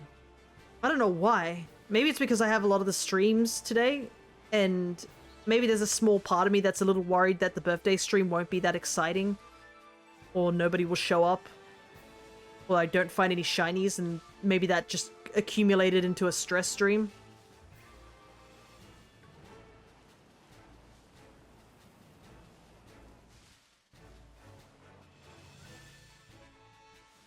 But it was like, I was setting up for stream for a completely different game that I'm pretty sure doesn't exist. It was just a game that I made up in my head. And I don't know why, but my sister showed up and then she just hit something and it short-circuited the stream and I couldn't reset it. And I had to do this whole fix-up. And it took an hour and a half to fix it. And I was so, like, panicked. I was like, oh my god, I've just wasted, like, a whole hour and a half. There's people who, like, are in bed by the time they come and see my stuff. So I was just, like, horrified. And then I tried to fix it and I got it working. And then another issue happened and that delayed the stream even further. And then it got to a point where I was like, should I continue the stream? Like, should I even attempt to? Because we're now like 2 hours late. And yeah, it started stressing me the hell out. And then I woke up and I was like, wow, that was a bad sleep. That's why when I started stream today, I was just so tired and such. So it didn't help that also not finding the shinies for 3 sandwiches really demoralized me to a really bad point. But we found some shinies, so I'm a little bit better, but yeah. It's never fun to have a stress stream. It's just your brain running around in circles. And all the time my stress dreams are often about like failing to do something or like something related to life. They're like weirdly realistic, but not realistic as well. Because like, let's be real, my sister doesn't live at our house. She would have to come from her apartment and I don't know, do something to do that. So realistically, it makes no sense. But it's not like she's a fake person. I know who she is. I saw her yesterday. So that sort of adds the realism to the dream. And a lot of times it's like that, where it's realistic enough to make it feel like they could happen, but so unrealistic that it shouldn't happen, but my brain thinks it could happen. And that just spirals. So yeah, there you go. I hope you guys have fun about that. Just come from a conversation about drowsy. If I needed a dream to be taken away, that would have been it. But I don't think he would have liked it. He'd be like, I got scammed. What is this? I learned that I can force myself by setting an alarm I wake up before the alarm. Ah, okay. I have an alarm set earlier that I'm supposed to wake up for work, so it goes off. And then I can stay in bed for a little while until I fully wake up and get ready. But it can also be detrimental because I've had times where I got up getting ready for the alarm and then I passed out and went back to sleep again.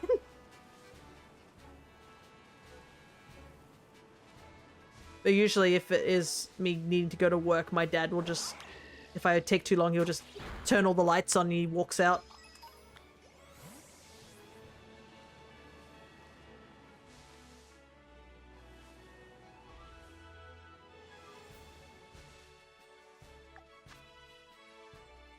But anyways, I am a little bit more awake after that battle and finding several shinies, so I'm all good. And hopefully I get a good night's sleep tonight. Because I will need it. Because I'm going to be streaming tomorrow for the birthday stream.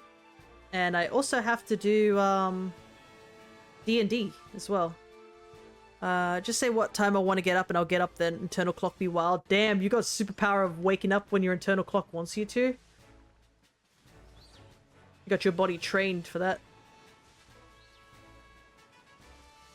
My internal clock's like, yeah, but what if?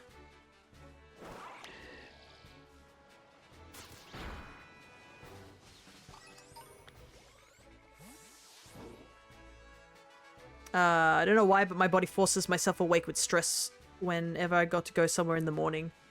Ah, yeah. The overthinking. That can happen too. Oh, man. I used to have a couple of those when I had, like, major assignments. One of the stress streams I had back in uni was, I had to do a presentation on my computer because it was a computer course that we were doing. And my file deleted itself. And it was a public speaking one, so I already hate public speaking. Like, whenever there's, like, we had those in high school, I would just freeze up. I would just despise it. You know how they tell you to, like, write down what you're going to say on cards? Whenever I did public speaking, those cards became non-existent to me. I had to write everything in dot points on my cards because even then, like, my brain would just shut off. And I would just go into tunnel vision mode. And just pray that I remember enough points to talk about. Which is... doesn't really help when it comes to public speaking. Heck, it took me a long ass time to consider doing Twitch. The only good thing about me doing Twitch is that you guys can't see me. If I was doing, what was it? I guess a live camera where you could actually see me, I think I would have just frozen up and not done it. But, I mean, then again, that's exactly what I look like. Right there, in the corner. Exactly how I look. Nothing else different. But yeah, it's a lot easier for me to do it this way than it is to do the live thing. Like, for the longest time, I was worried about doing, like, anything that had, like, my webcam. Such as, like, you know, the Pokemon opening and stuff like that. The cards and stuff. I'm just like, could never do this. I can talk for too long. Oh, can't talk for too long. Yeah, that was another thing that I was not great at. I think if you guys were around during my first few streams back in the day, where they're not recorded, unfortunately. I kind of wish I recorded some of my earlier streams, but yeah. I think I started at, like, Sparks of Hope. So I missed out on the Kingdom battle for Mario and Rabbids, because we had some pretty funny clips from there, and I would have liked to save them, but I forgot to. Yeah, a lot of my earlier streams, I could only go for like 4 hours, and that was it. And then I was like, nope, can't do it.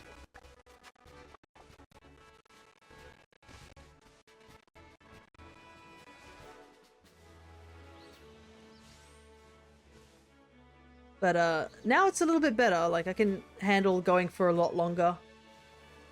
There are some days where I'm just like, nope. Or, like, if I go away for a while and come back, I'm just like, nope. And then there's those streams that we went for 6 to 7 hours, and that was just out of pure spite. Because I wanted to get the thing done. But yeah, it does take a little bit of training. Especially if you're, like, an introvert and you don't talk much. Sometimes you can just feel so worn out after a stream. But I always enjoy streaming when I get to chat with people and see what things they got to say.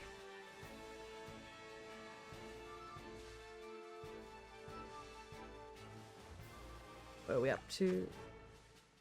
5 minutes. Something tells me we won't find the Hatena, but that's okay. We're not hunting for Hatena. Not yet, at least. We were hunting for Bruxish, and we got it.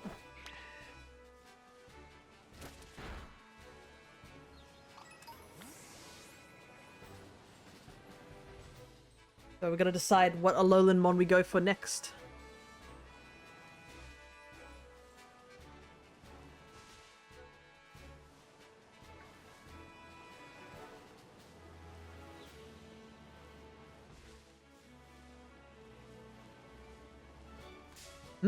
Oh, there was one here. Kind of strange, but I can't stand being around most people, but I hate being alone.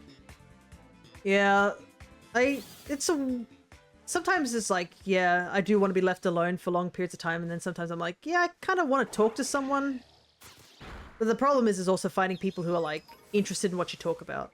That's when I find it harder, like, the introvert paradox, yeah. You just gotta make imaginary friends. It's so much easier.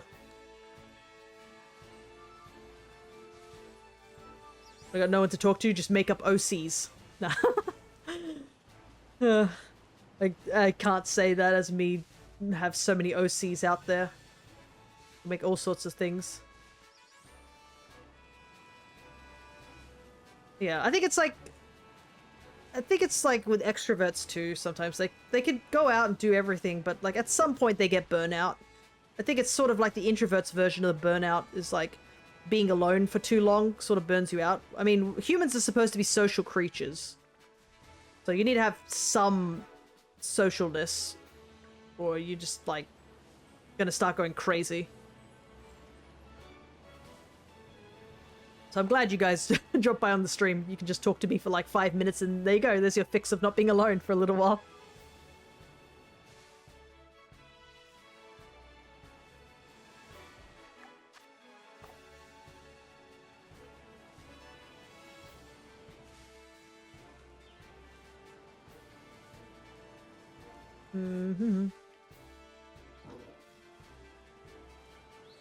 I keep feeling that I might have run past the shiny, but I'm pretty sure I haven't. Yeah, but comfy over even a slight bit of awkwardness. Yeah. Like, I don't mind being in a group of people if the group of people have like similar things to talk about.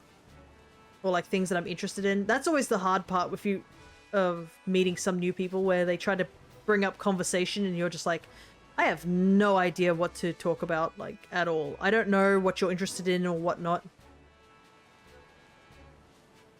Or like the worst case scenario when they try to talk to me about something I just couldn't care less about and I'm just like, yeah, that's neat. The conversation ends. I'm just like, what am I supposed to talk about, really?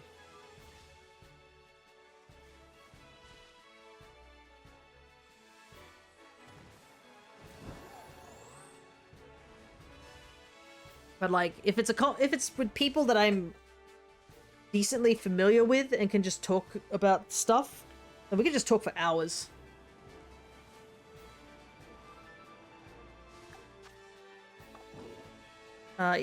Whenever my family all go out to do their own things and I'm alone, I find myself having to be near our dogs. Yeah. Doggo's always great.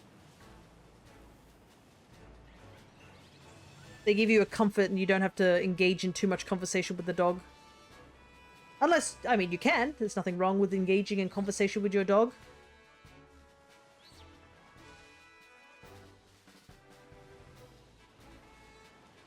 But I'm not expecting you to suddenly sit down with a cup of tea with your dog also drinking a cup of tea and you both are just talking.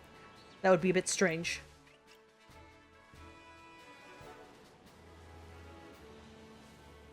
Yeah, I guess us introverts do have to go outside every once in a while, touch grass, and then go back into our retreat. Sometimes it's just like some introverts just have a lower social battery. Because I know for a fact if I'm with people that I don't really mesh well with, I tend to drain a lot faster, take more psychic damage.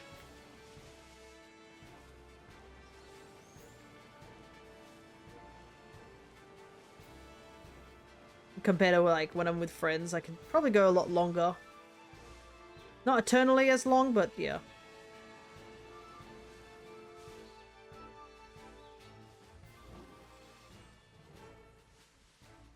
I think we'll just stop the Hatena hunt here. I don't think it's happening. My dog would probably eat the cup of tea. He's gorgeous, just very juvenile still. Okay, so he babby. But I mean, all dogs are babby, aren't they? They just forever babby. Even when they're old and grey like my dog, he's still my baby. My dog is very, very old now. Alrighty, what should we hunt for?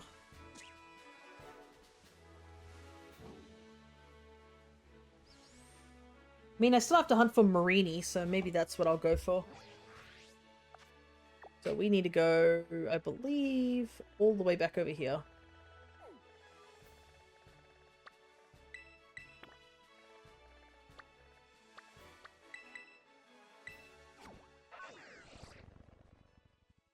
Speaking of which, I'll have to give my doggo his medicine at some point. I'll probably do it after stream in an hour's time. My dog is 9 months old. Oh yeah. That is very babbish. My doggo is a good healthy 16. Marini, the Pokemon I only know of because of James. Yeah. I mean, I know of Marini more because of the competitive side, because everybody despised Toxapex. And, I mean, Marini's got a really good shiny. That's the only... I think it's a big saving grace, is that Marini's got a really great shiny, which I am going to show right now.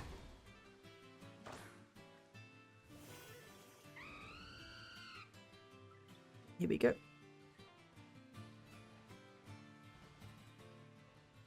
There we go.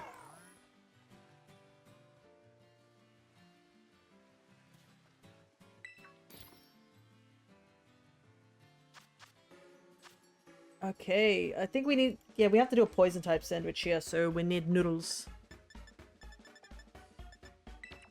Plenty of those. And then sweet and salty.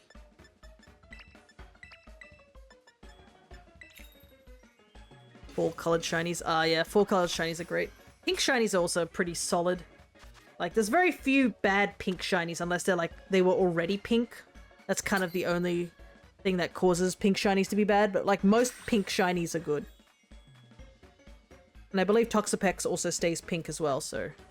They're both really great colors. And they're very different from their original colors, so it's very easy to tell once you do find it.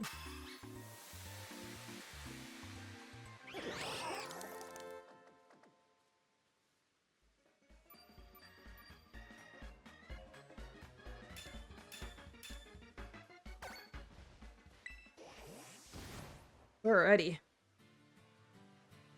So we need 2 of these.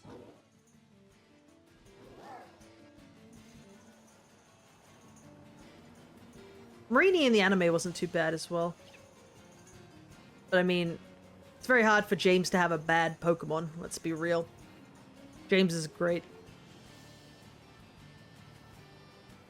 I think the only Pokemon that I didn't really care for is like, what, Morpeko, but that's because Morpeko like showed up really late in the Journeys anime, and I don't think Team Rocket had as much of a presence in that anime, and I think they all had like that gacha machine thing, so they didn't really have any permanent Pokemon for quite a while. All of James' Pokemon loved him. Yeah, I mean, who wouldn't? To be honest, I think James would have been like a crazy good Pokemon trainer had he not joined Team Rocket.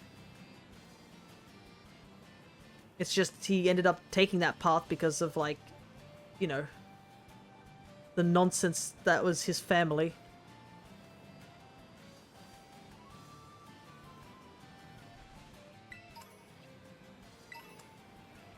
Like, I legit felt bad for James.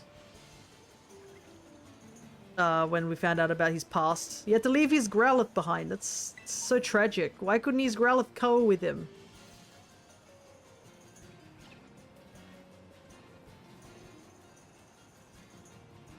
And then there's obviously the, there's a lot of these Pokemon, I think he just asks them to join his team.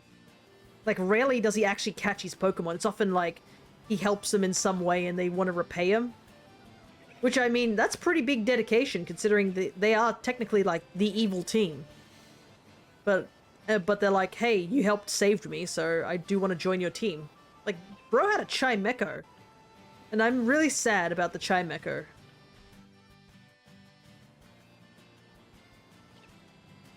Because I don't even think... It's not even confirmed if James ever saw his Chimecho again.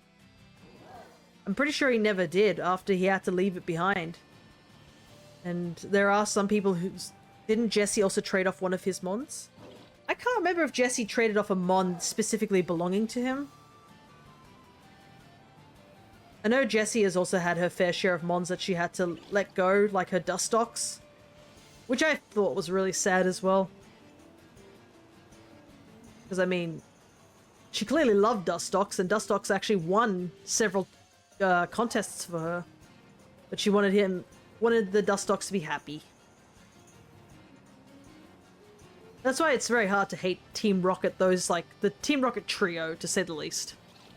Team Rocket as a whole, you know, bad people. But, like, the trio, I think if they were on a slightly better path, they would have been great trainers. But, like, I'm pretty sure the Chimecho thing was that Chimecho got sick, wasn't it? And they had to be left behind by an old couple. And the fact that he never saw his Chimecho again, I know there are some people who, like, take the dark route in the headcanon that Chimecho might have actually passed away from whatever illness it caught. And I swear to God, I do not believe in that headcanon, because that's really tragic, and James really doesn't deserve that. Like, man loved his Chimecho. I'm pretty sure it was the first Pokemon that he's like, I've always wanted to have one. And then he finally got one on his team. Like, that would just be devastating. But, like, it's still pretty devastating that he never got to see it again. But yeah, I don't remember... I think the only Pokemon I think was a trade-off was, Jessie traded her Lickitung. That's what I remember. She had a Lickitung. I don't know where she got it from, but I think she just caught it randomly. Because it was terrorizing the place. And it was actually a really strong battler, and then it got traded for Wobbuffet, if I remember rightly. And, you know, Wobbuffet was never going to leave the team. I'm pretty sure he'd never left the team except for, like, the black and white era where he had to stay behind. And we love him for that. Wobbuffet is definitely a fixture in the team.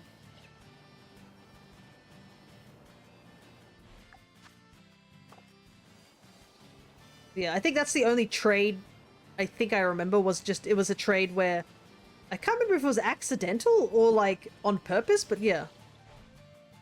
She also traded a pumpkin Pokemon, but then took it back.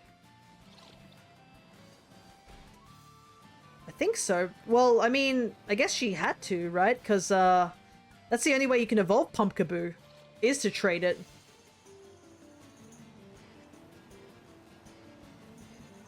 Because Pumpkaboo and Phantump only evolve via trading. Which is quite interesting, like both grass ghost types have to be evolved via trading. She didn't know at the time, yeah. But yeah, I'm pretty sure Goldgeist was also a pretty big fixture on her team. With, in terms of X and Y, because she also entered contests there. That's something I did miss once X and Y ended. Was just that contests were just gone, and I was so sad. I did like the contests because they weren't...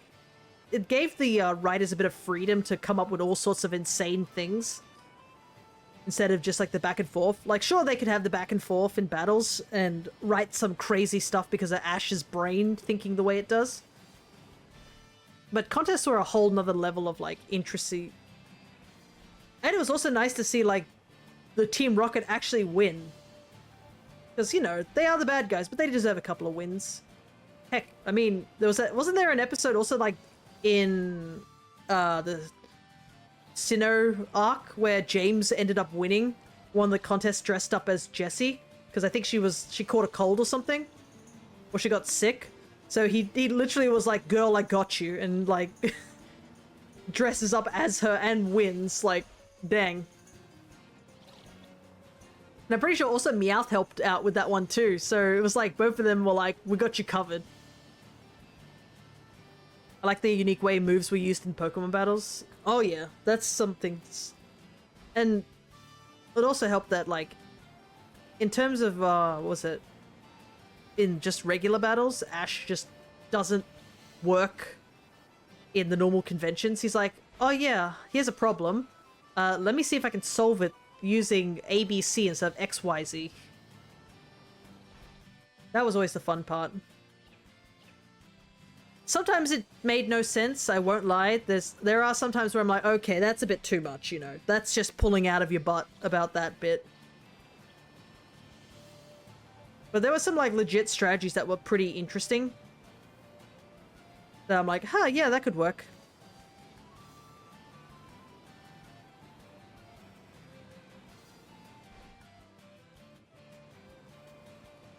What was, the one that I remember everybody getting upset about was the strategy he used on, like, what's her name? Is it Winona?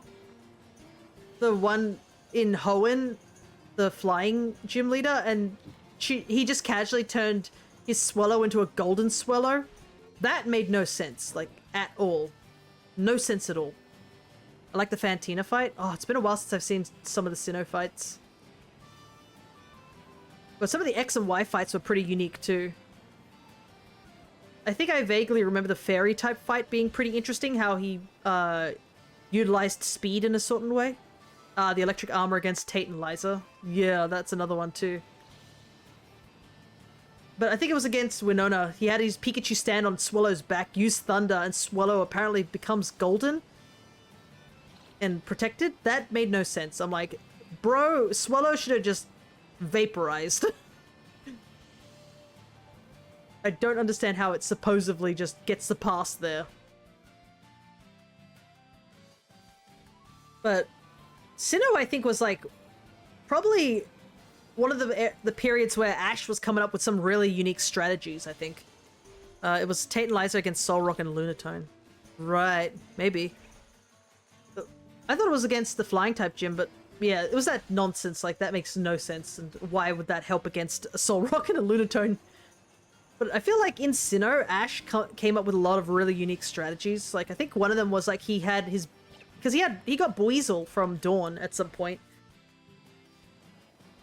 I think he traded it for Ampipom or Apom or something like that. Because Buizel was more of a battler rather than a contest goer.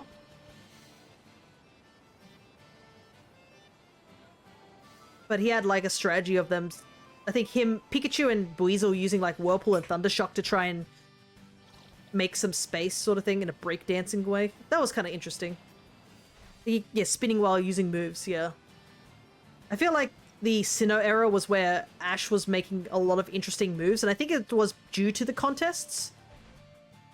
I think that's a big way I can think of like why he was coming up with all these things, because obviously he's watching the contests through Dawn, and I'm pretty sure he's also participated in a couple contests himself. So it kind of makes sense that he would like use some of that knowledge in other ways.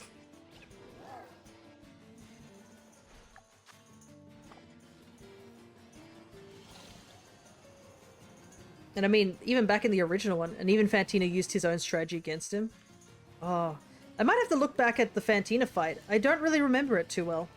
Because it's been a long, long time since I've watched Sinnoh.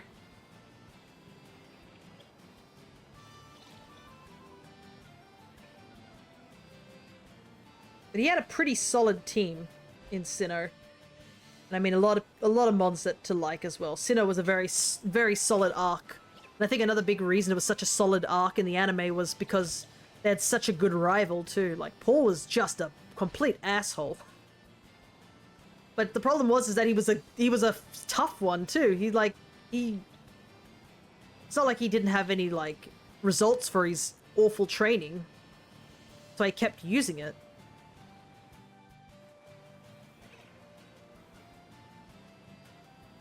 But they really made you hate that guy, that's for sure.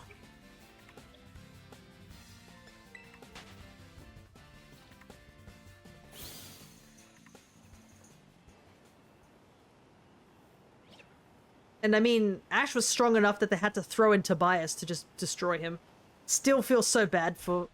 Like, I know so many people hate Tobias. And I just, like, Paul, the one person people wanted to see fail. Yeah, I mean... I know there's, like...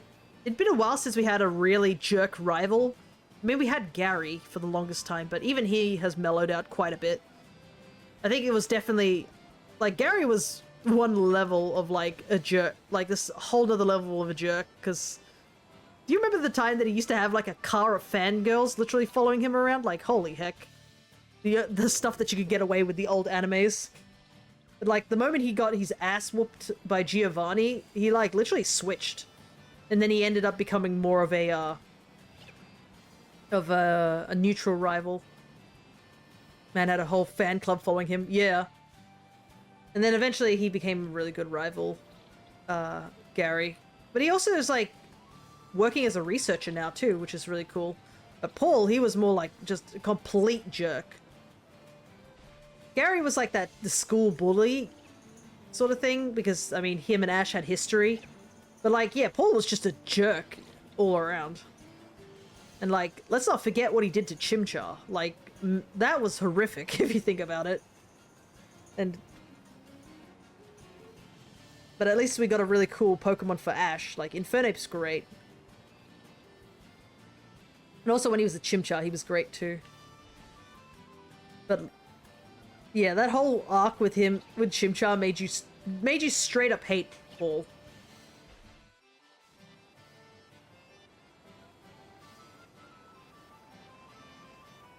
But I think a lot of Ash's rivals have been pretty, what's the word? A lot of them are more on a friendly terms with him. I think Paul was only the only really harsh guy against him. Elaine was there, but he was only, like, there for a very short amount of time. Wasn't there a person Black and White who mistreated their Tepig? Yeah, but he didn't stay around long. He was a more one-off episode. Though, if I think about it, a lot of Ash's fire starters all had pretty bad trainers. Like, I mean, Charmander's trainer abandoned him. Chimchar's trainer is literally Paul. Tepig's trainer was a complete jerk to him.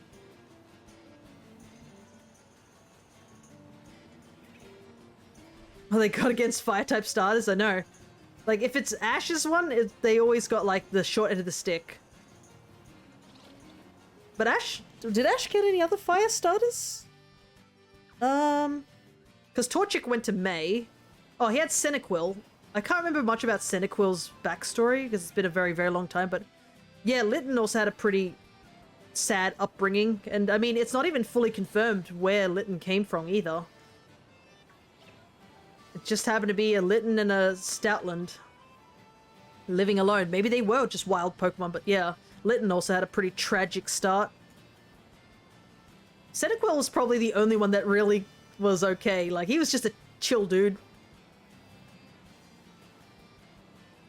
Let me see. 6th gen was Fennekin. Fennekin went to Serena and was a starter Pokemon, so that's okay. 7th gen was Litten. 8th gen was Scorbunny, and that went to Go. So yeah. Fire starters either were a starter Pokemon or were just mistreated. They really did get the short end of the stick, those guys. But I guess that's what made people like them a lot more. Because they had all these personal backstories. And then there's just Snivy and Froakie, who had previous trainers but deemed them unworthy. That was the funniest part. I think that's a big reason I liked Snivy quite a bit, was because Snivy was just like, yeah, I'm strong. And I think, like, she's like, you're not the trainer I deserve, and then she just, like, leaves them, sort of thing, and apparently it's multiple trainers have, like, attempted to catch Snivy, and it was... Ash even had a hard time catching Snivy. He only lucked out, really. You ain't good enough for me, pretty much. And Froakie, I think, was a similar case, where he was just always leaving the trainers who were picking him up to the point where nobody wanted him, until he met Ash, and he's like, yep, this is the one. And we all know where Froakie went. Froakie gets Greninja and stuff like that. Becomes super cool.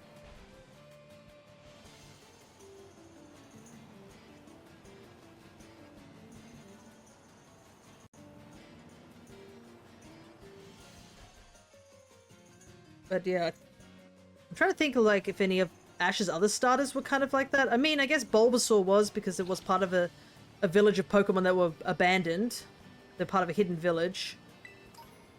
But I don't know too much. It's been a while since I've watched the Pokemon anime, so I'm a bit sort of foggy on some of the backstories for some Mons, especially if they're not Mons I like.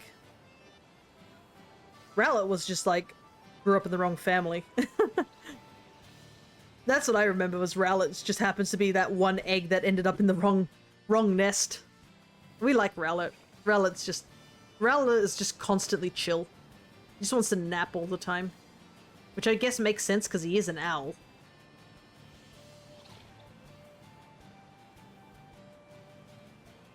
And then he had his little arc with Melton. Still can't believe, like, Ash got some pretty OP stuff in Sun and Moon, if you think about it. Like, technically he owns, or like, has some connection to Solgaleo, which is pretty wild. He has a Melmetal, which is a fully evolved Mon that I guess is a mythical.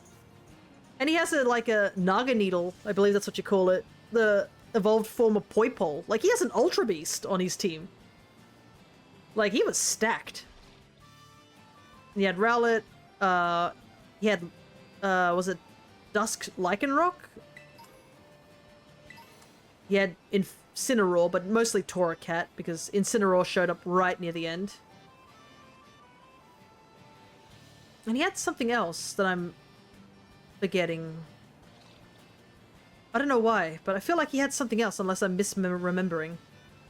Because Pikachu, Rowlet, Melmetal, that's 3. Wait, Torracat evolved? Yeah, Torracat evolved after beating, I think it was like Kukui's Incineroar. It basically evolved, let out a triumphant roar of victory, and passed out on its feet.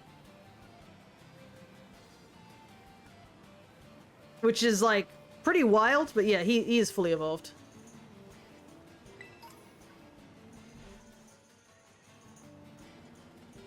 I would have liked to see a little bit more of Incineroar, but yeah. But yeah, Ash's team in Sun and Moon was pretty stacked. Not fully stacked, but it was a decent stack. Wait.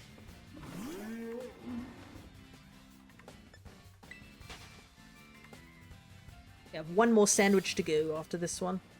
Oi! I don't want to fight! I need a shiny hunt you at some point, but not now. I feel like I'm missing a Pokemon in Ash's kit in Sun and Moon. But I feel like I got all of them. Because... Because you gotta remember, Pikachu takes a slot, and I think he usually has a team of 6. I'm trying to remember what the 6 Mons were that he took to the final battle, because he got... He got Melmetal like way late in the game as well, because I think it evolved near the end in the during the tournament. Because I do remember there's that funny scene where I think he's versing Faber, who has that Hypno, and Melton forgets that he's fighting a Hypno and sees the little hypnosis ring and eats it. And the poor Hypno is like, has the face of like, that he's looked into the void. He's just like, screaming. Those things are probably expensive, you know? And I'm pretty sure like that was an issue, as there was a lot of Meltons over in the Ether Foundation and they had to keep feeding them.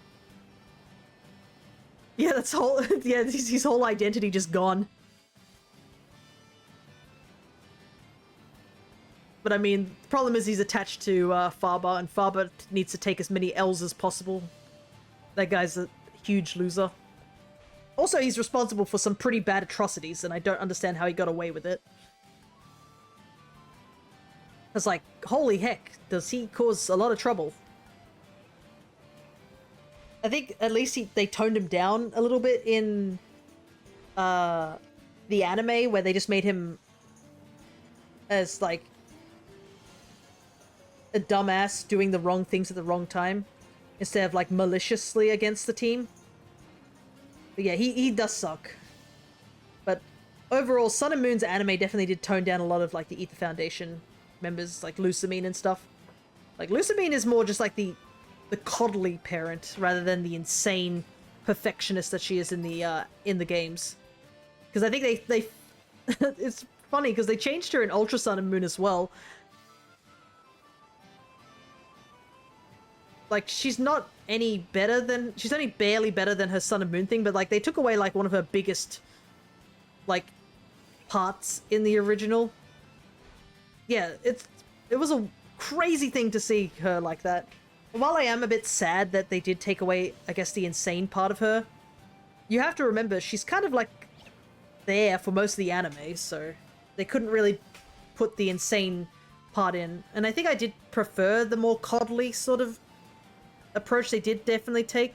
Like, it's not the best approach, but like, it would make sense that she's very coddly, due to the fact she's very afraid to losing her children again. I mean, I'm pretty sure she did witness Lily almost get kidnapped. Like, that would cause you to be very clingy.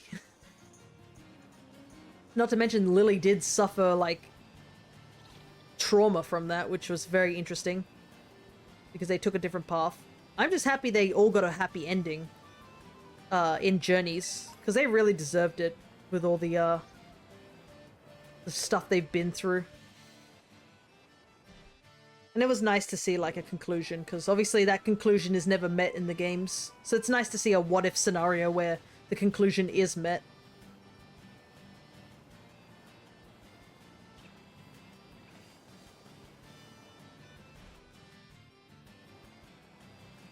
And I mean, they got a shiny Neoligo out of it, so can't complain. I do like Neoligo out of all the Ultra Beasts. I know it's basic, but I've always liked Neoligo.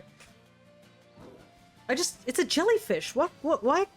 What is there not to love about it? I love jellyfish. It's just a creepy jellyfish.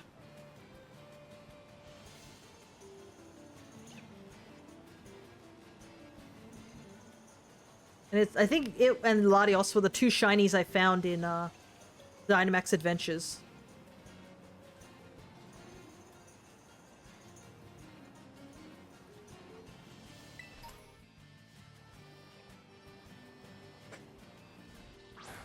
Oops, accidentally fat-fingered that. Yeah, I don't think we're finding Marini today.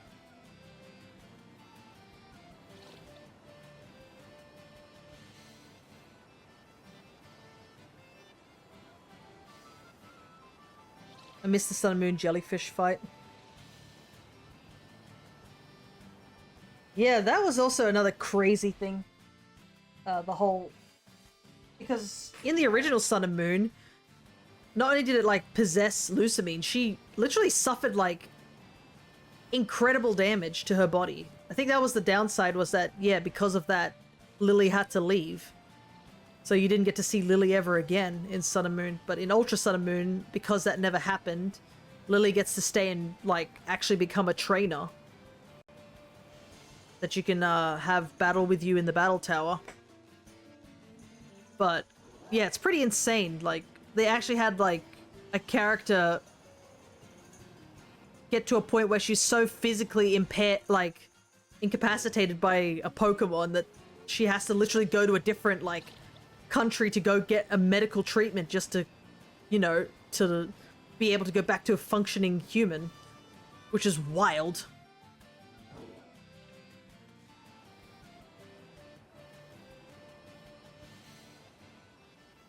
And, I mean, the implications of it all, too, are pretty crazy, too, because isn't it like, I believe Neoligo is like, it latches onto you and then injects poison into you that makes it that you have certain desires or certain things heightened? It's very creepy, to say the least. But then again, a lot of the Ultra Beasts are pretty creepy, if you think about it. They're supposed to be aliens.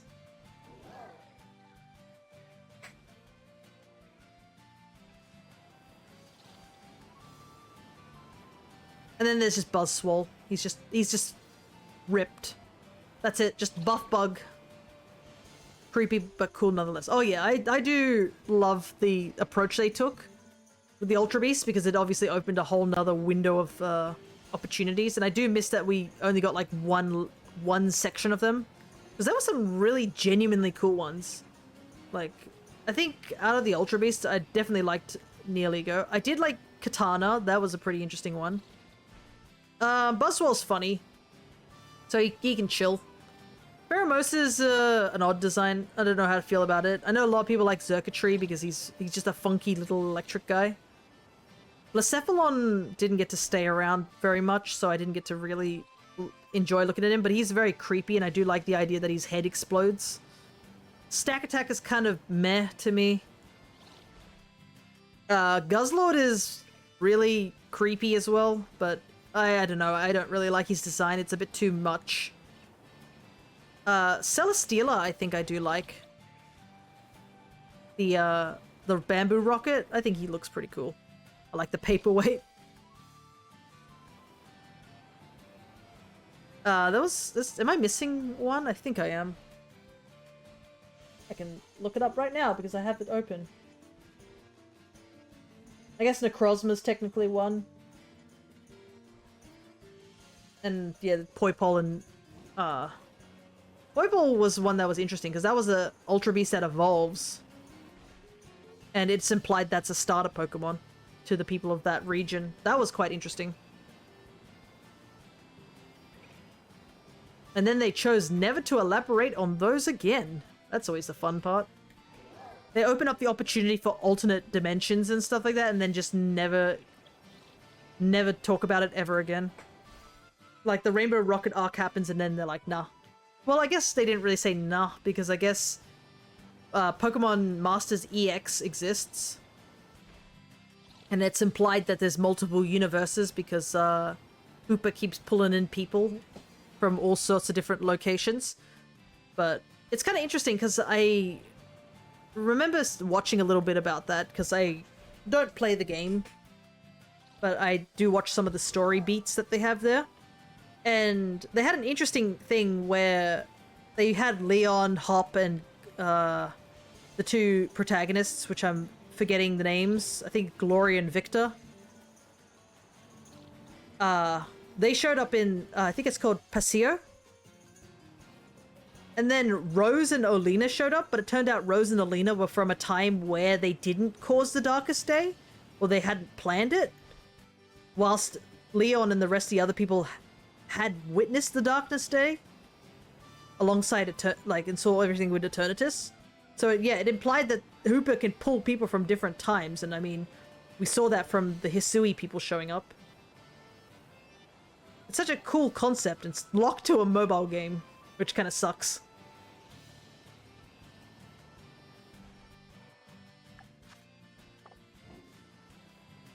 And I think they're starting to introduce the Elite Four from Paldea.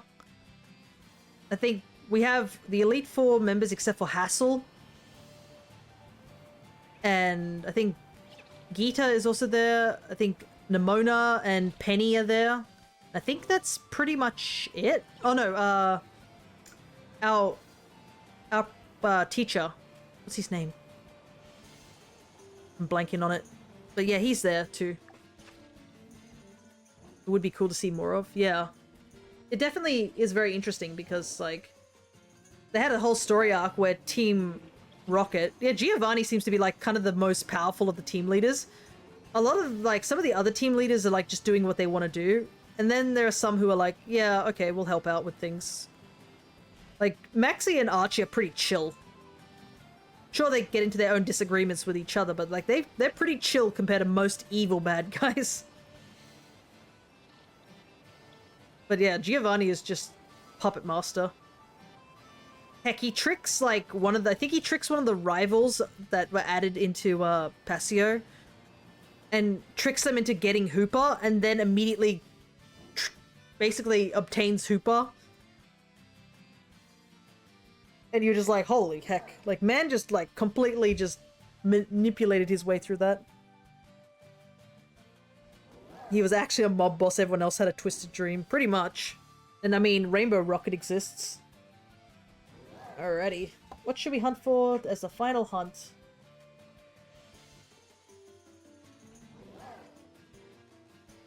Maybe I can go over to Kitakami. I could try going for another Jangmo, that might be what it is.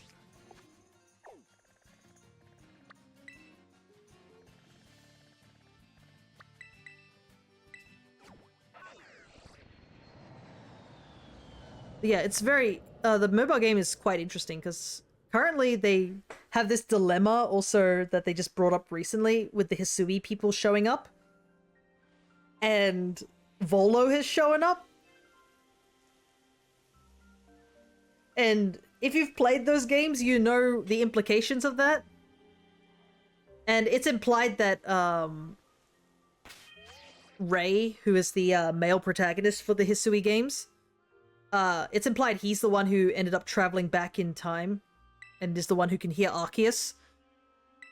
And I think he's from the point in time where the Volo fight has already happened. You mean the extremely old person? In Legends Arceus, the merchant, if is what I mean. I don't think Kogita's there. Probably should save before I start. But yeah, they managed to pull people from Hisui, such as like Adaman and Irida. And Hikari and Rei. And now Volo only just showed up. It's a joke about being in the past. I guess so, true. Like, them not understanding mobile phones is pretty funny. They're like, what the heck is this? Because everybody uses mobile phones to contact each other in that region. They have Porygon phones, which is interesting as well. Not using the what's dragon? Avocado.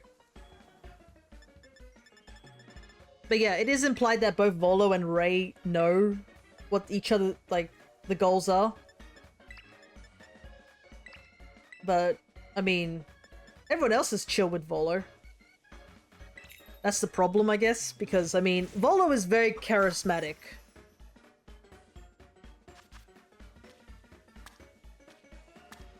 So he comes off as a very genuinely, like, good-sounding guy, which is really crazy. And it's made even crazier because, I think he ends up meeting N at some point, and as we know, N can hear the voices of Pokemon. And N has said that his Togepi truly does love him. Which startles Volo a bit. So, I guess Volo is a genuinely good person. The problem is he's just too obsessed with Arceus that it sort of takes over at some point. But yeah, that's just the interesting thing about the mobile game, is that there's opportunity for, like, seeing what ifs, or like how people would interact with other people. And I mean, they're already starting to introduce Paldean people over. I think Larry is the current one that he just, like, the most newest one that got added. And yet again, he's still working overtime. Gita, let my man rest. He works too hard.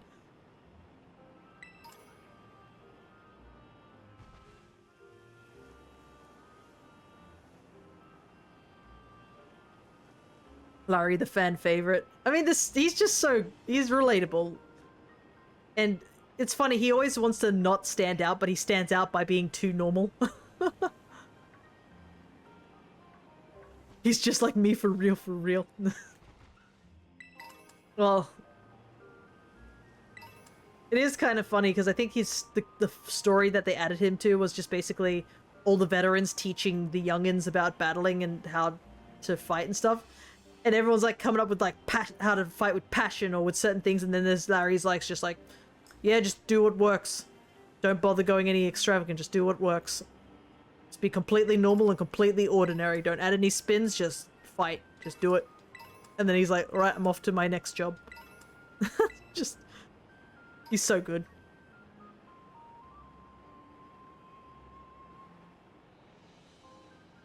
And another great thing about the mobile game is its music. Like, Pokemon rarely misses with music.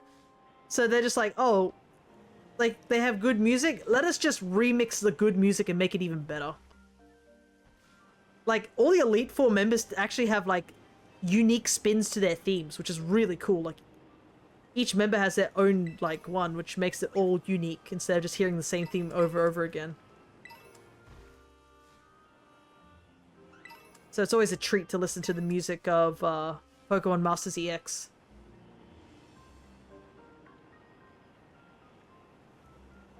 And it has full voice acting as well, technically. You can turn on voice acting, and it can be in Japanese and English, which is also just as wild that a mobile game of Pokemon has voice acting, but regular Pokemon doesn't have voice acting.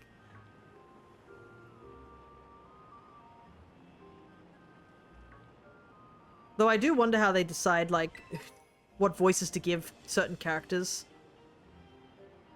Like, do they just go via the anime logic? They look at the anime and they're like, alright, these are the voices? Or... because some characters haven't shown up in the anime and stuff like that. So... I guess they'd have to go from there. And I mean, there's, like, the wild thing of just like Ash is also part of the EX universe. And he's in his Journeys sort of form.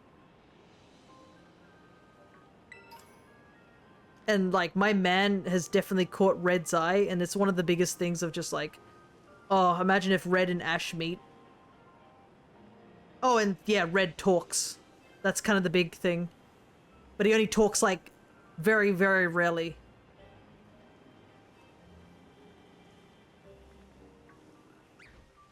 He like embodies that meme of like that person showing somebody that they did this incredibly wild thing, and the other person's like, wait, why are you showing me this? And it's like, because no one will ever believe you.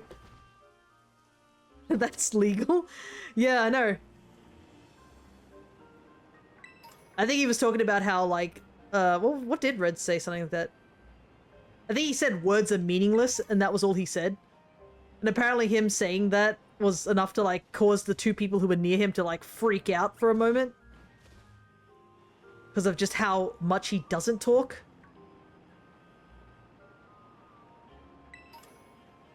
And he has talked again recently too. But like I said, it's only like a sentence and then never again.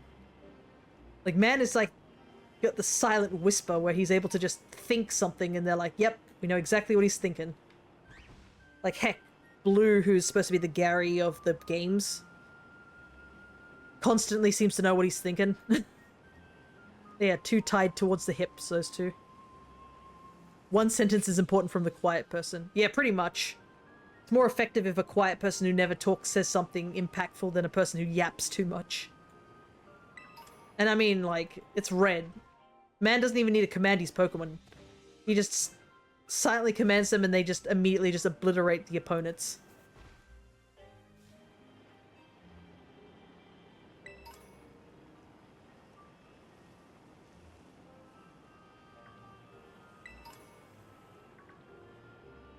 But yeah, I think it was a big, like, shock when people realized, like, when that happened. People were like, what the heck, he talked? But I'd like to imagine that he's... one day he's just gonna say, no one will ever believe you. Afterwards and just leave. Because I'm pretty sure a lot of people wouldn't believe that he said something.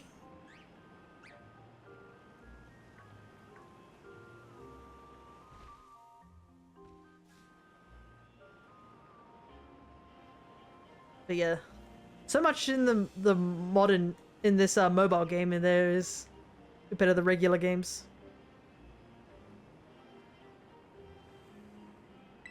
And they're pretty faithful with their characters as well. And there's also costumes, because it is technically a gacha game, so you get to see cool costumes.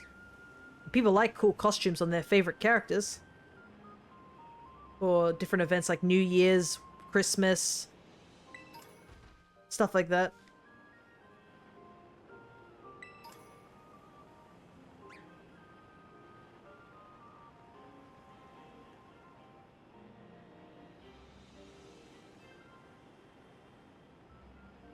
I think it was kind of funny. I think another recent thing is Nimona getting added, and she immediately just goes into a battle frenzy.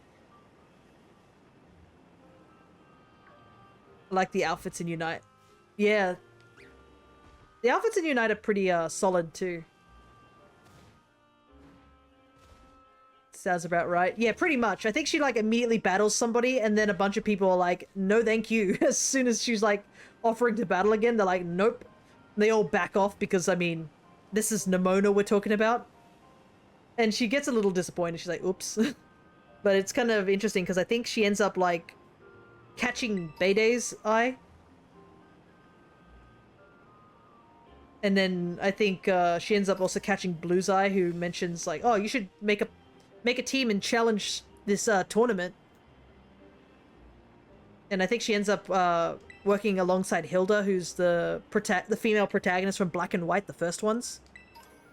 And they, as a team of 3, because I think the game mode is that you fight with 3 trainers each. I think they managed to get like through most of the tournament until they get to the final gauntlet, which is literally red, blue, and green. And Red just smashes them in like one hit. Like, he doesn't even do much. He's like, watches the fight for a little while, and he's like, alright, and then just immediately flexes on them. Yeah, triple battle. I miss triple battle. It was such a funny sort of thing. I know I'm a firm believer in the double battles, but I feel like we should have had triple battles stay a little longer. Or make a comeback. Remember rotation battles? That was wild. And then they had inverse battles too, I think, in Black and White.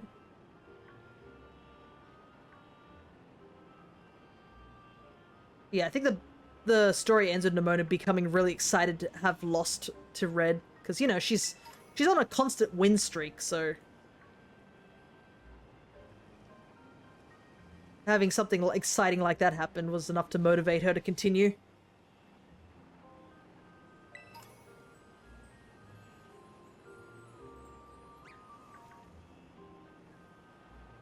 Yeah, they should bring back some of the old stuff from Black and White, the battles. But I know there are a lot of people who don't like triple battles, like, at all.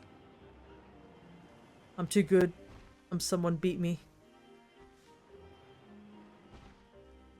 But, like, you know how at some point, like, if you keep winning and winning, the dopamine hit just gets lower and lower, right?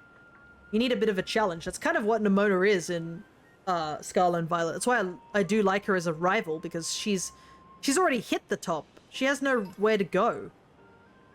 And she's got no one else standing up there with her to keep her, like, sort of, like, focused. She wants to do battling, but if you're constantly winning, it doesn't really feel that great. So that's why she ends up playing New Game Plus with you and training you up till you finally do overcome her, and then she's excited because it's finally a challenge for her again. The rivals are so good in this game, honestly.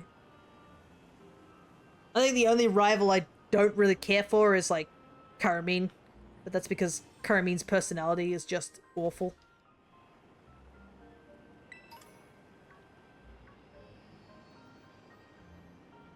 But, like, the main three rivals that you get in the base game, all very solid. And Kirin also is a decent, like, sort of rival too. Sure, you do need to literally slap him in the back of the head after a while. But, like, thankfully he mellows out and once you calm him down and such. And he's still pretty strong in his own rights. Oh, I know, it's why I never bothered grinding in games, so I had to throw my head at a wall to solve it. Yeah. Sometimes, yeah, grinding can be a bit tedious as well. It's often why as much as I like doing Nuzlocks, I don't tend to do, like, the hardcore games, like Kaizo and stuff. I don't want to be min-maxing. That's when it gets too boring for me. Like, the fact in, like, for example, we're using Emerald Kaizo. If you have to reset your run because you, like, don't get a certain encounter, that's not fun. Like, I can't see any reason to, like, play a game like that. I like looking at things as puzzles to solve, yeah. Plus, it is technically a challenge if you tie your hand behind your back. It's kind of why, if there's ever a moment when I don't have too many games to play, I do want to do a bit of a Pokemon challenge where I want to run through all the games, but using only mono grass. Maybe that's why I like Fire Emblem. Yeah, Fire Emblem also has a lot of options. Like, you can technically give everyone the best classes, or you could give everyone the worst classes. Because I've seen somebody do a thing where they did a run where they gave everyone their worst class that you could upgrade to. So making, like, physical fighters into healers, making magic users into physical fighters, that sort of stuff. This DLC is kicking my rear. For Fire Emblem?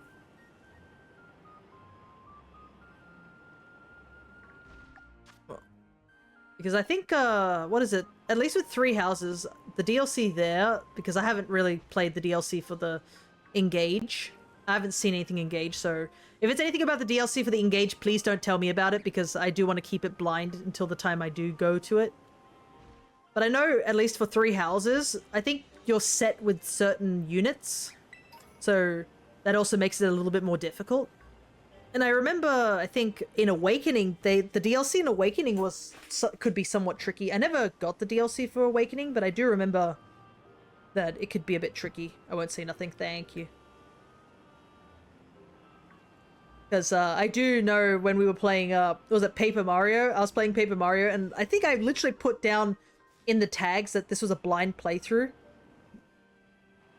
and a first-time playthrough, and some guy came in and was like, "Oh yeah, it's funny about the secret button," and I was like, "Bro, I didn't know about the secret button. Now it's not a secret anymore, is it?" And he was like, "Oh, sorry," and I think he didn't talk again in the chat after that, but I was like, thankfully it wasn't a really major spoiler or anything like that. It was like very close to where I was in the game, in the Peach section, but like, I was just like, really? Did you not check down at the below that it literally says a first blind playthrough? And that maybe I need to put like a tag that says no spoilers, please, next time. Thankfully he did apologize, and I reprimanded him a little bit on that, because I mean, that's just not fair. And I don't want it to be like, if I didn't say anything about it, what if he'd like told me an even more major spoiler? Because I mean, yes, it's a very, very old game. Yeah, put it on the screen, no spoilers. I'm just have a tag right underneath where I'm sitting. It just says no spoilers.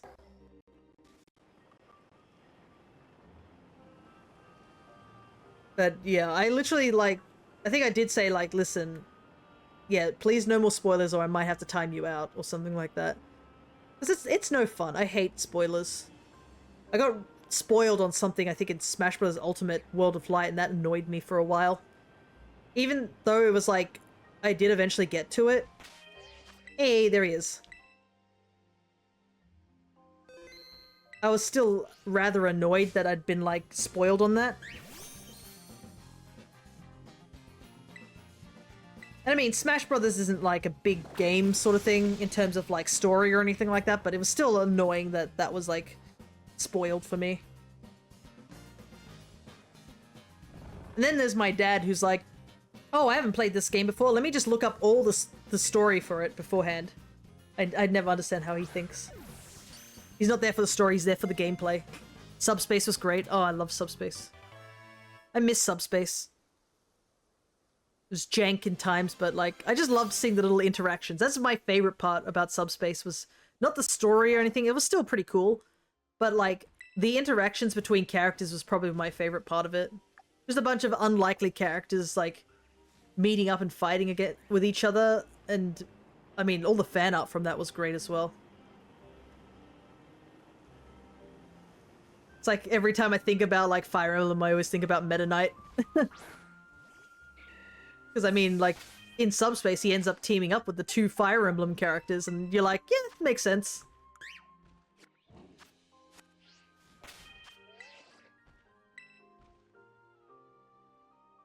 And I know there's a lot of people who like Samus and Pikachu teaming up.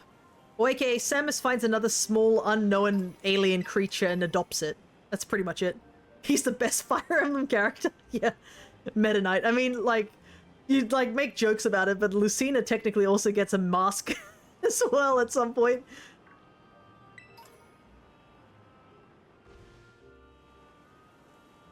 And there was also, I think, a lot of people's introduction to like Ike was also in Subspace, I think. And Ike is cool in Subspace.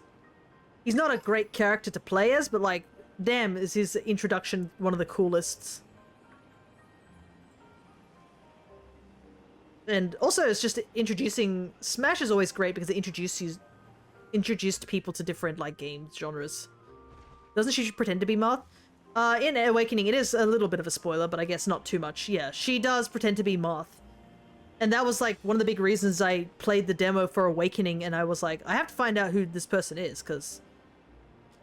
this person just straight up claims to be Marth. You know, the guy? The biggest Fire Emblem character? My apologies. Nah, it's fine. I've played Awakening, but it is a little bit of a spoiler. The game's quite old at this point. And I mean, it was my first Fire Emblem game, so. And they don't hide that fact, I think, in over in Smash, so.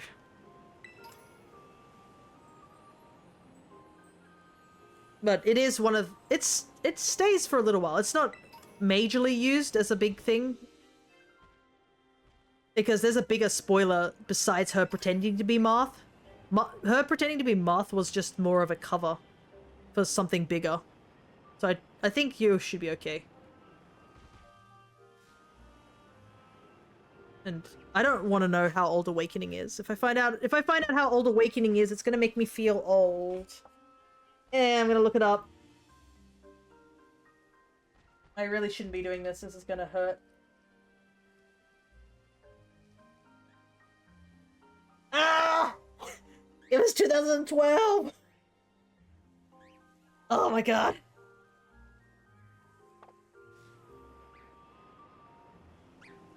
Oh, it's so old. I don't understand. How is it that old? It's like 12 years old at this point. It was like one of the big 3DS games I played too. Is that it there?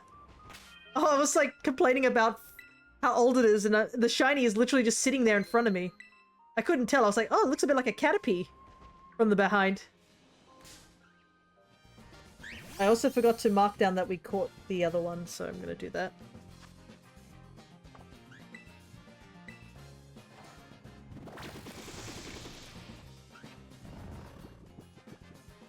Yeah, Subspace was great. I do miss the fact that we didn't get it. A similar thing with World of Light. But, I mean, it's understandable. Ultimate had so many characters.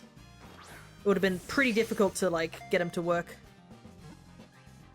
Dang, your luck turned great after that battle. Yeah, all we needed was a quick battle, a quick break. We went from 3 sandwiches with nothing to pretty much collecting a good chunk of mons. Obviously, we didn't get the perfect of all of them, but... Ah, so close. I feel like this has takedown. That's a problem. So I'm trying to just throw luxury balls at it. I just wish it was just singles battles. Okay, Dragon Claw. And also, I mean, oh my goodness, that Jangmo looked like it's in the ground. This is the camera angle. I mean, we don't have to rush. This is the last sandwich. This is our last capture. It is 5 hours, so it's time to end stream. Because we've got more shiny hunting to do tomorrow. Game, don't shake the ball 3 times and tell me it doesn't capture. I want it to capture or just not to shake at all, okay? Wasn't... Yeah. You've been doing that a lot where you wrote, like, the wrong word for, like, wasn't. So I just wish it wasn't just singles battles, referring to World of Light. Yeah. I mean, the spirit battles are really still cool. Like, but yeah, and the boss battles are quite cool as well, but I just kind of wish that there was a little bit more story to it. The cinematics they did show were still pretty great.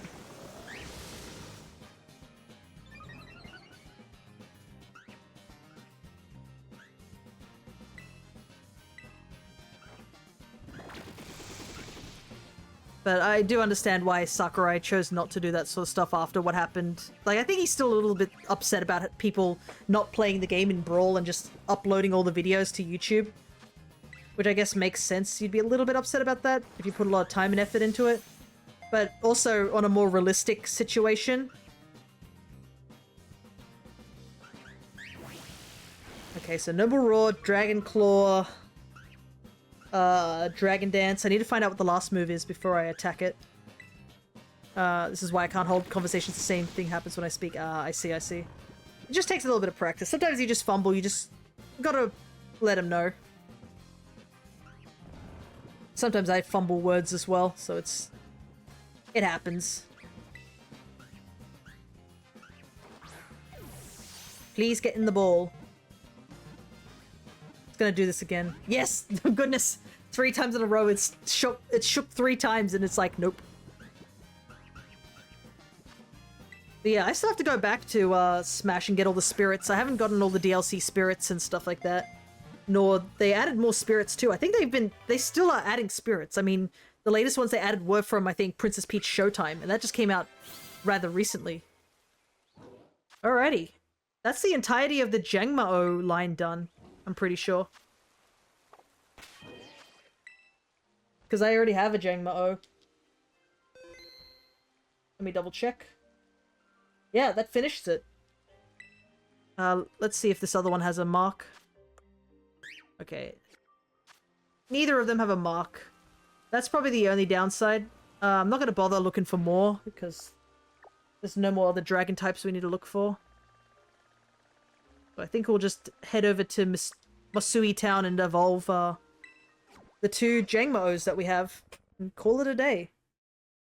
So yeah, all I needed to do was that one battle against that one Japanese dude. That's all I needed, and then my luck changed. Alright. I guess we'll talk to the nurse and heal up.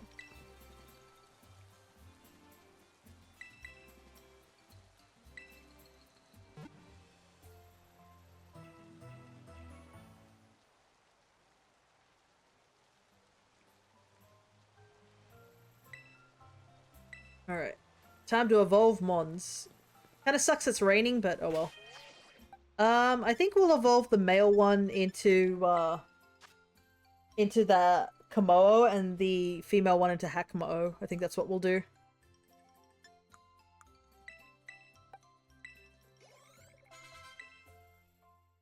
Thankfully, they're also really high levels, so this won't take much time to do.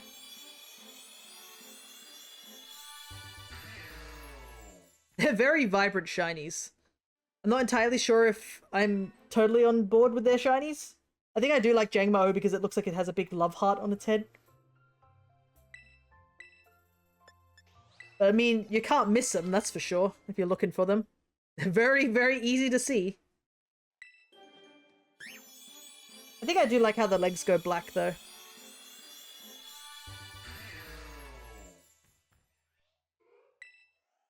I think the Jangmo we caught on a different stream, we did put it in a heart ball.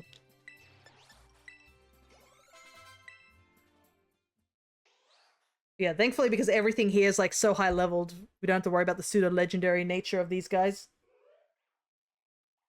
Because, like, what level do they... Yeah, they evolve at 45. It's not too bad, but they're still somewhat pseudo legendaries.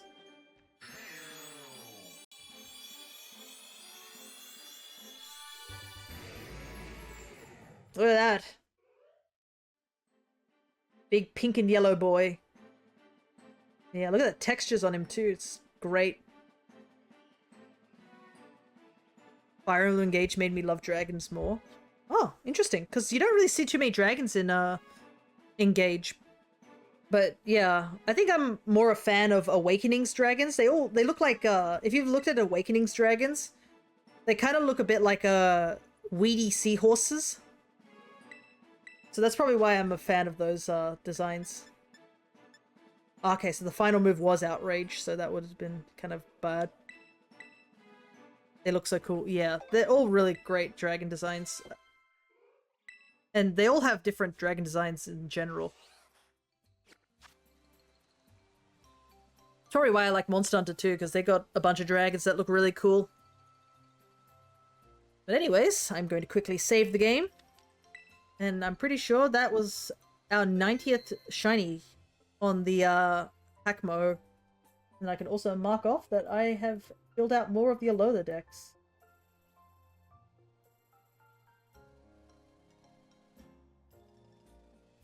Alrighty. There are obviously mons I can't get here, which I'll have to find other methods of getting, but... Let's see how many I have left. So I have 1, 2... 3, 4, 5, 6, 7, 8, 9, 10, 11, 12, 13, 14, 15, 16, 17, 18, 19, 21. Well, I guess Lycanroc, we need all 3 forms of it too. Because I don't have any of the Lycanrocs and I'll need 3 of them. Anyways, that's for another time to discuss. Let me see if, because I know it's probably getting kind of late for Crescent's stream. So I probably won't send you guys over there. They're probably going to be wrapping up soon. But they are playing Kingdom Hearts. I do not know where they're up to. But yeah. Overall, a bit of a bad streak at the beginning, but we managed to sort of turn it around right near the end.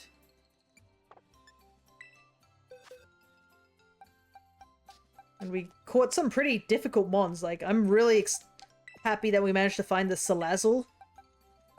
Because that basically cut that particular hunt down straight away due to, like, how difficult it would have been if we had to find another, like, a Salandit. So finding Salazzle straight up just helped quite a bit. So 1, 2, 3, 4, 5, 6, 7, 8 mons caught today.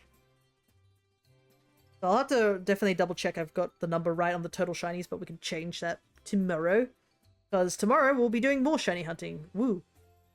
But we'll be doing it for the birthday reason, so hopefully we get some marks, because we really didn't get any marks on any of these mons, I don't think. So hopefully tomorrow we will get ourselves some marked shinies. But that's where we will call it for now. Ooh, I don't work tomorrow. Nice. It's always good. Yeah, hopefully the stream goes well. So, I guess until tomorrow for some people, or till next time, take care everybody.